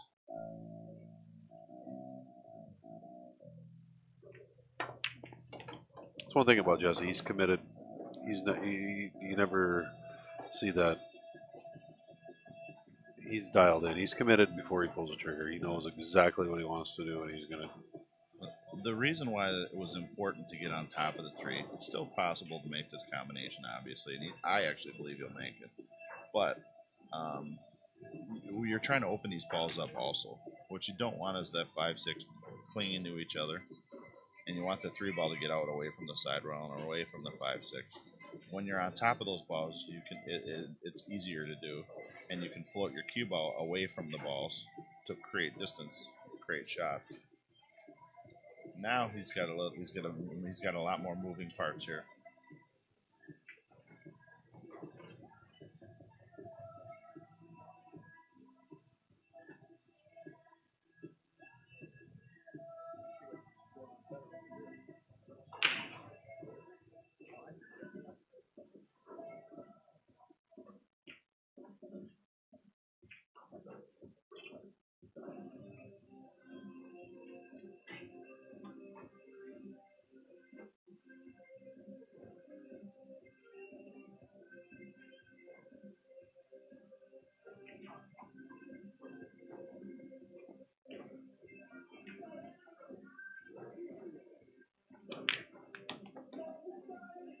All right, so he separated the balls. Tables rearranged. Give himself a shot. He would like the cue ball to be off the rail so he could fly a little English to it, but he'll manage.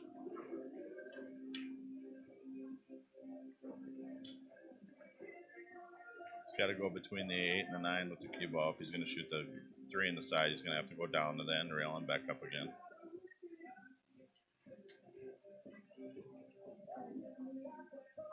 Maybe after this game, Gene, would you mind sitting in and chat for a few minutes? Yeah, you're up next on this table. You're up next on this table. I'd like to get the insight of some of these players. I'll get Gene sit down here and pick his brain a little bit before he plays his next match against Danny Olson here on this street table.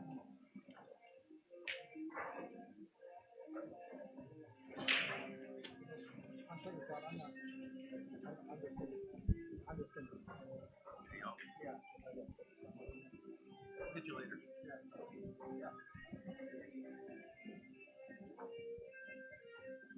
Gene's gonna try to get back up here later. He's gonna work on the game a little bit.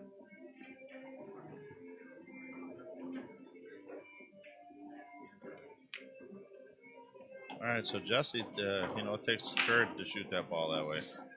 Good for him.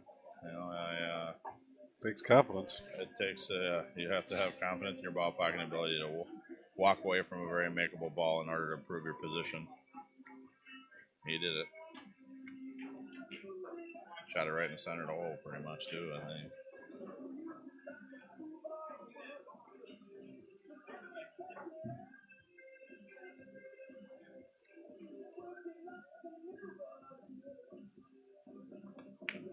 Yeah, once again, if you ever feel the urge to step up and play either one of these two guys, any Friday night, most likely you're going to find the two of them at CR's for their Friday night open 8-ball tournaments, $20 entry fee. Jerry always adds some money to that lately. Had some pretty good turnouts, and Jerry's been playing Santa Claus and adding quite a bit of money to those weekly events. Appreciate that. Well, keeps us coming back, us donators.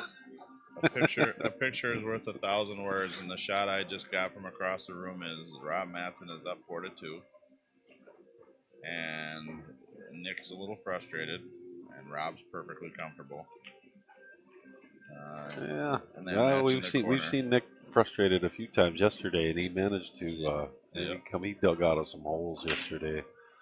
I think he feels it. I just seen the flipping of the hand and the leaning. Yeah, he's shaking his head. Yeah, never count him out. Yeah. I will say that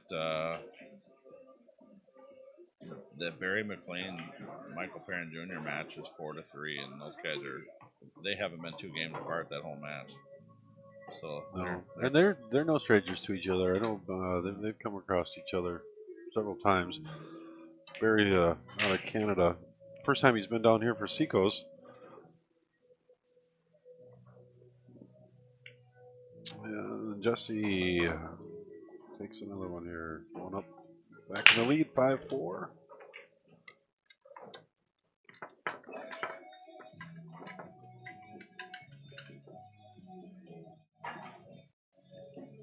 our sponsors there. T&T Billiards. You took that picture, didn't you, Ryan, of SVB there?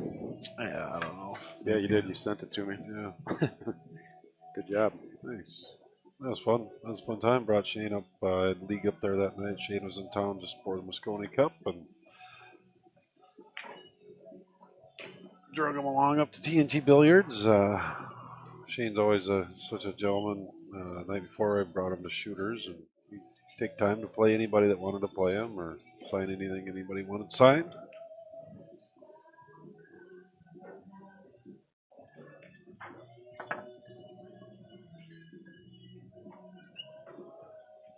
Sean Mitchell, welcome back to the stream.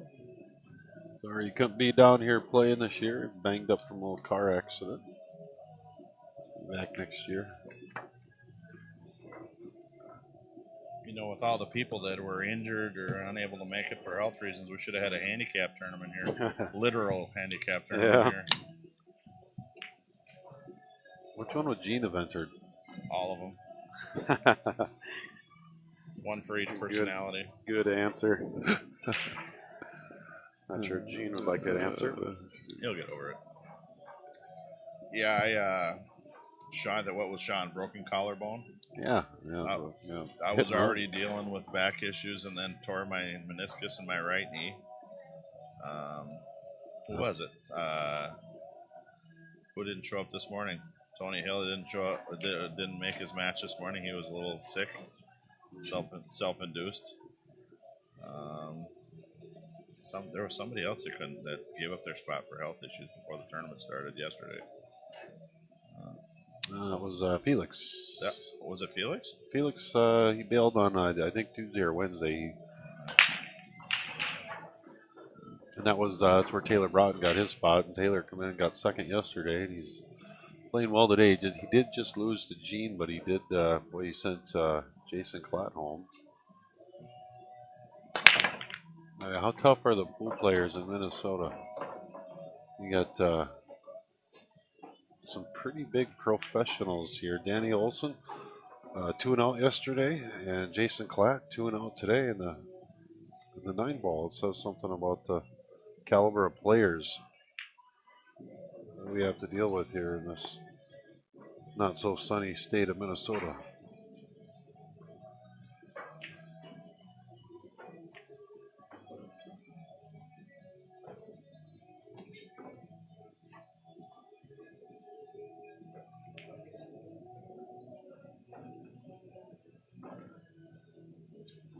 Gary Newdecker watching. Welcome, Gary.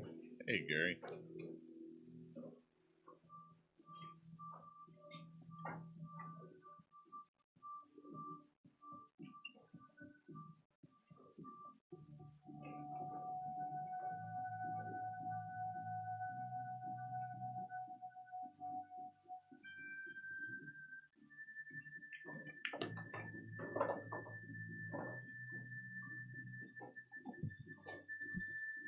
Whoa, giddy up. He might not have got there. Yeah, it looks. I don't think he got there. I don't think so either. You're going to see him play it safe here. Doesn't have to do much, just bump the 3-ball. Let the cue ball come up on the other side of these. Where he wants to. Well, just what the doctor ordered. I was thinking my buddy Nick over there was in a bit of a pickle. He was down a few games, and Rob was in driving position, and there he is, running out. Guess who's on the 8-ball and the 9-ball to tie the match up? Yeah, got an 8-9 hanger there. It looks like. That's when you think I tell you, Nick's a grinder, man. Yeah, he certainly is this weekend. That's for sure. He's been playing good. He's been playing a lot. So Nick, what shot by Jesse there? Nick has been to the last 3 tournaments in Olathe. 3 tournaments ago, he finished 5th, 6th, and both the matches he lost Hill, and both included some pretty heartbreaking rolls. He probably should have finished higher in that one. Then he had one term he didn't do that well. Then he finished and then he finished in the money again. And Nick, he quit playing for quite a while. He quit, It was hung him up 15 to 15 years he didn't really play. I'm back at it now for about the last 4 years, I think. Yeah, I would say the last 2 years he started actually, hitting balls and not just pick up your cues and go to the pool hall, but actually go and hit balls. And you would think that CRs would be the place to find him, but it's not. It's actually Jimmy's Pro Billiards. He goes when he wants to hit balls and actually work on his game, you'll find him at Jimmy's Pro Billiards. So that stable seems to be redeveloping now with Michael Perrin Jr. and at one time Rob Schaffino. I guess he won't be around for a while, but and then Nick Hanson playing out of there, and then I've been up there visiting a couple times, and there's some other guys that are starting to play out of there. Jimmy looks like he's got a new stable of players that are starting to come around. So that's good for action in the Twin Cities. It's the only pool room out there that doesn't have any weekly tournaments, so I wonder why Jimmy doesn't do that. There's a couple open nights, Tuesdays and Thursdays. I think he, Jimmy, he did do some tournaments for a while, and it's hard. There's so many pool halls in such a small area there in that north suburbs that somebody always has a tournament. And I think for him it was, he didn't really like having to try to compete. Well, for a weekly event, though, we got a couple open nights. There's nothing going on Tuesdays, and there's absolutely nothing going on Wednesdays when it comes to a weekly tournament. That might be true. I haven't done the research on that north side, but I think that was where his frustration was, and he's got a lot of leagues. He's got leagues playing out of there, and different environment. Has he got a lot of big tables in there? He's got a, I don't remember what the breakdown is now. He's got 7-foot diamonds in there. He's got the 6x12 Ocean table in there. He's got at least 4 9-foot diamonds in there. I know he's probably still has some of the 9-foot gold crowns in there.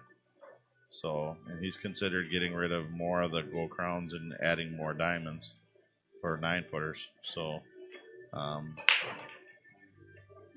just like every pool hall, you have your casual players and you have your league players, local players, stuff like that.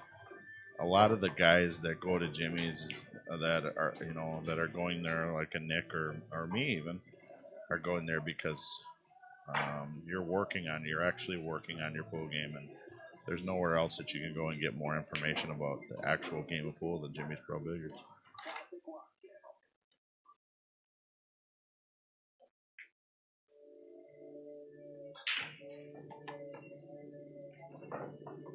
Well, Jesse got to be up on the hill here. Yeah, it's looking 6-4. like a... TJ needs some help from the pool gods here. Jesse executed a nice save there, and that he got out of line on that shot. He came up short on that 3 ball, and he played a fantastic save.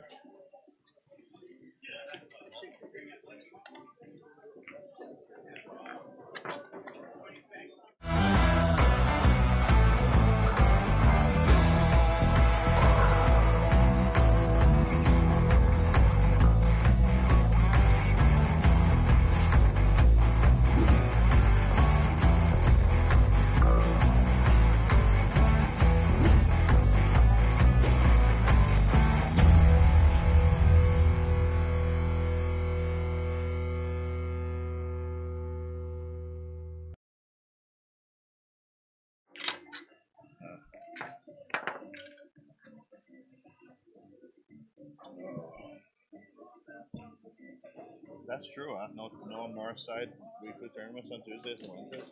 I know Shooters has that Wednesday tournament, but I just assumed Shooters has that Wednesday tournament, but I can't believe that the north side doesn't have a Tuesday or Wednesday. North side, all you got is I could have given you a more in-depth explanation. Jimmy actually threw a fucking tantrum one time because the players were going from his pool hall to other pool halls to play in the tournament. He's like, why the hell am I throwing these tournaments? You guys can go somewhere else and play. Yeah, Jimmy's a big deal.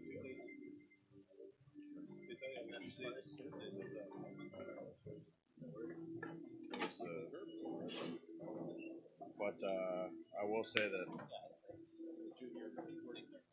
yeah, juniors there. When I start playing, I'll be playing out of there. There's no reason for me to go to shooters anymore. Yeah. Well, I'll tell you, it's nice to have the Jimmy Wetch encyclopedia right there. You know.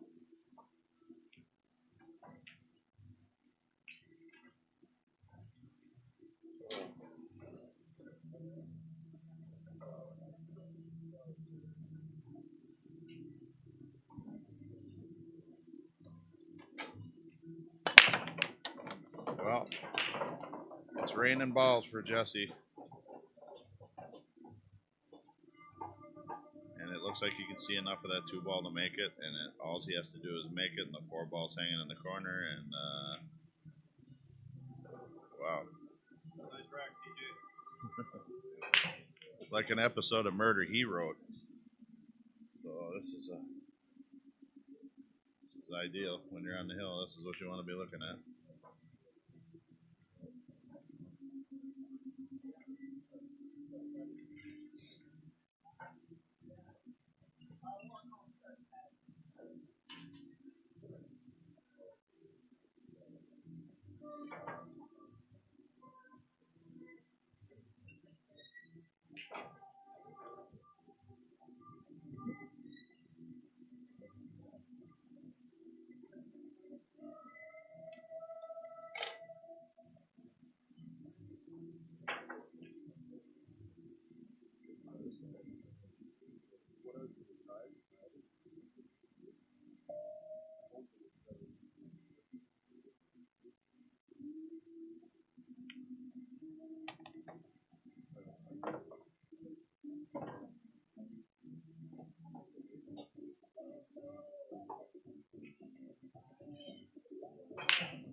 Again, what a break there by Jesse, or should I say, what a rack by TJ. After he did that, I glanced over and said, "Nice rack, TJ," and he looked back and smiled and said, "Yeah, no That's kidding." pretty much what you call breaking a winner, isn't it? I mean, yeah. TJ's going to be a miracle here. Next, coming up on the stream, we've got Gene Albrecht and Danny Olson. It's going to be another great matchup here on this stream table.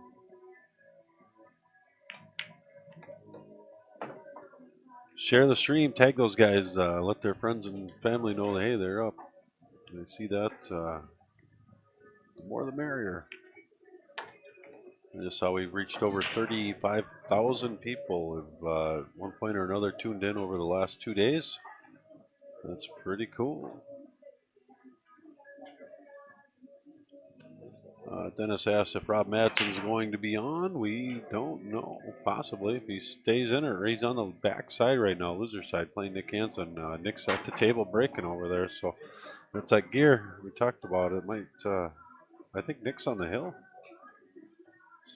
6-4. so this has been the theme since yesterday. Nick gets in trouble. He gets stuck 2-3 games in a match, and he catches a gear, and then he doesn't let his opponents get the momentum back. No, he just shuts them down. He puts the gas down and doesn't let off. So it's like he needs a little abuse in his life to come alive. I'm going to take a quick break here while we get ready. Next match coming up.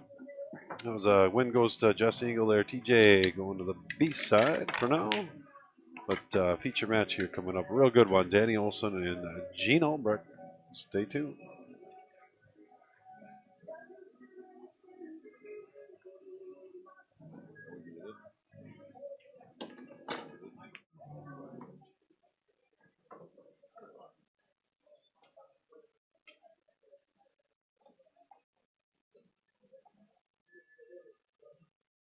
Table number 1, Danny Olson, Gene Albright. Table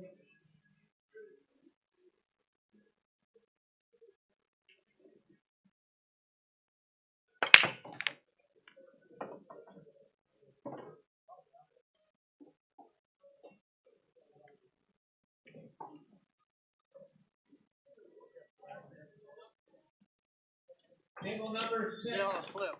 DJ Steinhaus, Ryan Solfield, table 6.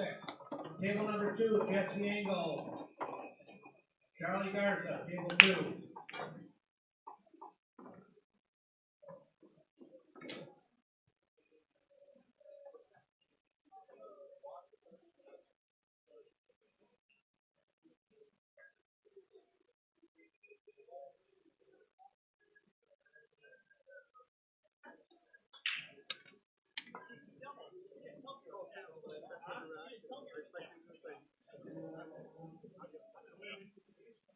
This table, the rack's all right. It's not the greatest, but.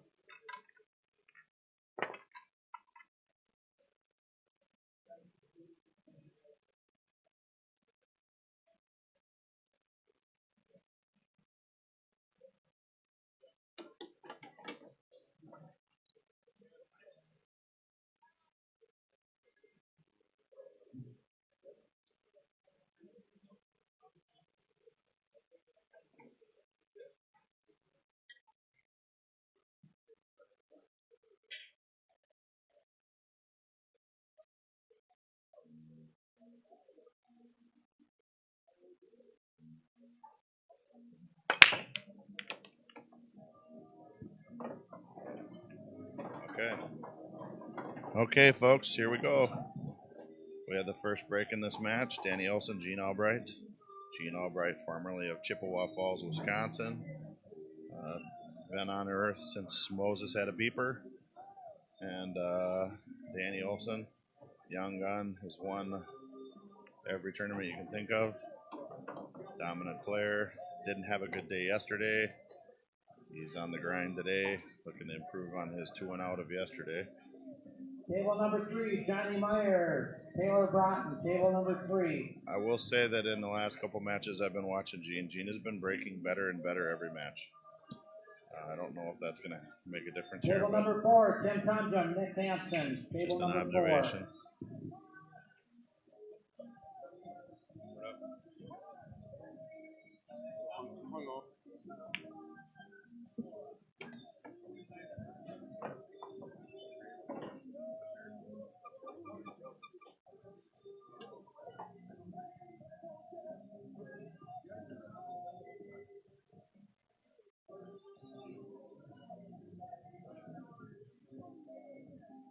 You know what I understand? I understand that you just beat me out of $200. Quit complaining. Yeah. It's the Saints. I was rooting for the Vikings, but I bet the Saints. So my heart was for the Vikings. My money, my head was for the Saints. Yeah. I wanted the Vikings to win. Yeah, for sure. Yeah, I can live with a couple $100 on that. Yeah. So Gene Albright is in a position to start out here. He's got to figure out how he's going to fall in on this 8-ball. I don't see him drawing the cue ball, laying up for a combo. Looks like he's drawing though, it's on. I know, I see it. I'm For surprised the combo. by this. Yes, he is. Keep it simple. Sometimes that's the best thing you can do in bar table 9-ball. Have faith in your shooting ability. All right. Here we go.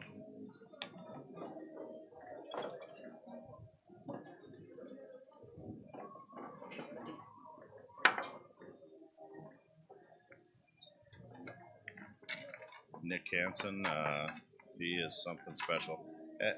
Under pressure right now, I just feel like Nick is the come alive player of the tournament. Table number 7, very clean, Demetrius, table 7. For all of you sarcastic folk out there that were listening to my conversation, I will probably do the same thing next week also and bet against the Vikings, even though I want them to win. I already got one message. Can you please bet against the Vikings again next week? Yes. Yes, I will do that. So, that's funny. I hate you, DJ. Nick Hanson, Tim Tundrum are starting out over there. Looks like Nick won the lag. He'll be breaking. TJ Steinhaus and Ryan Solefeld are starting. TJ broke a winner. He's up. TJ's up 1-0. Jesse and Charlie Garza are just starting. The score is 0-0. Charlie's at the table. A lot of new matches here. We've got Johnny Myers and what I believe is the story of the tournament, Taylor. How do you say his last name? Halverson? No, Taylor Broughton. Or Broughton, yeah, sorry. Taylor Broughton. Really nice, likable kid. He has shown not only had a good showing in 8-ball, but now here he is again, threatening to finish in the good money and then on 9-ball as well. That's a 0-0. They're just getting started as well. So there's a shot of a bunch of the matches that are going on that Tony just described.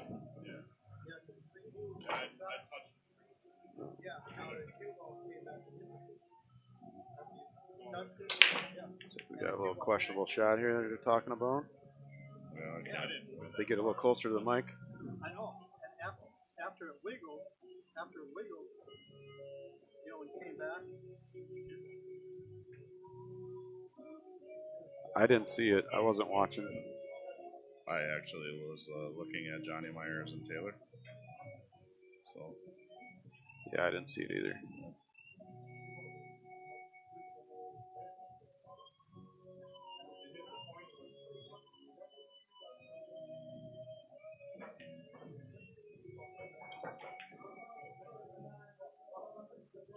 The one thing I don't have set up yet is a replay. You know, that'll be great.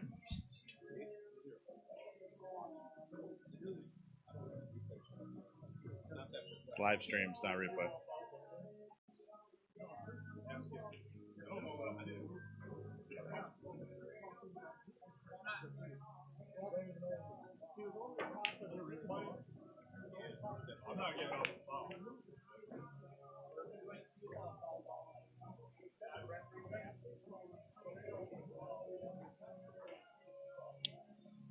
Are we, do we have sound again? Are we good? Sound? Okay. So we had two players having a match, have